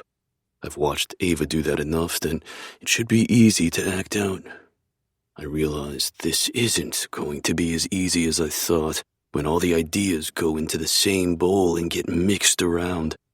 Based on the gleeful look Xavier sends our way, there's no telling what the vampire has included. Don't be nervous. Ava whispers, giving my knee a pat. It's just a game. Speaking to the rest of the group, she asks, Rock, paper, scissors for who goes first? I'm not sure what that means, but Xavier jumps up with exuberance to participate. Ava stands and meets him in the middle of the living room, and they battle it out with random hand gestures until Xavier throws his hands in the air and cheers. I take it that means he won. Ava returns to her spot beside me while Xavier chooses a slip of paper from the bowl and acts out whatever is on it for his team. I have no idea what he's doing with his hands. Making coffee, Celine shouts out, and Zav shakes his head. Are you a barista? Larry asks, the question laced with confusion. Again, Xavier shakes his head and changes up what he's doing. Oh! Celine claps her hands. Bartender! Got it! Ha! Zav shouts and takes his place back on the love seat while smacking his palm loudly against hers. Ava gets up and fishes through the bowl. She reads the paper and then acts like she's putting something in her ears, bobbing her head along to something we can't hear. I try to figure out what she's doing. Listening to music, Linda shouts, pointing a finger at her daughter. Yes, that's it. Ava says excitedly. And that's how it goes, back and forth. I get by easy on my turns, pulling reading and painting nails. I have a feeling those are ones Ava might have supplied to make it easier on me. Despite my nerves, I find myself smiling and actually having fun. A few rounds later, Xavier strolls up for another turn. He waves his hand in the bowl, but I track him sliding a piece of paper out of his sleeve and pretending to pull it. Nobody else notices the sleight of hand, and I straighten, afraid of what he's about to do. Larry and Linda, Avert your eyes, he warns. They look confused, but hesitantly turn away. Like a troublesome toddler, Zav smirks and forms a hole with one of his hands while straightening his pointer finger on the other. Pushing his finger into the hole in quick succession, I frown, not understanding what the hell he's doing. Zav, I thought we said no lewd gestures, Celine scolds. That's not it, he sing-songs. Ava, do you have a guess? I don't want to partake in your childish games. She harumphs and crosses her arms. Since nobody wants to guess, I will tell you. He leans forward conspiratorially and whispers, It's the fucking you two should be engaging in. I'm getting blue balls at this point. Xavier! Celine yells, and he shrugs before sitting down for Larry's turn. Ava is a bright shade of red, and if I could blush, I'm sure I would be too. Envisioning sinking into her wet heat has me hardening on the couch, which is unacceptable with her parents in the same room. God help me. When the game is over and my dick has deflated some, Linda insists on serving us all dessert that consists of homemade apple pie and vanilla ice cream. Eventually, we all get ready for bed. Xavier and Celine are crashing on the pull-out couch, and I'll be taking the tiny trundle bed in Linda's home office while Ava sleeps in her childhood bedroom. I wait outside the bathroom for her to finish up, not because I need to use it, but because I want to see her before we go to bed. When the door finally squeaks open, she startles when she spots me. I reach out and grab her elbow to steady her. Sorry, I didn't mean to scare you. I wanted to say goodnight. Oh. A delightful pink warms her cheeks. I like knowing I have some sort of effect on her, considering how she has me twisted in knots. I've never felt the things I feel for her. Attraction is new to me. For a long time, I felt my vampirism has been a curse. But having Ava as a mate is a gift. Good night. Good night, I repeat, eyes on her lips. I've never kissed someone before Ava, and now I find myself thinking about her mouth all the time. The way she tastes, the little sounds she makes, She cuts off my train of thought when she stands on her tiptoes and kisses my cheek. Sleep good, She says softly, passing by me and stepping into her bedroom. The door closes, and I remain until her scent fades. Chapter 22. Valen. I can't sleep. I wish I could blame it on the lumpy mattress or how the bed is too short for my long legs, but while all those things are true, it's not the reason I'm awake right now.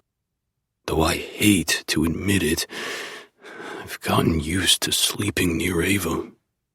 Her even breaths and the steady beat of her heart help lull me into a peaceful rest, something I went way too long without. Even knowing I've escaped that hellhole, I'm reluctant to fully surrender myself to being by her side every night. It feels too good to be true. What if she's ripped away from me like my sister was? Disgruntled, I shove the blankets off myself and stand. I don't want to wake her and disturb her, but I also know Ava wouldn't like to find out that I struggled and didn't go to her for help. She'll ask me how I slept in the morning, and I find it impossible to lie to my mate. Easing the door open, I nearly fall flat on my ass when I find Xavier standing there with a shit-eating grin. He leans casually against the wall across from me, arms crossed over his chest, fangs on full display. "What are you doing?" I ask, looking around. "Why aren't you downstairs with Celine?" With the way he follows her around, it's hard to believe he left her side. He bounces on his toes. I was waiting for this. What's this? I ask dumbly. For you to sneak out and go to Ava's room. That's not what I was doing. It's exactly what I was doing, and his smile tells me he knows I'm lying. With a sigh, I grumble. I sleep better near her. Whatever you say, Valentine. He chirps. I wish Ava would have never let my full name slip to the obnoxious vampire, but it's too late now. He slips his hand into the pocket of his sleep pants and holds something out to me. I open my palm and he drops the square object into it. What is this? I ask, staring at the weird square object. He pats my shoulder. Ava will know. Still sporting that shit-eating grin, he slowly strolls down the stairs. For a moment, I almost turn back around and decide to tough it out, but no, I'm not going to let Xavier chase me away from my mate with his nosiness. Taking a deep breath, I ease down the hall to Ava's room. Standing in front of the door, I hesitate, but can't fight the temptation any longer and push it open. The hinges creak and I stop, listening to the even sounds of her parents' breaths down the hall to make sure they don't wake.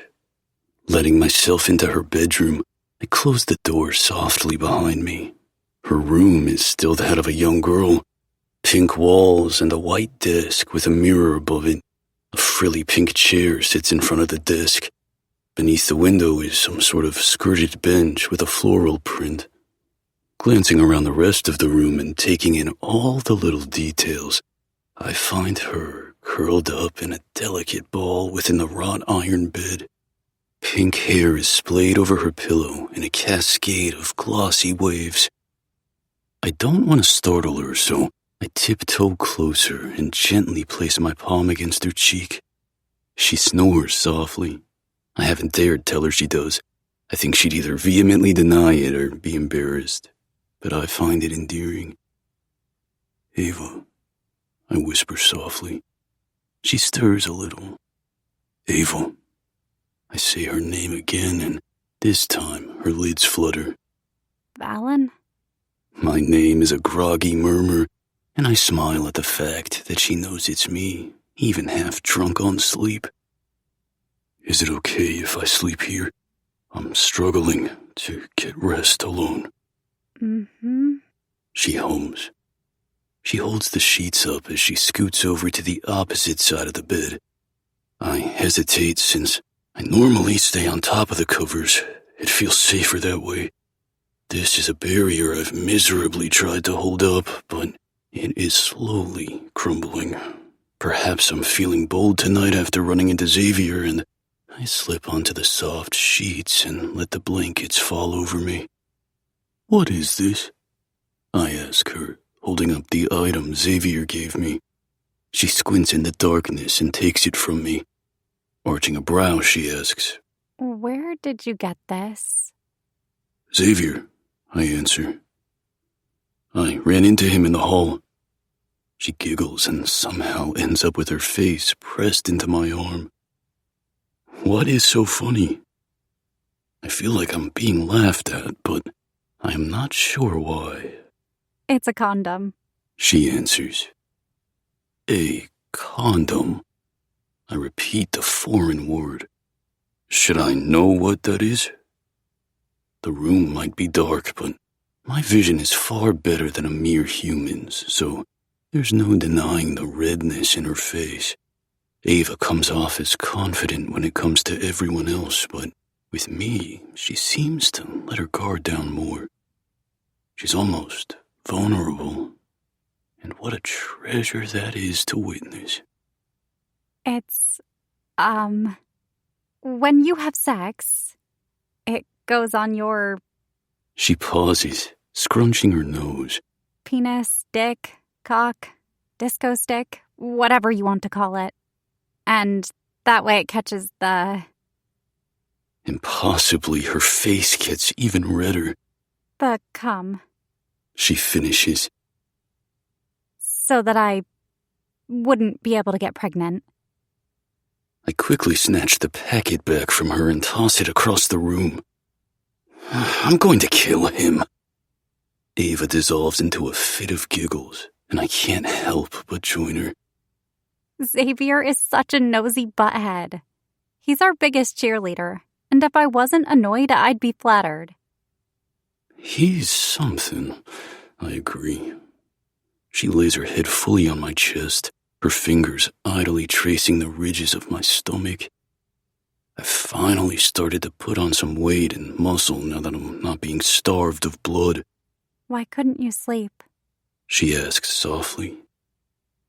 My feet hung off the bed. I crumble. And your scent wasn't strong enough.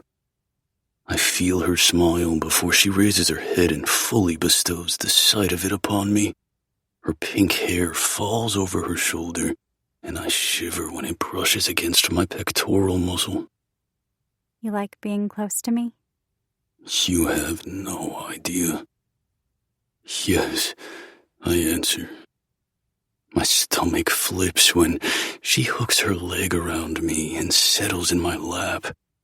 I sit up, groaning when her core rubs against my cock. She traces the shape of my lips with her finger. Can I kiss you? She asks, so fucking sweetly that I groan.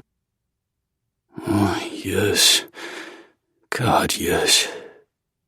My hands find the curves of her bottom, pulling her fully against me at the same time her mouth is on mine. Her lips are so soft, so sweet, so perfect. She makes a tiny sound in her throat, and I swallow it, making it mine. Her tongue finds mine, and I follow her lead. All of this is new to me, so I'm letting her take me along for the ride. Her hips rock against me until I'm fully hard.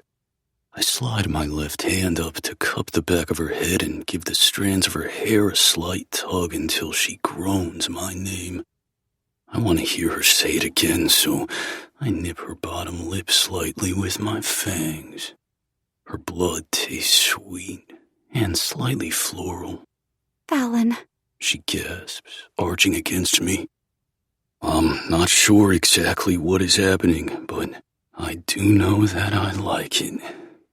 Letting go of her hair, I snake my hands beneath her sleep shirt and find smooth, bare skin. I've never done this before, felt her this way. I almost stop, but the noises she's making encourage me to keep going until I'm palming her breasts. They're round and soft, while her nipples are pebbled hard. I rub my thumbs over them, trying to memorize the feel. yes, She gasps. just like that. Encouraged, I keep at it while she rocks against me. My poor dick is hard as a rock and screaming for release. Take my top off. She begs. Huh? I ask dumbly, my brain fogged from lust. With a groan, she reaches for the bottom of her shirt, yanking it off and tossing the fabric behind her on the bed. Boobs. Ava's boobs are right there in front of my face. God, they're gorgeous. Pale with rosy pink nipples and... She giggles. You've never seen tits before, have you? No. I gulp, studying the way my hands cup their roundness. Oof, they fit perfectly. Sometimes I forget you're so naive. She brushes her finger down the slope of my nose. Such a delicate gesture has me at her mercy. I wish she'd do it again. Is it terrible of me to admit that I like that? You'll never know another woman's body the way you know mine. You're mine and only mine. I growl lowly. But you've been with other men. I don't mean to be accusatory, and she doesn't take it as such. They don't matter. She says gently. I realize now they never did. It was only ever supposed to be you, my sweet vampire. Me. I agree. God, to think of what might have happened had I never been freed from my prison. My eyes zero back in on her breasts, and she laughs, which makes them shake. Does this feel good?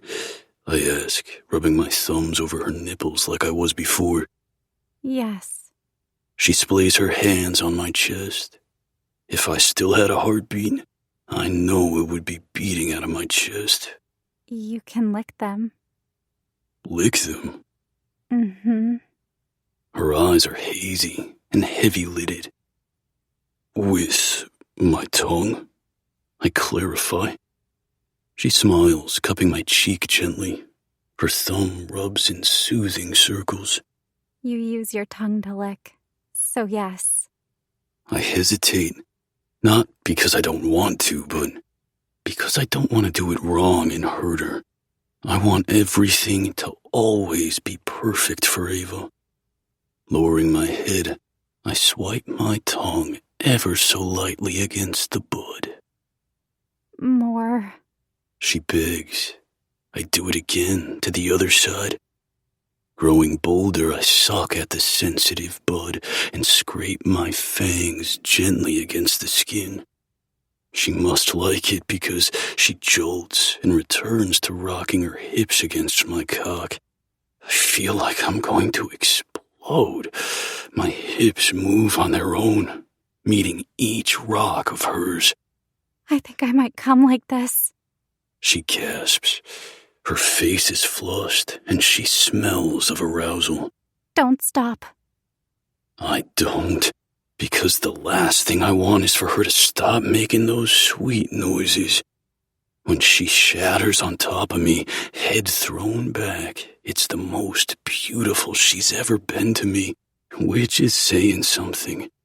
Fallon. She pants my name. Oh my God. The friction of fabric against my cock has me desperate for release. I groan and rock harder against her until wetness dampens my pants. The guttural growl I let out is slightly embarrassing, but that's what she does to me.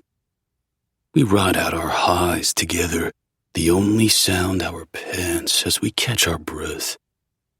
When she finally comes to, her lids are heavy.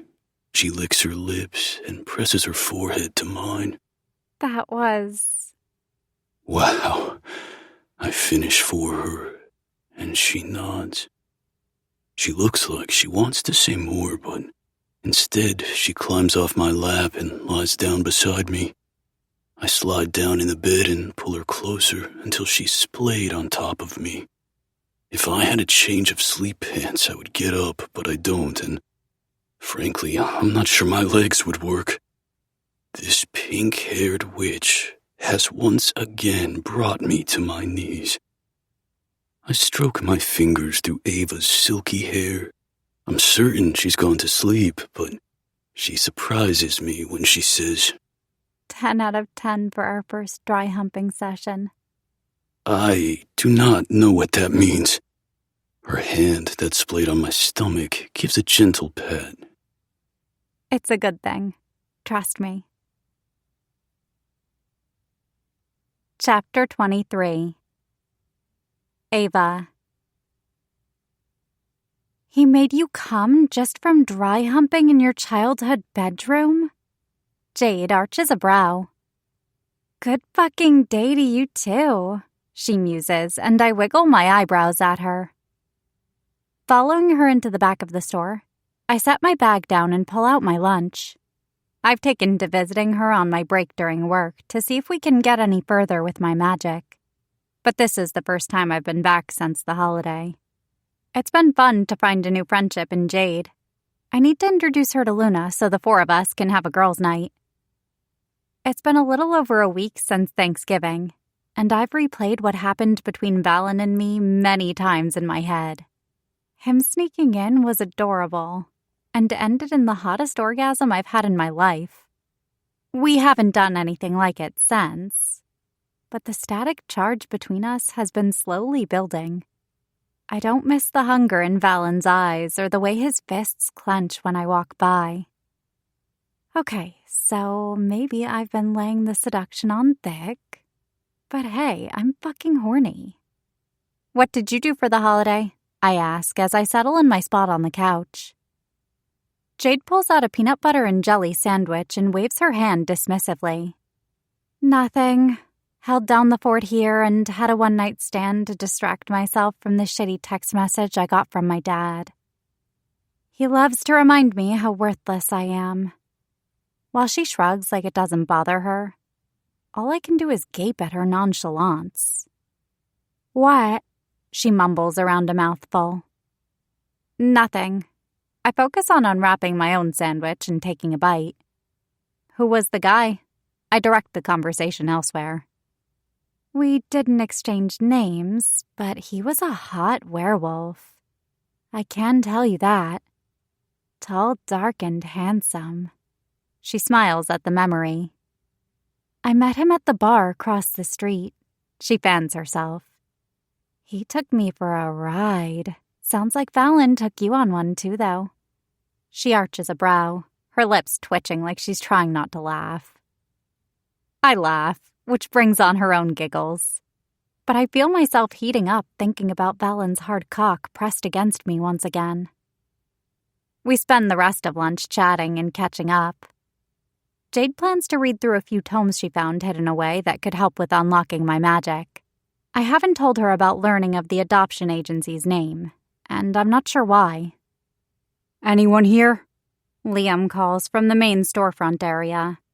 Where else would I be? Jade responds with a roll of her eyes. Men, she mouths to me. Oh, hi, Ava. He gives a crooked grin when he steps into the room. Liam's intentions aren't hard to decipher. He's been making not-so-subtle passes at me since the day we met. The man can't seem to take a hint, despite Valen spooking him the one time. Hey, Liam. I reply kindly, but not encouragingly. While it's hot seeing Valen, who's such an even-tempered guy, go all alpha protective over me, I'm not sure what the mate bond might make him do if Liam keeps pushing boundaries. I'd feel bad if Valen killed the guy. How was your holiday? He asks and tries to make eye contact I intentionally avoid. Good. I purposely don't ask how his is. I already told you, Liam. It ain't gonna happen. I love how blunt Jade is and appreciate her letting him down for me. A smile twitches at the corner of my lips, but I hold it back, lest Liam think it's his doing. And I told you, I'm not giving up just because of some bloodsucker. He retorts. You fucking should, spell-casting imbecile. A voice growls from over Liam's shoulder.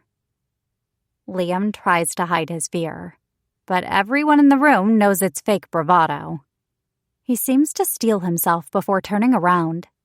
When he does, he spots Valen holding 2 to-go coffee cups and wearing a scowl that could kill a man. With his dark hair styled in controlled waves, wearing a black shirt with a dark brown jacket, jeans, and boots, he looks like an avenging angel. Ironic. Every time I try to talk to Ava, you show up. Are you skulking around like the cockroach you are? Vampires really are the scum of the earth, leeching off trash and unsuspecting women who don't know any better. Liam spits, and I raise my eyebrows at the venom in his voice and the insinuation. Dumbass, Jade mutters, knowing this only ends one way. Chest beginning to heave, Valen's eyes narrow. I'm going to pretend you did not just insult Ava's intelligence. Valen speaks with controlled anger. Your unintelligence, however, is insulting to me. Every word that comes out of your mouth is idiotic drivel. Ava has shot down your advances, yet you refuse to get it through your thick skull that she is mine. The way he emphasizes the word has me shivering with need. You know what you'll never have? Her. Needy and desperate beneath you, writhing for release. Breasts heaving, eyes full of lust, and rocking against your cock. I've seen it, and it's fucking beautiful. Stepping toe-to-toe with Liam, he continues. If you want to resolve this in a duel, warlock to cockroach, I would be more than happy to take you up on it. Valen's head tilts with predatory focus. He shrugs off his jacket and rolls up his sleeves like he's ready to fight the guy right here. Liam shudders slightly and tries to play it off with a scoff. As if you're worth my time. Fuck this. He walks out of the store without a backward glance. For a second, Jade and I look at each other with wide eyes. She mouths, "Wow." I nod in agreement. The tension in the room is suffocating. "Jesus," Jade finally speaks. "I'm sorry about him. If he weren't one of the few helpers I have for both the apothecary and stationery store, I'd fire his ass." Jade bites off a piece of licorice and shakes it at Valen. "Unfortunately, I need him. Good job putting him in his place. I doubt he'll try anything else with Ava after that. You really peed on your territory." Valen's eyebrows pull together while Jade whistles and walks back into the store. I do not know what that means. Tension lines his shoulders, so I slowly walk over and pat his arm. "Liam's an idiot. Don't let him get to you." Fucking warlock. He curses. No good. The whole lot of them. He bites out, lips pressed in a flat line. "I won't argue with that," Jade mumbles. "Kind of hot seeing you get worked up over me," I whisper. Him describing what I looked like in such a vulnerable state might make some girls mad. But it turned me on. "Thank you for defending my honor." I reach up on my tiptoes to kiss his cheek. But at the last second, he turns his head.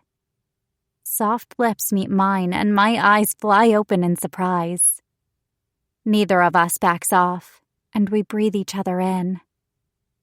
I know he can smell my arousal, and his pupils shrink. The telltale points of fangs press against his lips, and I lick mine in anticipation. This must be the fang boner Zav likes to talk about. I want to see this carefully controlled vampire of mine lose it. Valen's heated brown eyes meet mine after tracking my tongue.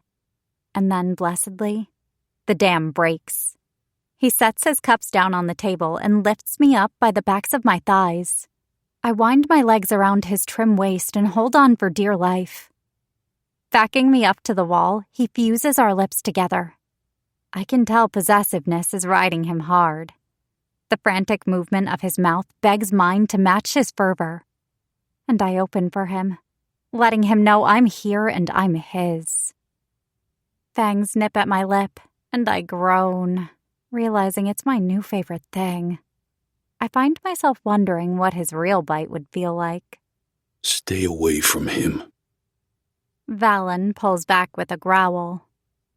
His nose traces down the side of my face, and he presses a kiss against my jaw. I don't want him anywhere fucking near you. It makes me feel unstable. I pant and struggle to form words. You know when you curse, it just turns me on even more.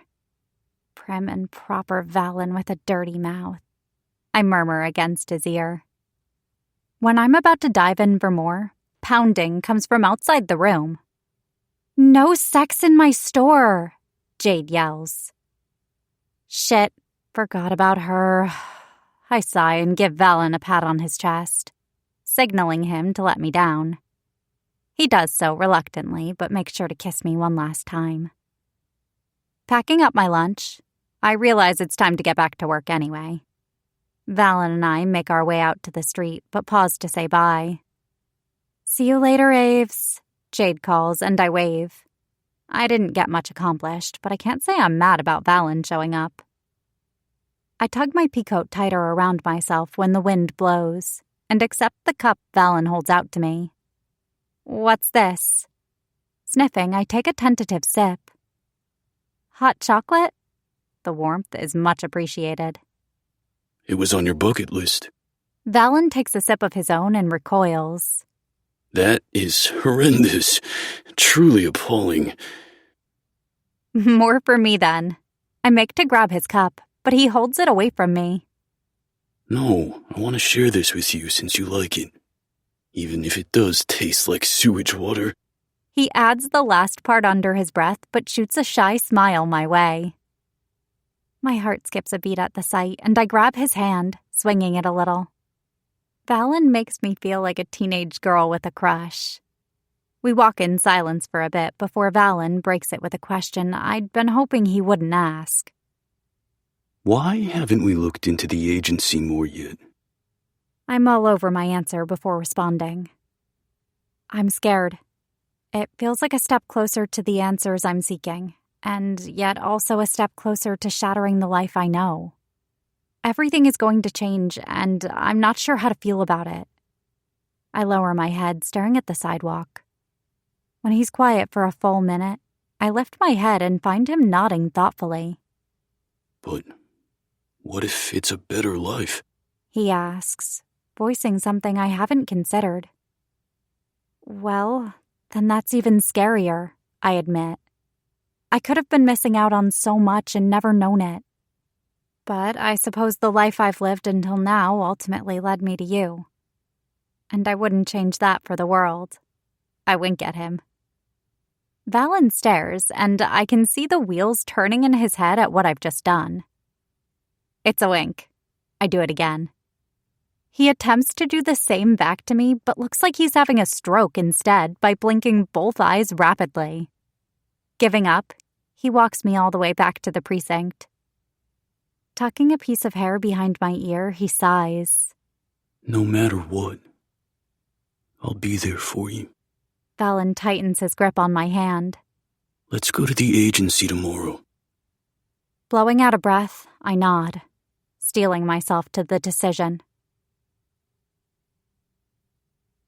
Chapter 24. Ava. I can't believe you have a license. I sigh. Why? You've taught me well. Valen refutes while turning the wheel with the smoothness of a seasoned pro. You don't have a legal one, I screech. Zav pulled it out of his ass for you. Valen gives a small smirk. Actually, his friend who acquired it says it's perfectly legitimate if I get pulled over. Why didn't you just wait and take the driving test for real? That way there's nothing illegal about it. You know you'd pass, I scoff. What is the fun in that? It was faster this way. There's a glint in his eye that does something funny to my stomach. I like seeing him like this, smiley and happy and acting like there's no longer an immeasurable weight on his shoulders. Rolling my eyes, I turn my attention to the window and watch the trees pass. Zav is rubbing off on you. Shame. What other illegal activities will you get yourself involved in next? Valen shrugs like it's a serious question. I asked for a horse with wheels license. I don't even bother correcting him at this point. It's too adorable. Xavier also mentioned I might be interested in a pilot's license since I expressed interest in a sky bus. I cover my face with my hands. I am not letting you fly a plane with no true license. Think again, buddy.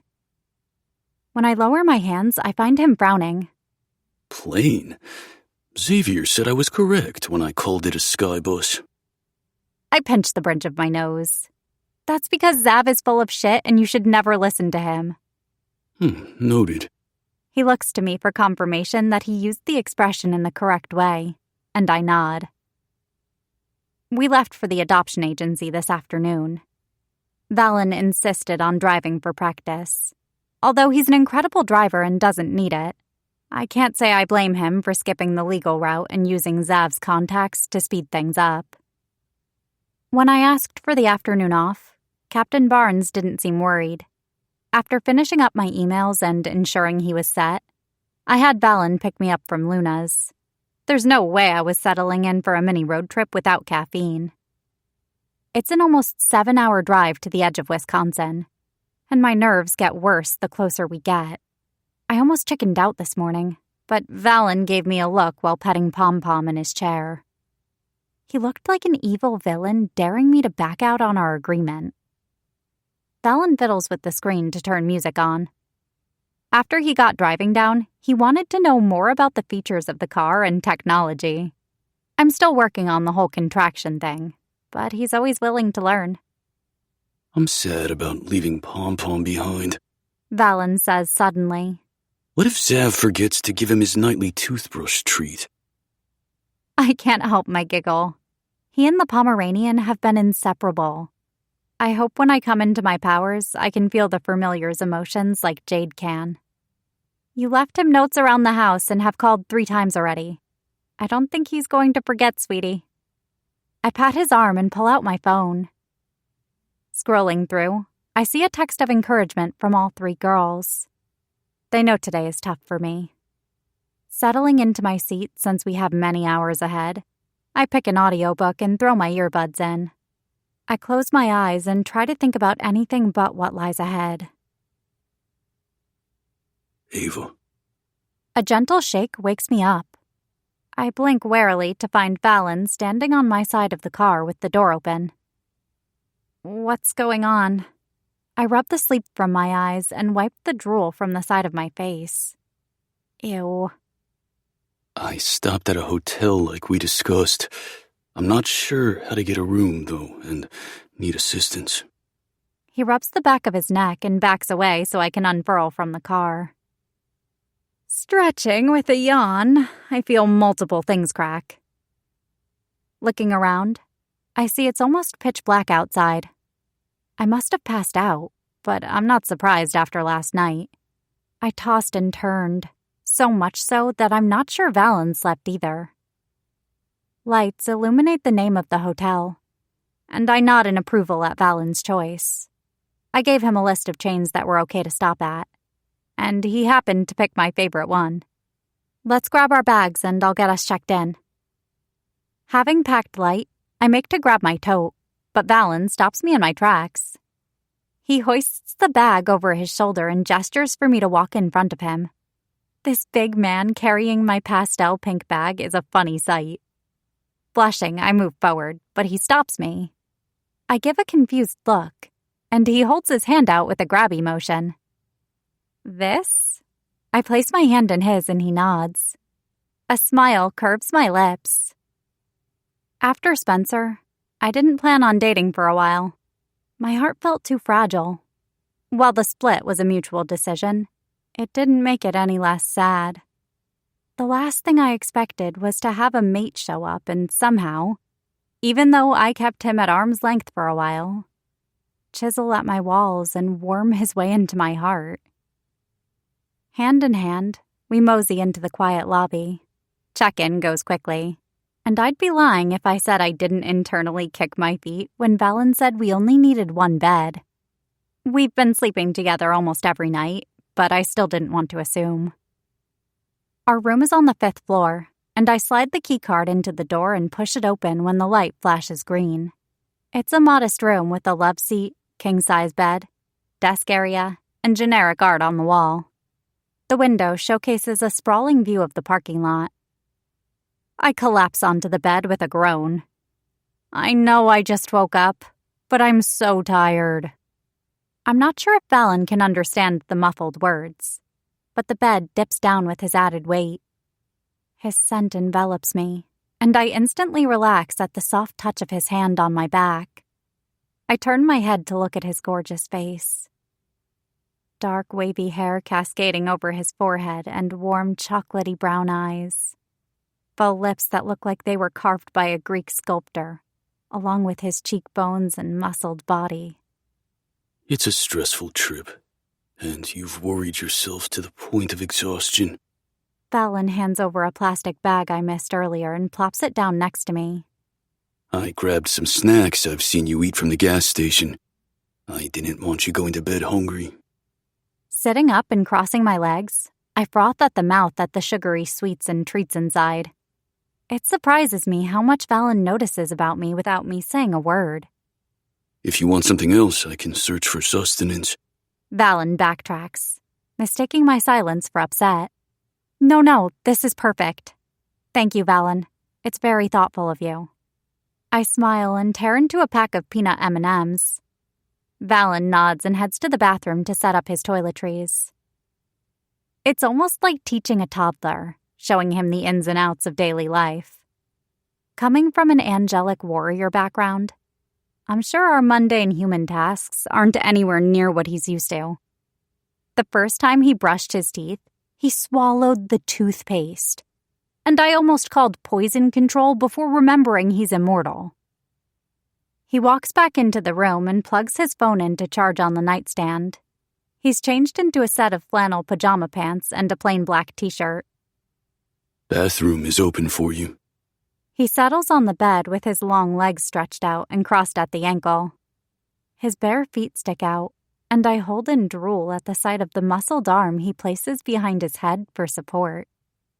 God, everything about this man is enticing. Okay, I mentally slap myself. After I finish this 5-course meal, I'll shower. I don't want to stink for tomorrow. Valen pulls a book out of his bag and starts reading while I munch. He had a bag of blood before we left and has a spare should he need it. After I down the last of my chip crumbs, I brush off my hands. All right, I'm going to shower. Do not drown. Valen replies in a monotone voice. Hilarious, I call out before shutting the door. My shower is uneventful, with no risk of drowning, but I'm left with my thoughts, which isn't always the best thing. The tile is cool against my forehead as I rest it against it. Water travels down my body in steady trails, reminding me of the constant rain plaguing Chicago. Deciding I've wasted enough time, I turn off the shower and dry myself. The hotel towel is on the scratchy side, but beggars can't be choosers. I'm a bit of a bougie bitch when it comes to my things. It's why I brought my own blanket to use. I rub condensation off the mirror and stare at my reflection. Limp pink hair, tired eyes, and a heart full of hope and worry. I look like a swamp monster. Grabbing my skincare, I go about my routine and attempt to bring some life back into myself. A knock on the door startles me, and I pull it open to find Valen. Are you okay? You've been in there a while. He tilts his head at me. Whenever he does that, he reminds me of an inquisitive puppy. Yeah, sorry. Just lost in my thoughts. I feign a smile, but it falls flat. Valen catalogs my face with his eyes before grabbing my hand. Let's meditate and get your mind off everything. Maybe it'll help with your powers, too. I follow him to the bed where we sit facing each other and place my hands in his. We both close our eyes like we've done in the past, and I try to focus on our breaths. His thumb rubs my hand in slow circles, and I find it hard to think about anything but that. Mission accomplished in getting my mind off things. But now my thoughts stray elsewhere into dangerous territory. Inching closer until our knees touch, I feign innocence. I don't open my eyes, but I feel his gaze on me. For a second, I think he's going to question me, but he doesn't. Ever so slowly. I slide my hands up to his wrists, then his forearms, then his biceps, and finally around his shoulders. In the time it takes for this to happen, I end up on Valen's lap when he eases me into it. What are you doing? Valen finally breathes. This doesn't feel like meditation. Neither does your little friend down there pushing against my leg. I counter and wiggle against his hardening cock. Valen groans in my ear, and I wish I could keep the sound on hand to repeat whenever I please. Naughty witch. I hear the smile in his voice and grin against his ear. Nipping at his earlobe, I take a chance and ease him down to the bed with me sitting astride him. Giving Valen the chance to say no, I ease his t-shirt up his body and pull it over his head. He helps me when I clumsily get it stuck on his arm, and then he's laid out before me bare-chested. His body trembles beneath my fingers as I slide them ever so gently down his bare, scar-flecked chest. What must he have endured to have that many scars as a vampire? Is this okay? I ask softly. It's against my nature to be so quiet, so gentle. But I know with Valen I have to be. His trauma is unimaginable, and even the fact that we're mates doesn't change that. He gives a shaky nod. Yes. The word stutters out of him. Are you sure? He nods. Don't stop. It feels good. I slide my fingers farther down his chest to his ripped stomach. God, he's beautiful. Every muscle perfectly curved. His body hard and unyielding, but still soft in the way his fingers curl around the back of my thigh. I shiver at his touch, my nipples pebbling. I wish I was wearing more than a pair of sleep shorts and a tank top with no bra. Somehow, I feel more bare than if I were naked. I want to make you feel good, I admit. Do you trust me? Valen nods, and I slide down his body, trailing my fingertips as I go. He tenses, not in an uncomfortable way, but in anticipation. Thank you for your trust. I know it has to be earned, and I hope you know I'd never hurt you. I whisper, kissing his wrist. This goes at your pace. Valen's strong hand tangles in my hair and cradles my head with utmost care. Thank you for being okay with a broken mate who is still healing. He looks at me like I hung the moon, and I melt. I'm not sure what I did to deserve this sweet vampire, but I'm thankful for whatever entity made him mine. Instead of replying, I ease his bottoms and underwear down. His cock springs out of its confines and lays against his stomach in all its glory. Damn, I salivate at the sight before me. Beautifully veined and long, his cock is gorgeous, if one could be labeled as such. My core clenches at the thought of it inside me, but today is not that day. It's about him. I lightly brush a finger across the head of his cock, and he hisses in response. What are you doing? He pants out, and I look at him from beneath my lashes. You'll see. I plant kisses along his shaft. Please let me know if you want me to stop at any point. Once he nods his agreement, I continue. His cock strains the more I tease, and the flushed head grows impossibly bigger. I stroke his inner thighs and lick along the crown. Valen growls and pushes toward my mouth with need. Evil. He gasps in a needy whimper. Having this man at my mercy is quite the turn-on. Putting him out of his misery, I take him deep in my throat and suck. Valen pulls on my hair in a way that shoots straight to my pussy. Moaning, I lick with fervor. I'm going to come, Eva. He tries to pull my mouth away, but I remain steadfast. I can't hold it anymore. Seconds later, hot cum jets down my throat, and I swallow it all. Fuck! Valen exclaims and collapses against the bed.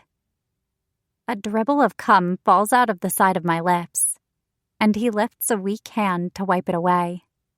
Sorry, he says sheepishly. I know that wasn't long, but I couldn't hold out. I always seem to be on the edge of my sanity when it comes to you. Climbing back up so we're face to face, I smile at him. I enjoyed every minute of it. Was that okay? Valen pulls me down so I'm sprawled on his bare chest and runs his nose along mine before nuzzling my throat. Feel free to do that whenever you'd like to me. He licks my throat. You have ruined me, Ava McGuire. How lucky I am to be yours. That's my line. I whisper and cuddle closer to him. We settle in for the night, and I curl around the man I didn't know was made for me, and yet I thank the world every day for. Chapter 25. Ava. A soft sensation on my shoulder rouses me from sleep. It's a persistent movement, and I try to swat at the culprit. Pom-pom, I groan. Stop with the kisses. A deep chuckle vibrates against my skin, and I stiffen. You're not Pom-pom. I awaken fully. No. I am not. Fallon punctuates each word with a kiss against my skin. Way less furry, but just as loyal. So used to the familiar waking us up with loads of kisses in the morning.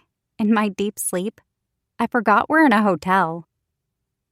Wake up, Starlight. I have food for you. He pats my bottom, and I shove my face into the pillow with a groan before sighing and standing up. Yawning, I pad over to the desk where he now stands. My eyes widen in shock when I see Valen has procured a feast for me from what looks to be some local diner. How did you do all this? I ask in wonder. An assortment of pastries, a breakfast bagel sandwich, hash browns, and coffee sit before me. Steam rises from the drink, and gently picking up the sandwich, I find it still hot. I spotted the establishments across the street when we arrived last night. I know you're not a morning human, but figured this would soften the blow. Fallon says with ease. I take a bite of the bagel and moan loudly at the delicious burst of flavor. Setting it down, I pick up the styrofoam cup and chug some of the coffee in the hopes that it will energize me. How the hell did I land you? I cry, feeling especially grateful. You're so fucking good to me. Stepping close to Valen, I wrap my arms around his trim waist and bury my face in his chest. He smells of his natural scent mixed with the crisp air and morning dew. His arms come around me and pull me closer. Pulling back, I see a small spot of crimson bleeding into the hem of his navy shirt. Fingering the edge, I confirm my suspicion. You had to use your backup blood bag? I ask with worry. Are you okay? Valen sighs and pulls away from me, making me frown. It would seem our escapades last night, while welcomed, resulted in my system running through the blood I drank before we left. He awkwardly shifts his weight from one foot to the other. The longer mates are in close proximity and resist the bond, the more frequently vampires will need to drink blood. It's our inner beasts pushing us to claim our mate. I bite my lip in worry, and Valen smiles softly. Please don't worry about me, Ava. I'm okay, and don't want you to feel pressured.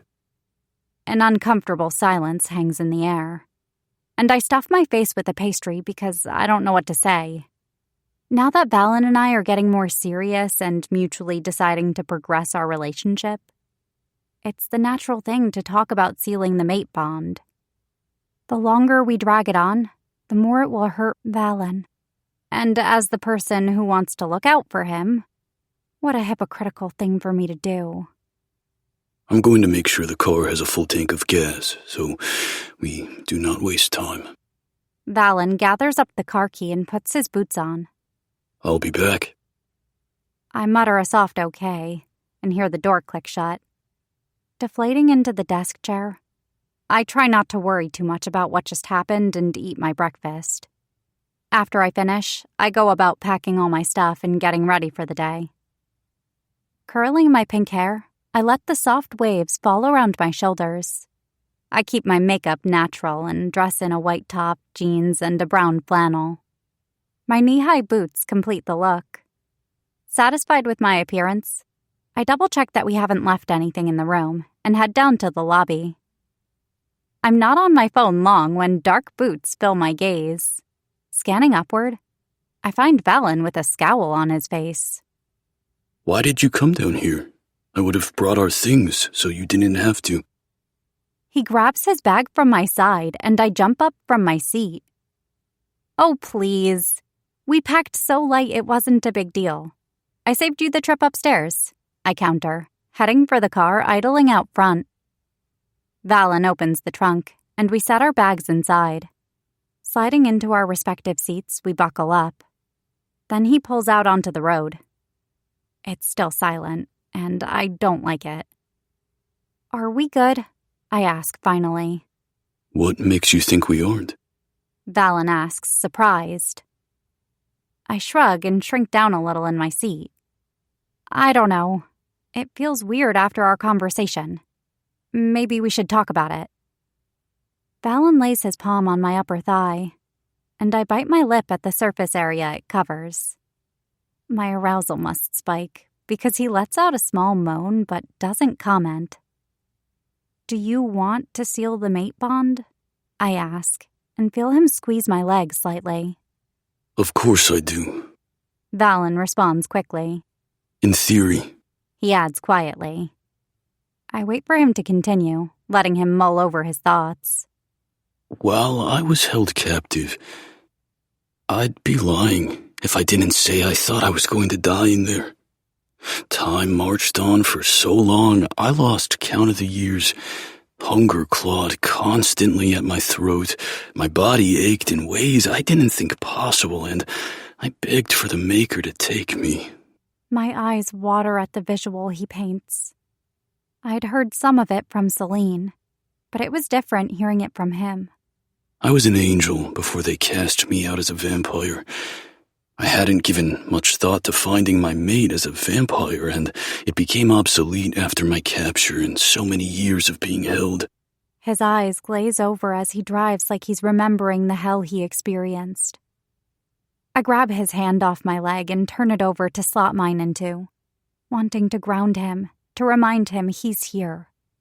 Valen shoots me a grateful glance and continues. I am trying to find my way in this new world and experience life as a free man. A vampire. He corrects. I've said it before, that I'm broken, Ava, and as much as I want you, I want to be sure it's what you want too.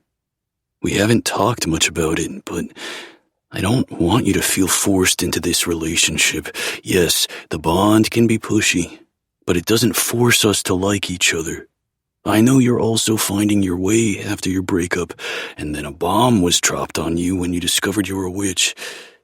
We both have much to explore, and sealing the mate bond feels like the last priority in this moment. A little hunger and discomfort won't kill me now. His explanation makes sense, and part of me appreciates how thoughtful he's being of not only himself, but of me. Another part is hurt that he'd allow himself to suffer at the hand of the mate bond and not come to me about it. I hear everything you're saying, and I don't disagree, but I hate that you're in pain because of this. It seems like the vampire in the bond feels the effects more than the human. Or, in this case, the witch. Still fucking weird to say. Once we sort my powers out, we'll sit down and have a real conversation about where things are headed. Okay? Okay. Valen replies with a kiss to the back of my hand. The building looms in front of us like a nightmare ready to swallow me whole. We've been sitting in the parking lot for 5 minutes while I attempt to psych myself up. Valen hasn't pushed, which I appreciate. But I can tell he wants me to face my fears head on. He survived hundreds of years of captivity and beatings and torture. I can certainly walk through these doors and face my fears. Okay, I breathe out. Let's do this. Let us. Valen opens his door and, using vampiric speed, opens mine before I can do it myself. Don't let anyone see you do that, I scold, looking around. When I find no one roaming the parking lot, I accept his extended hand. Fallon rolls his eyes like he couldn't fathom someone catching him in his supernatural skills. I still wonder what his full potential is. I have a feeling there's a lot he's keeping from me, but I know in time he'll open up. The parking lot isn't too full, so I'm hoping we can get in quickly. I think I'd pass away if I had to loiter in the lobby for too long. My chest feels tight as the bells on the door announce our arrival. Valen reaches for my hand again as we enter, and I hold on to it with a death grip. The lobby is quiet, save for some instrumental music playing quietly over the speaker. A woman with brown hair starting to gray at the roots and temples flashes a warm smile our way. I see her name tag says Laura. "Hello. Welcome to Sunshine Adoption Agency. Oh, you're such a beautiful couple. Are you wanting to apply for adoption today?" she asks as she types on her computer while looking at us. I sputter at the unexpected question. "No, I am nowhere near ready for children." Fallon's lips tilt up slightly, and I nudge him in the side. Who knows what thought just popped into his head. "I'm here with a question." I step up to the counter and cross my arms over the top of it while nervously rocking on my heels. I was adopted through this agency 20-some years ago. My adoptive mom gave me your info to look further into my adoption. I'm sure you can't tell me everything, but I was curious if you had any information you could give me about my biological parents. Hope constricts my heart, and I plead with my eyes. I'm not sure how this works, and frankly, I didn't let myself Google the finer details because I knew it would send me spiraling.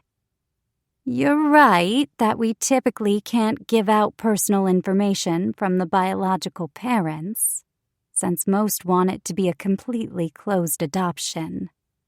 I deflate at her words. But each case is different, depending on the wishes of the bio parents. What's your name, sweetheart?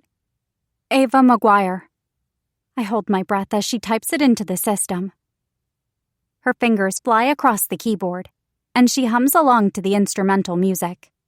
Finally, she looks up and asks, "Adopted by Linda and Larry McGuire?" "They're my adoptive parents, yes," I answer. Nerves have my voice quivering, and even my hands have a slight shake. Spinning around in her chair, Laura walks into a back room I failed to notice when we first came in. It goes to show how distracted I am. Normally, I'm more observant. Though I have to admit, I haven't felt like myself for a few months now. Ever since my life imploded and got tangled up in the paranormal, I find it hard to be my same old bubbly self. The fact that I'm not human is still jarring. I don't feel any different, but I suppose I wouldn't. I've always been a witch, I just didn't know it. Fallon's hand lands on my shoulder, and he gently strokes in silent support. "Found it." Laura strides back over to us. She places a manila folder on the counter and opens it to show a stack of papers. Rifling through, she must find exactly what she's looking for. Readers from around her neck land on her nose, and she squints at the text. Not too much I can tell you besides their names, but I'm sure you already expected that. 6-month-old baby left in our care with a letter in her blanket. She reads off in a soft voice, tapping her bottom lip. Oh, would you look at that? She pauses to pull an envelope out from the bottom of the stack. It's for you. Looks like it was labeled to be sent out in a year if you hadn't come to get it already. I accept the envelope with shaking hands and pocket it. That's all I can do for you. I'm sorry you made the trip all this way and I can't do more. Laura apologizes. This is more than I could have hoped for. Thank you for your help. I shake her hand. Good luck, dear. I hope you find what you're looking for. She offers a reassuring smile, the crow's feet around her eyes wrinkling. Fallon and I begin to head out when she calls for us. If you change your mind about adopting, just let me know. She winks and settles back down in her chair. Stepping out, a breeze flutters my hair around me. It feels like a phantom spirit saying I'm on the right track. The letter burns a hole in my jeans, and I resist the urge to rip it open before we've even reached the car.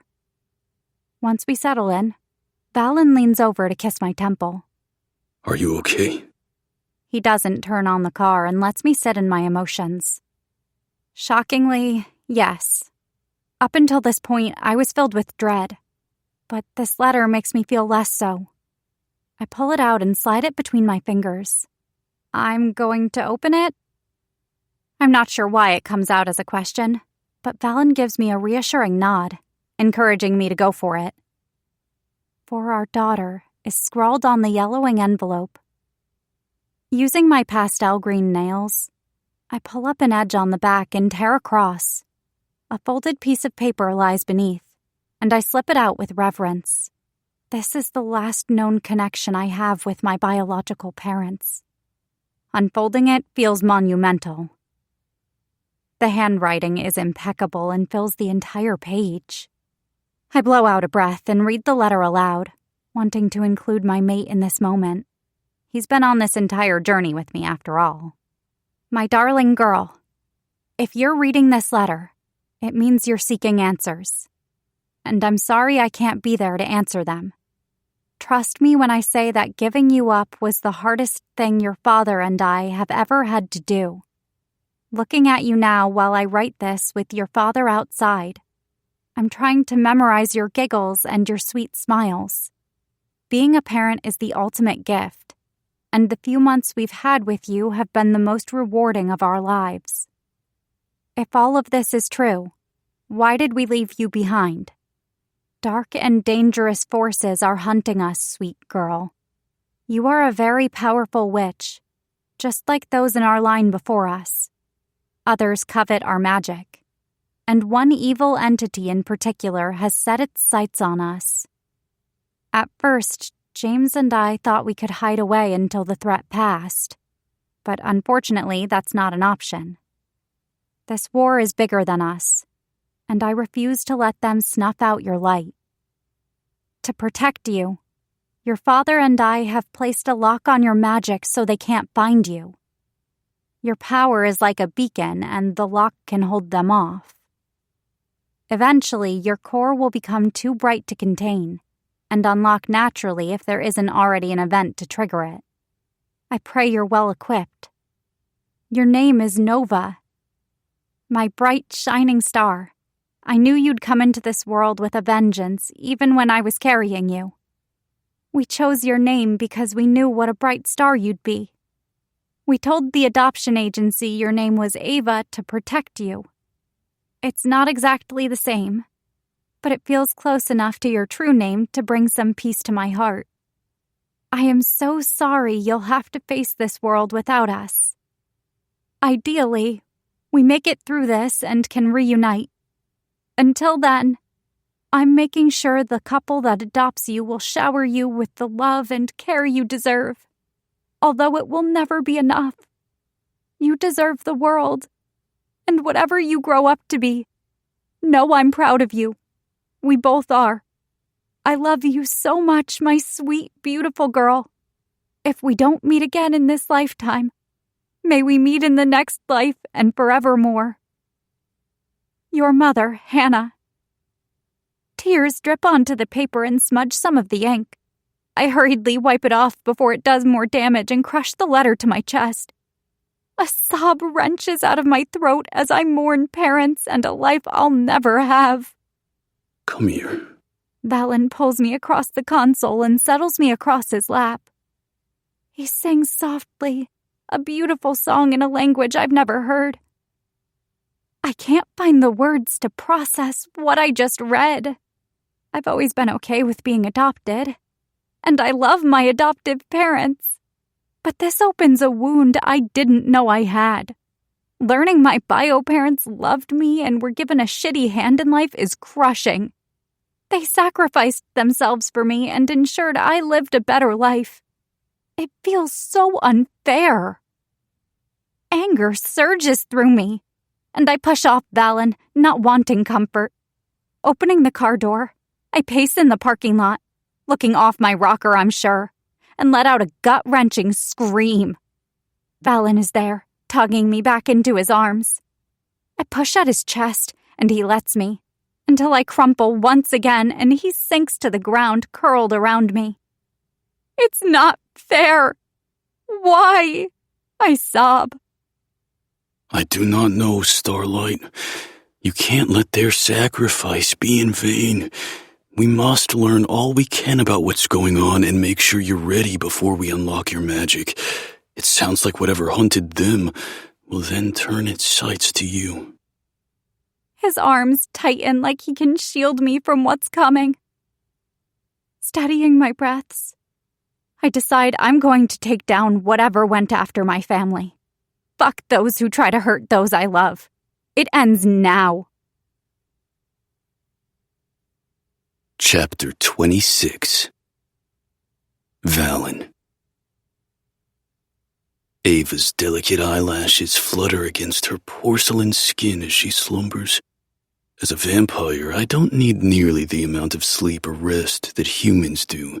After being held captive for so long, however, my body has needed to catch up, and I typically sleep on a similar schedule to her. It seems I'm almost back to normal now, but I still pretend to go to bed with Ava every night. I like being close to her. I don't know if it's because she's my mate or if it's just her, but I always feel calmer when I can touch her. My trauma doesn't feel quite like it's going to swallow me whole. Tugging her closer to me, I nuzzle her hair and inhale her sweet scent. The urge to mark her as mine is ever present, but I resist. I can be patient. For her, I can do anything. The drive back from the agency was a quiet one. I could sense Ava's inner turmoil as she digested all she had learned. After living life one way for so long, it's hard to accept a new path that is forged before you. Her powers will manifest one way or another, and based on her parents' letter, they will come with great darkness. I need to go back to the library and research harder, as well as communicate with Jade. Whatever this entity is, we must be ready. I fear not being strong enough to protect her. While I have managed to gain weight and muscle in these short few months, I know I am still not to my full potential. The idea of someone coming after her and me being helpless to do anything haunts me. Ava mumbles in her sleep and shifts restlessly. She starts to sob in her sleep, and not knowing what else to do, I kiss her. Sucking her lip into mine, I bite gently and thankfully feel her respond. She stiffens before melting into me. Placing one last kiss to the corner of her mouth, I pull back. Hi. She blinks tired eyes up at me. What happened? I wipe a tear from the corner of her eye. I think you were having a bad dream. She nods. I dreamed of my parents. My biological ones. I wanted to stay, but they told me I had to go. She stifles a yawn. I hate that they were forced to give me up and died anyway. I'm sorry. I kiss her forehead. Try to go back to sleep. You need your rest. I don't know if I can. She sighs. I could sing you a song, I suggest. She gifts me with one of her gentle, small smiles. I would like that. She lays her head on my chest. When I've finished the song, she asks, What is that? You sang it before, but I don't recognize the language. Her nose traces the underside of my jaw. It's an angelic song of old. My sister used to sing it to me in times of great stress, and it helped me relax. I glanced down at her to find her struggling to keep her eyes open. Get a few more hours of sleep. It's not time for work yet. I plant a kiss on her eyelids. Ava mumbles something unintelligible, but I catch a small thank you.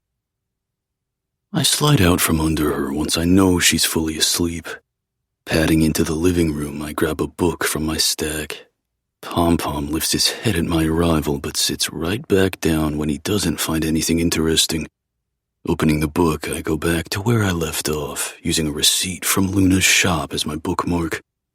It is a novel on witch and warlock history I borrowed from Jade.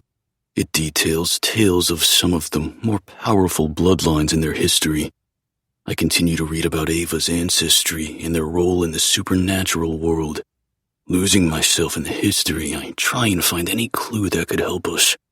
Before I know it, a shuffling sound surprises me, and Ava walks up to the couch.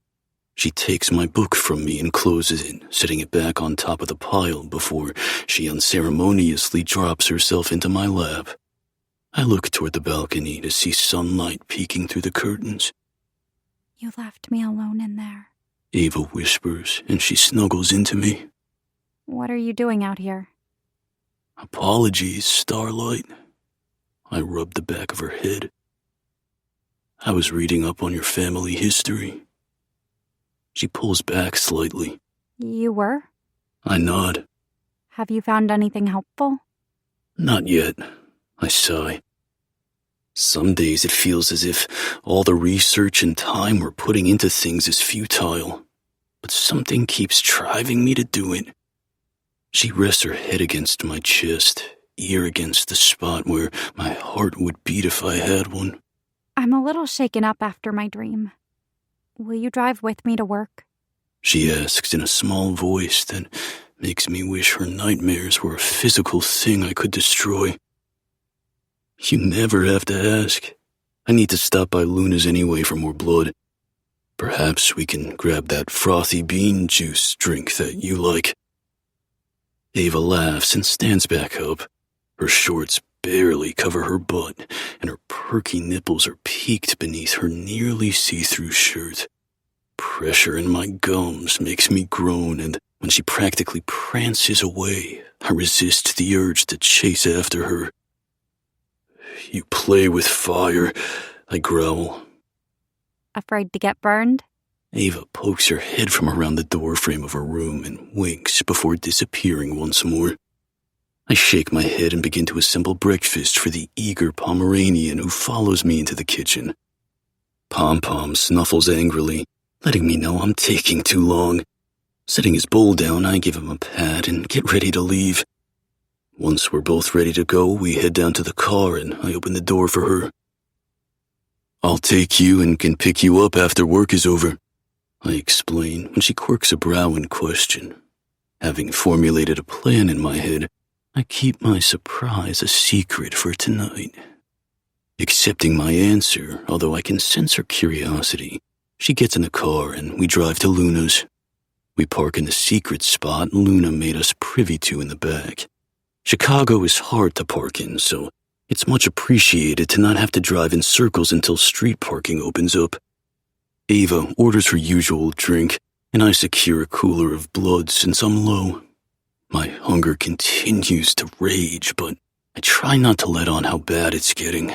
I know Ava would be worried and blame herself. I know my appetite will abate after we fully give in to our mate bond, but I refuse to let her do it before she's truly ready. After exchanging pleasantries with Luna, we get back in the car and I drop her off at the front of the precinct. Text me when you're finishing up and I will come, I tell her as she steps out. She comes around to my side and motions for me to roll the window down. Yeah, you will be coming if I have anything to say about it. She grins and kisses me quickly. I'm glad she seems to be returning to her normal self after the nightmare. Thanks for dropping me off. I give her a look that says she doesn't need to thank me for that. But she's not facing me anymore. And with a wave over her shoulder and a flash of pink, she's gone. Chapter 27. Ava. Absolute fucking chaos is the only way to describe what I walk into. Officers are scrambling. People are crying and mumbling in shock. And Captain Barnes is yelling orders. My head ping-pongs around the space. Everything feels so strange, like there's a haziness around me. And I quickly realize it's because my heart is beating so fast. My body instinctively seems to sense that something is wrong. I scurry over to my desk to put my stuff down. Grabbing the first person I can by the elbow, I find it's the new detective who took Celine's place. I blank on her name and feel terrible for not remembering, but my mind is too scattered this morning to place it. "What's going on?" I ask. Her eyes dart around, and I give her arm a squeeze. "A detective was just found murdered. They found her body while on patrol, and from what I'm told, it was gruesome to say the least." She makes to walk away, but I continue to hold her in place. "Her?" I ask. Anxiety has a vice grip on my throat as I wait for her to respond. "Detective Waters. She's dead," she replies bluntly, and my hand drops from her arm like I've been burned. She hurries over to the captain. Shock renders me frozen. I just saw her the other day and she was fine. And now she's been murdered? Captain Barnes walks past, and I hurry to catch up with him. "Sir," I call after him, "is it true about Detective Waters?" I've never seen the man walk so fast, and I struggled to keep pace. "Ava," he greets briskly and thankfully pauses. "Unfortunately, it's true." He scrubs a hand over his tired-looking face. His eyes boast shadows beneath. He looks haunted.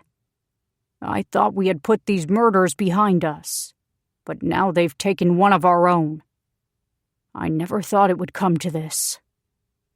The department is still correlating recent murders with the Mayhem murderer, even though I know for a fact Xavier isn't committing these crimes. Zav might be a lot of things, but he's not a liar. Are you sure? In past cases, didn't they kill multiple people at once? The few one-offs always had the telltale signature, too, I reason. Not really sure why I'm defending my serial killer neighbor. Was there a smiley face left behind? The captain makes his way back to his office after barking orders at a few coworkers, and I hurry after him. "Who knows with these sick bastards?" He sits down with a sigh and rubs his shaved head with a heavy hand. "What I do know is we've lost a fantastic detective, and she didn't deserve to go out like that." He swallows thickly. "We're going to catch this asshole once and for all, or I'll die trying." His phone rings, and he motions for me to close the door behind me as I walk out. "I think I need to take another day, sir," I manage to squeak out before I shut the door. He gives me a sympathetic nod and answers his call. "We can handle this," he assures me. I feel like shit for abandoning my job, but I know I'm on the verge of a panic attack, and I desperately need to talk to Jade. Not knowing what else to do in my panicked state, I call Valen. "Hello." He answers in one ring. "Valen?" I whimper, the weight of everything caving in on me as I step outside onto the street and inhale a lungful of air. "Can you please come get me?" Normally, I'd try to tough it out and not be a wuss. But it's all too much this time. I could always get an Uber or walk, but I need my mate right now. I need you. Not a moment later, a gust of wind blows my hair and he's standing in front of me. "How did you?" I wonder, but answer my own question when I see the car still parked out front, but down away from where he dropped me off. "Right after you walked in, I overheard a lot of commotion and didn't want to leave just in case. I'm glad I did not." The deep timbre of his voice helps to soothe me. "Shit," I curse, pressing a hand to my forehead. "I forgot my stuff." "Don't worry," he assures and reaches past me for the door into the precinct. In moments, he's back and handing me my things. "Let's get out of here. I'll tell you more in the car." I grab his bicep and make a beeline for the car. Once I'm strapped in and safe, he turns to me expectantly. I lay my head back against the headrest and try to organize the thoughts flying around a mile a minute in my head. I wasn't particularly close with Detective Waters, but her murder reminds me all too much of when Celine went missing. I thought I'd dealt with my feelings on all of that, but now I'm not so sure. It so easily could have been my best friend. A detective was murdered, and I guess it opened up old wounds. I stretched my fingers out in front of me. When Celine was taken, I didn't for a minute believe she was dead. But I think it just hit me how easily she could have been. I wipe a tear from the corner of my eye. And just how crazy all of this is. I gesture around us. All of this, the supernatural stuff, it's all so much. Fallon's eyes widen in surprise. He smooths back an errant hair of mine, his touch gentle. It's okay to feel upset, Ava. Another few tears slip out. I know, but deep down, I think I should be stronger than this. I've always been the happy, bubbly one, and all of this. I shrug. It's a lot. I'm sorry. He grips my hand, entwining our fingers. Shall we go home? Yeah, I sigh. Home sounds perfect. Chapter 28. Valen. Dusk has set by the time Ava ambles out of the bedroom. Her hair sticks up adorably on the side of her head, and there's an imprint of the pillowcase on the side of her cheek. Pom-Pom rushes over to greet her with a wagging tail. After we got back and she had a good cry, she took a shower and climbed back into bed. Hi, buddy. She coos and scratches behind his ear the way he loves. The dog melts under her touch and sprawls out on the floor with his little feet splayed behind him. I can't believe I was out for that long. She stands and rubs her eyes, stifling a yawn. You needed the rest. I unfold my long legs to walk over to her. Feeling bold, I wrap my hands around her hips and pull her to me so our pelvises meet. You look better. I wait for her to close the distance, and when she lays her head on my chest, I relax. Stroking her head, I run my fingers through her pink strands. Ava lets out a loud sigh and kisses my chest. I feel better. That really took it out of me. I'm sorry. I should have handled that better. You handle things how you need to. There is no better or worse. There is just what is right for you. Thanks, Fallon. She whispers, rubbing at her cheek. Instrumental music plays on the TV from where I put it on for background noise. I find silence unnerves me after everything. Snaking a hand around her back, I sway to the music. She giggles, but doesn't fight me. Our bodies meld together, and we lose ourselves in the music. She looks up at me with an emotion I don't dare give a name to, for fear of being wrong. It's times like this where I thank the universe for the twisted path it put me on. Many times when I was beaten and broken in captivity, I wondered what it was all for. How could something so heinous lead to anything worth living for? Now that very thing stands before me, and she's a small, pink-haired witch. Crap. I forgot I texted Celine before I passed out. Ava groans when her phone vibrates against us. She deserves to know. Pulling away, Ava slides out her phone, and the screen light illuminates her face. I instantly miss her warmth and long to pull her back into my arms where she belongs. Her fingers fly over the invisible keyboard with precision. Then she tosses it onto the couch with a sigh. I must look like death warmed over. I'm going to freshen up and run over to Celine's. She makes her way to her room, and I follow, leaning against the doorframe. I will join you. Ava pulls a fresh t-shirt over her head and deposits the wrinkled one in her laundry basket. You will? Shifting uncomfortably, I admit, I need to talk to Xavier. You need to talk to Xavier, she says, face crunching in disbelief. You're willingly subjecting yourself to Xavier.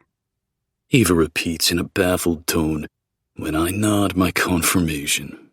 Walking over, she teeters on her tiptoes so she can press the back of her hand against my forehead. Are you feeling okay? I brush her hand aside and roll my eyes. Quite well, I assure you. It's a vampire thing I need to ask about. I clear my throat and realize I picked the habit up from Ava. Humans have many quirks that aren't natural to vampires, but the more time you spend around them, the harder it becomes not to mimic certain things. Besides, it helps with blending in. Helps us seem human and not otherworldly. Ava nods, not seeming fully convinced about my reasoning, but she goes about her tasks without asking me further questions on the matter. I wait in the living room for her to get ready and throw Pom-Pom's ball, which he retrieves and brings back. Tiny tail wagging like crazy, he assumes play stance and waits for me to throw once more. This time, the ball rolls over to Ava's feet. She bends down to give Pom-Pom love. Do you want to come, cutie? You can hang out with your bestie. She scoops up the wiggly dog and we head next door. The door swings open before Ava can knock, and Xavier stands there with a shit-eating grin, sliding his arms across his chest. Jesus. She rears back, her hair ruffling from the wind he created when he sprinted to open the door. I hate when you guys do that quick as a flash running thing. She mutters and slides past him. She puts Pom-Pom down, and the little dog immediately takes off after Midnight, who sits on the living room couch. Midnight hisses and ducks into the bedroom, unhappy with the new arrival. Still not friends. Celine ambles over, arms crossed with a smirk on her face. Doesn't seem like doggy-kitty playdates are working, she says pointedly to Xavier, with an amused tilt of her lips. I'm working on it, he defends with a foot stomp like a defiant child. Midnight has class, and Pom-Pom is... Zav trails off, and I bristle. Crossing my arms over my chest, I level him with a look. Finish your sentence. My child is what? What can I say? I've become protective of my familiar. He's sweet and entertaining. Your child? The red-haired vampire sputters. Does Ava know about your scandalous love child? That doesn't bode well for the relationship. She smacks him on the arm, and Celine shakes her head at our typical antics. I'm glad to see you're okay, Aves. Celine gives Ava a side hug and pulls her over to sit in the living room. Xavier and I stand off to the side in the kitchen, and I use the time to do what I came here for. I need to ask you something, I whisper to him without taking my eyes off the girls. Pom-Pom must have given up on Midnight and struts back into the room to jump onto Ava's lap. Moi? Zav smiles and a devious gleam enters his green eyes. What business could you possibly have with me, Cupid? He rubs his hands together with excited glee. I thought I told you to stop calling me that, I hiss, trying to tamp down the irritation that always seems to rise around him. I relax. It's about the mating bond. He snaps in my direction. Better discussed in confidence. Follow me. I follow him to the bedroom.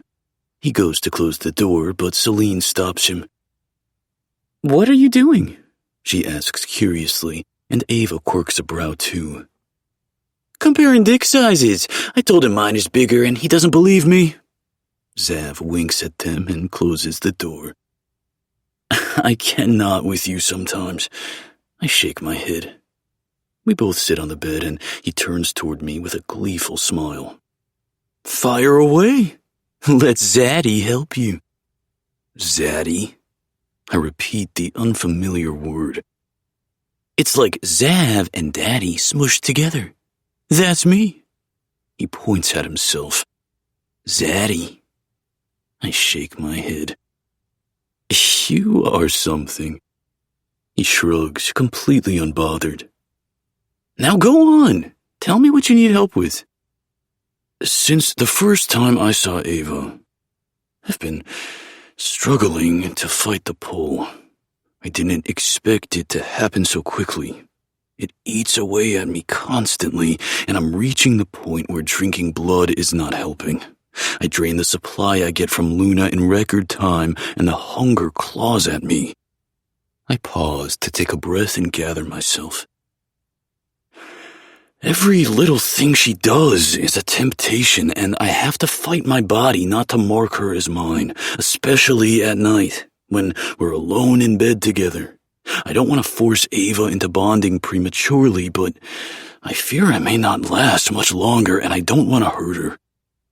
I run a hand through my hair and feel the strands fall back into place once I'm done. My worries pour out of me now that I finally have someone to talk to about it. In a rare moment of seriousness, Xavier pats me on the shoulder and cracks no jokes. I get it. I was in the same boat with Celine, and much like you, I didn't want to force her into bonding. That news is surprising to me, because I have a hard time picturing the chaotic vampire being patient. You have to be careful, especially with humans, since it isn't in their nature. Nothing supernatural is natural to them, and even though Ava is a witch, she's thought she was human all this time, so in a lot of ways, she might as well be. He readjusts how he's sitting and leans back against the headboard. Vampires, immortality, mate bonds, it's all foreign, and the last thing you want is them to blame your attraction or love on the bond. From everything I've seen, you've respected her boundaries, and dare I say you're both itching for more? Midnight hops up onto the bed and curls up in a ball beside Zav, who smiles down at him. What do you mean? I tilt my head. Seriously? Zav gives a bland expression. The sexual tension has overfloweth. I'm surprised you two aren't fucking like bunnies with it simmering between you. Just talk to Ava and tell her everything you're telling me. It's better to be honest with her. I learned that firsthand with Celine. Secrets between mates are never a good thing. I watch Midnight's tail as it twitches lazily in his sleep, envying how peacefully he dreams. Perhaps you are correct, Xavier. I pat his arm. Thank you for the assistance. He nods. No problem. Just name your firstborn after me, and we're even. He winks, and I sigh. I should have known he'd have some sort of comeback. Going back out to join the girls, we find them sitting next to each other on the couch, sharing a blanket and a bowl of popcorn. It looks like Ava has mixed M&Ms in to add the pop of sweetness she loves. So, who's bigger? Celine asks in a joking tone as we sit next to our respective mates. Ava hits me with a blinding smile that stops my heart, and Xavier pulls Celine to his side.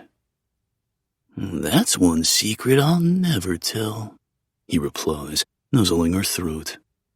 He play-bites her until she dissolves into giggles. Pom-Pom barks at the noise, and I shush him until he lies between Ava and me. That means Valen's bigger, Celine whispers to Ava with a laugh. Please stop, Ava says before throwing a piece of popcorn into her mouth and chewing thoughtfully. To Xavier, she adds, I still can't believe you stole my best friend. She doesn't even work with me anymore, so you get to hog her all the time. I'm hard to resist. Plus, she can't get rid of me. Xavier goads, eyes shining with humor. Like gonorrhea, Ava replies like they're bickering siblings. Steering the ship back on course, I intervene. Did Ava tell you about what happened to Detective Waters? Celine nods. It's horrible. What about Detective Waters? Xavier asks, and Ava fills him in on the details. When she finishes, I stare down Xavier. It wasn't you. Was it? Me? He asks incredulously. I don't kill innocents, and I have a distinct signature. You'd know if it was me. Ava bites her lip. Something feels off about this to me, you guys. Celine nods in agreement. Genevieve is gone, but there's still a lot of weirdness happening. Xavier pushes his glasses up his nose. I can reach out to my contact and see if he knows anything. That would be helpful. Ava agrees with a grateful smile. I'll continue to keep an ear to the ground at work, and Fallon will stay alert when he's out and about. I hate to tell her, but the only place I spend much time other than the apartment is the library, and it's unlikely I'll find much that can help us there. Concluding our visit, I lead a still tired Ava to bed. She complains that she doesn't want to go since she took a nap, but passes out quickly. My thoughts run wild as I go over everything that happened, but eventually I feel the pull of sleep myself. I allow Ava's soft snores to lull me into darkness. Chapter 29. Ava. A mess of ingredients, utensils, and recipes lay before me on the counter. Valen convinced me to strike off another item on our winter bucket list, and we're baking cookies. It's been a while since I've baked anything, and I've forgotten how messy it can be. I'd spent the day at work, lost in my thoughts and struggling to stay awake. I've had a few dreams of my parents, and with everything going on, it's like waiting for the other shoe to drop. Valen tried to lull me to sleep last night with his sweet lullaby, but it didn't suffice. After picking up a latte from Luna's shop both on the way in and out of work, I'm now hyped up on caffeine. This looks like a torture device. Valen turns the pastry cutter this way and that. I would know, he adds, and I gasp in shock, having not expected that sort of comment from him. That's terrible, Valen. I'm glad he's feeling good enough to joke about everything at this point. We haven't gone into detail about what all went on down there, but he seems lighter nowadays. It's for cutting the butter into the flour. I don't think we need it for this recipe. I laid out a bunch of recipe options, and Valen chose the one that sounded best to him. Since he's never had any of them, it was a shot in the dark, but he took my word for it and selected sugar cookies. Some might say it's a basic option, but my mom's family recipe is to die for, and decorating them will be fun. Once we're done with the dough, I have the perfect cookie cutters to use. I grin and pull out my secret surprise from the cabinet. Holding it out to Valen, he takes it warily. What are these? Upon closer inspection, he laughs. Fangs? Bats? Bouncing on my feet, I pull a coffin shape out. They're cookie cutters. I know it's the winter season, but I couldn't resist when I found them online. We can have Halloween in December. I grin. Let's get going on the dough. Valen is a great student and follows my instructions easily. He's meticulous when measuring, leveling, and sifting out the cups of dry ingredients. I let him do the fun part, mixing them together. He's mesmerized by my electric mixer, and I've forgotten once again how new everything is to him. A bark comes from the bedroom, followed by distant scratching. Poor guy. I hate having to shut him away. I pout. Valen looks toward the door with a wry smile. He wants to be in on the action. He would make it more chaotic so we can unleash the beast after we're done. Turning off the mixer, I give the dough one last stir with my spatula. This looks perfect. Aren't you excited to try it? I take a deep whiff of the sugary dough and sigh as nostalgia hits me. My parents and I made this every year, multiple times, might I add, because my mom's recipe was so coveted. She said it's the butter temperature in sifting the flour that makes it special.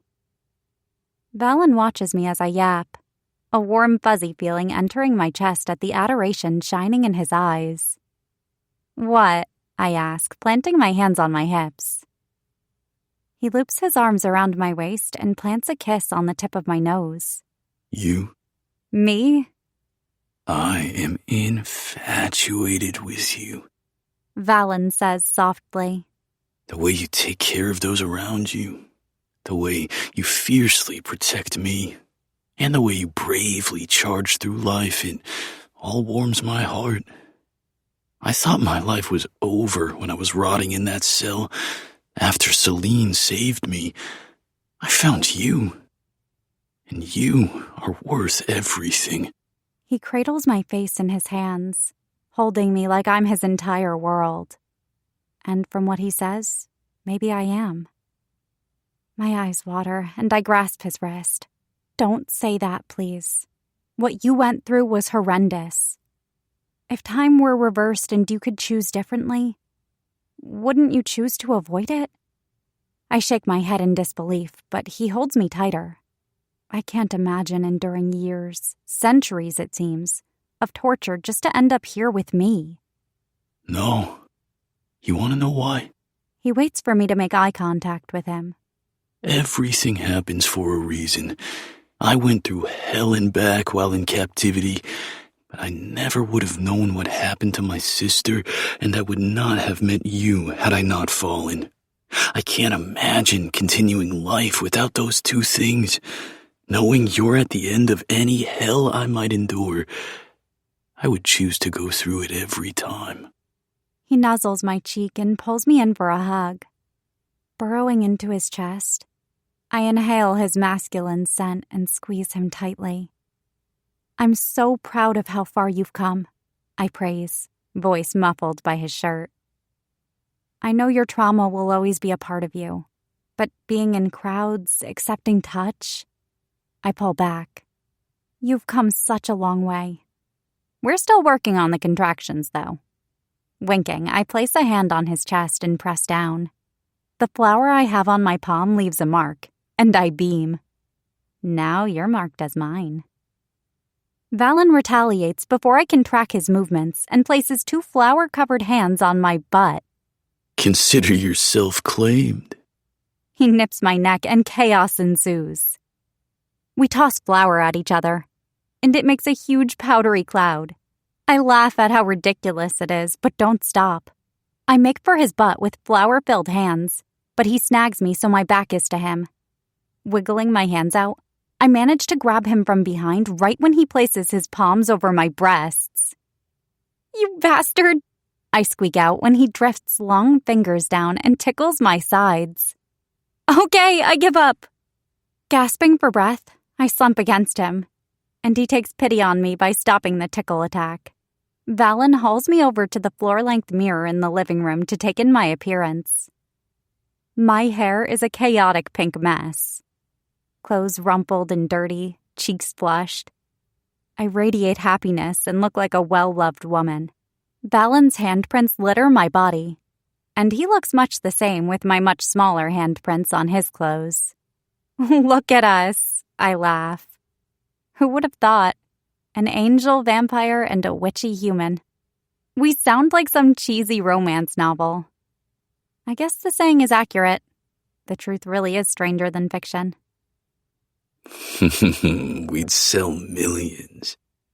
He kisses the side of my head. I soak up all the affection like a sunflower preening to the light above. Patting his arm, I step away. Okay, we both need to change and the dough needs to chill. I open the bedroom door and Pom-Pom comes running out with a happy bark. Valen speaks softly to him and I smile at the dynamic duo. The other day, I caught him discussing potential matching shirts with Pom-Pom, showing him options on his phone. The familiar has been good for him. With his trauma, it has to be nice to have something so small and affectionate. Swiftly changing my clothes, I come out to see Valen has changed as well. He dons sweatpants that showcase his asset and a t-shirt that stretches across his chest. He notices my entrance and motions toward the kitchen.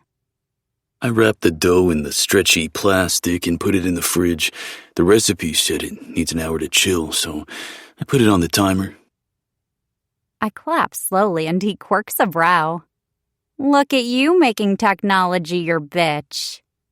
While slightly reluctant at first, Valen has taken to experimenting with technology around the apartment, and he's adapted surprisingly quickly. Valen turns away bashfully, and I wonder what we should do while we wait for the dough to chill. "Why don't we meditate and try to pull on my powers?" I suggest. I've been reluctant to try again, but I know this is a task I must face. I'm useless until I unlock them. "Let's sit down over here, but with a bunch of pillows just in case." We work together to create soft padding around us, and assume the position we've found works best when we do this. I blow out a breath and focus on our connection. The spark of my magic calls to me, and I follow the tug until I visualize the tangled ball in my mind. Upon closer inspection, I see a small thread sticking out that I haven't noticed before. Wait, I think what happened last time might have loosened it. I want to try and pull on the thread. Please be careful. Valen rumbles, and the sound of his voice helps ground me. I swear the ball is brighter too. I'm not sure if it's all the meditating we've been doing or if it's because I've been more accepting of the fact that I'm really a witch. Closing myself off to the possibility most likely wasn't doing any favors. Visualizing myself standing before the ball, a jolt of fear runs through me. This could work. It could unlock my powers. How fucking scary. What if what happened to Jade's mom happens to Valen? I quickly reassure myself that I don't believe that's possible. All the torture he's endured has pretty much confirmed the fact that the big guy is indestructible. In my panic, I don't realize it, but Valen stands before me like a comforting presence in my mind. I've manifested him alongside me, and his simulated form grips my hand as I reach toward the writhing, sparking ball of power. I'm not sure how it happened, but I'm grateful he's with me. Together, I whisper. I feel his real-world hands tighten around mine in response. A warmth spreads through my body, starting at my hand and traveling up my arm like a current. Valen's hand is a welcome weight, and I feel him pull me into the shelter of his body. I continue to pull on the thread, but it resists, which frustrates me further. Keep going. A deep voice sounds by my ear. When did I end up on his lap in real life? Both mental and physical Valen feel dangerously close, and the hard planes of his body mold to the softness of mine. The current of power seems to spark between us as we stand longer in its presence and closer together. My breath catches in my throat at the stimulation of it all. I feel my skin begin to cover in goosebumps, and my breasts suddenly feel tight under my tank top. Every breath rubs my nipples against the cloth and ignites my body. Valen's hand slowly runs down my side to grip my hip, and I shake my head to focus on the task at hand. I need to pull harder, I breathe out. The ball pulses in time with my heartbeat, and a strong electric current seems to set every cell in me ablaze. A bead of sweat rolls down my temple, and I struggle to keep my breathing at a steady pace. My core clenches as Valen runs a hand down my inner thigh. I feel his hard cock press against me, and I push back, rubbing against him. We both moan at the symphony of sensations happening, and the thread loosens a bit. Fuck, almost there. We both give a final hard yank. I truly think it's working when I'm thrown out of my mind by an invisible force, and my eyes fling open. Heart racing, I rub my face and force my sweaty hair back. I blow out the breath I didn't know I was holding, and grind down in sexual frustration at the release I didn't have but desperately need. An animalistic growl has me stiffening, and jerking my eyes up to meet the predator in front of me. Valen's brown eyes simmer with unabashed heat, and his fangs protrude over his lips. The deadly vampire we're taught to fear is right in front of me, and I'm planted on his lap.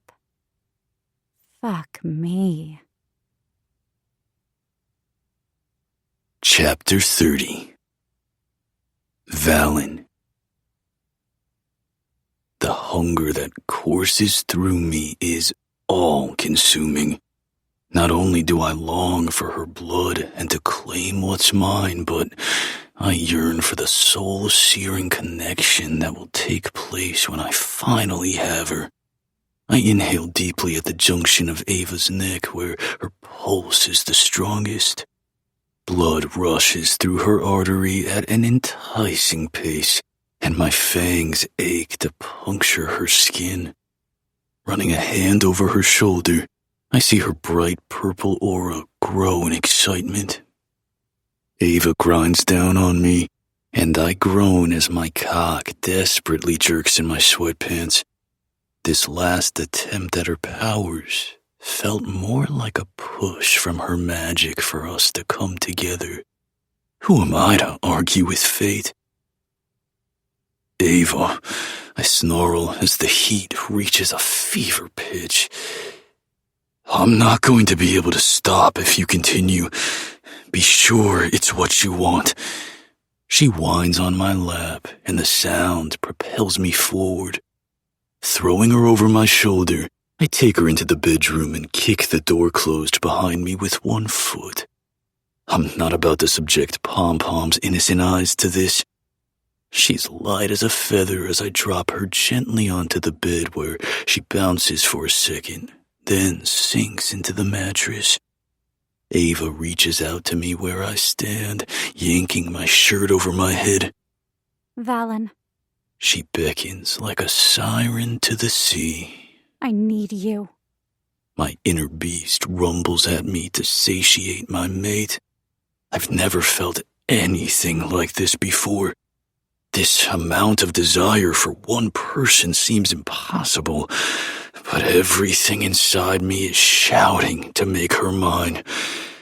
Crawling up her body, I take care to drag mine across hers so we're touching at almost all points. My body doesn't generate heat as a vampire, but if it could, I would be just as scorching hot as her skin is. Where do you need me, Starlight? I croon while I skate my fangs along her collarbone.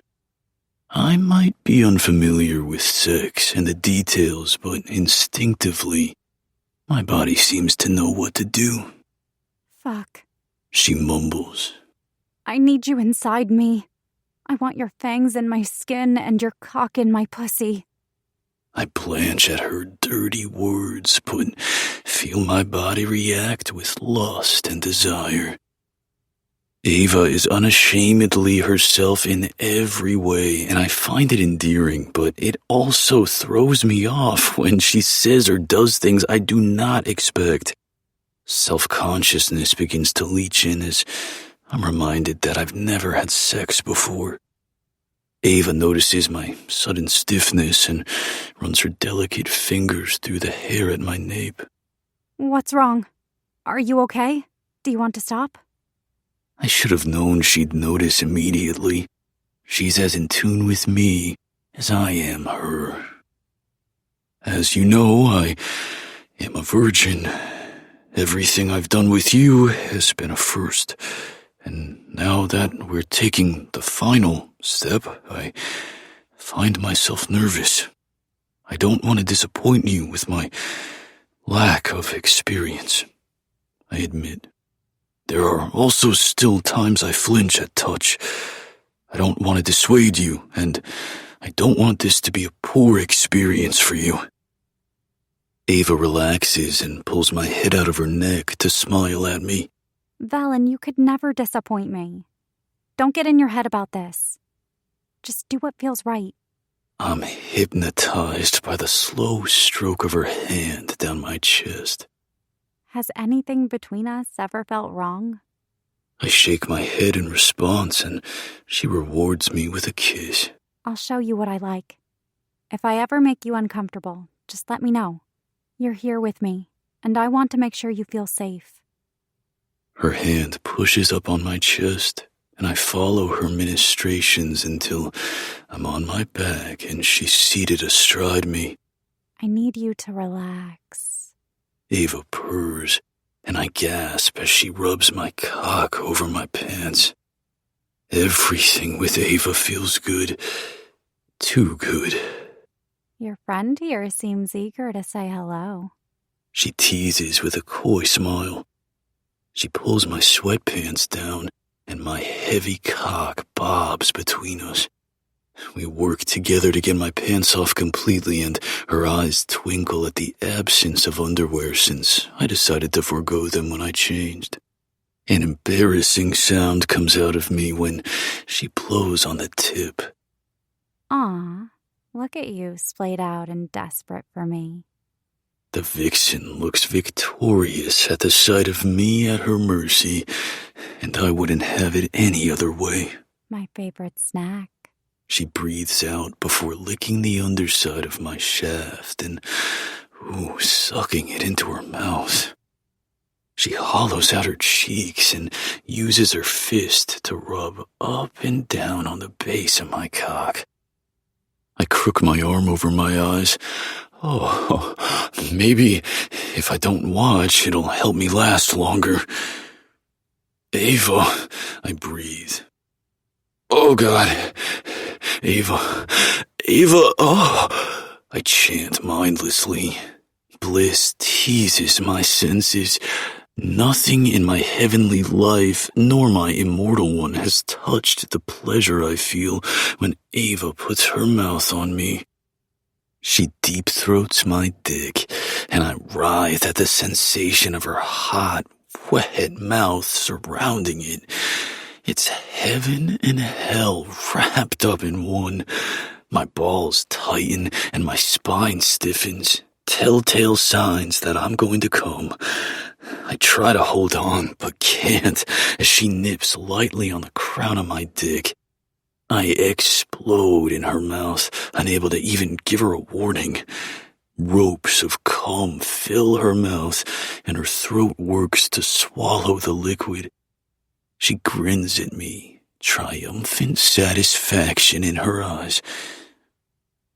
I'm sorry, I blurt out after I start to come down from the high. Ava pulls away, a string of saliva connecting her lips to my cock until she wipes it. Don't apologize.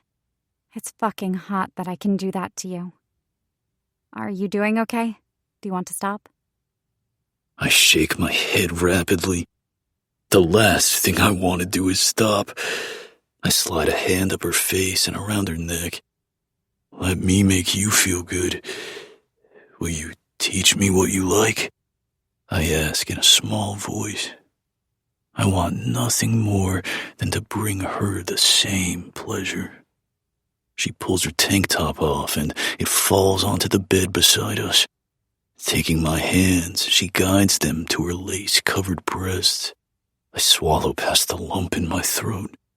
She's so fucking gorgeous. Following her lead, I pull one of the cups down. Leaning forward, I suck one pert pink nipple into my mouth. She holds me closer and moans, face pointed toward the ceiling in a look of pure bliss. I massage her other breast and then reach behind to unclasp the scrap of fabric between us. It takes me a few tries to get the clasp to cooperate with my large fingers, but it finally falls free, and the sound she makes fuels the fire within me. I drag a fang over her skin and draw a few droplets of blood, licking them up with a moan of my own. Fucking delicious, I snarl. I knew she'd taste divine, like a perfect cocktail created just for me. Flipping her over with a speed faster than she can track, I rip her underwear in two and lick up her slit. Ava squeaks in surprise, and it quickly turns into an unintelligible string of words as I lick around her sensitive nub. Where do you learn that? She gasps out, and I smirk against her stomach. Peppering kisses along her leg, I raise my head. I did a little research in preparation. I answer honestly. Even then, I need to figure out what makes you scream for me. I bite her inner thigh. She screams in pleasure, and I suck gently, only taking a small mouthful of her blood. The sweet crimson liquid flows down my throat, bringing life to my hungry cells. Valen, She cries out, and I bite again on her other thigh. this won't change me, right? She asks after a moment. Fuck, we should talk about that. I lay my head against her pelvis and try to calm my animalistic urge to continue. Both turning you and sealing the mating bond are more complex than a simple bite. I would not do that to you without a proper conversation. Ava rubs my cheek and I track her rapid breaths. I know, Valen. Don't stress. I just wanted to make sure. We stare at each other and take in the static, charged moment. Now go down on me until I come, or so help me God. She doesn't have to say more, and I'm back to licking her delectable pussy. You're so wet for me, I hum, and the vibration must feel good because she fists the sheets in her hands. Keep going. She begs. I rub her clit in circles at the same speed. Fuck, Valen. Use your fingers and curl upward. Yes, like that. I tune into every whine and moan she lets out. Her body tells me what notes to play in order to send her over the crescendo. I'm coming. Oh my God. She chants, and I feel her inner walls clench around my fingers. The rhythmic pulsing has me hardening once more, and I reach down to fist my cock. I love vampire anatomy. Ava praises as she spots my lengthening dick. Fast rebound. She once again flips our positions and takes over rubbing my shaft. I want this to last. I remove her hand and grip her hips.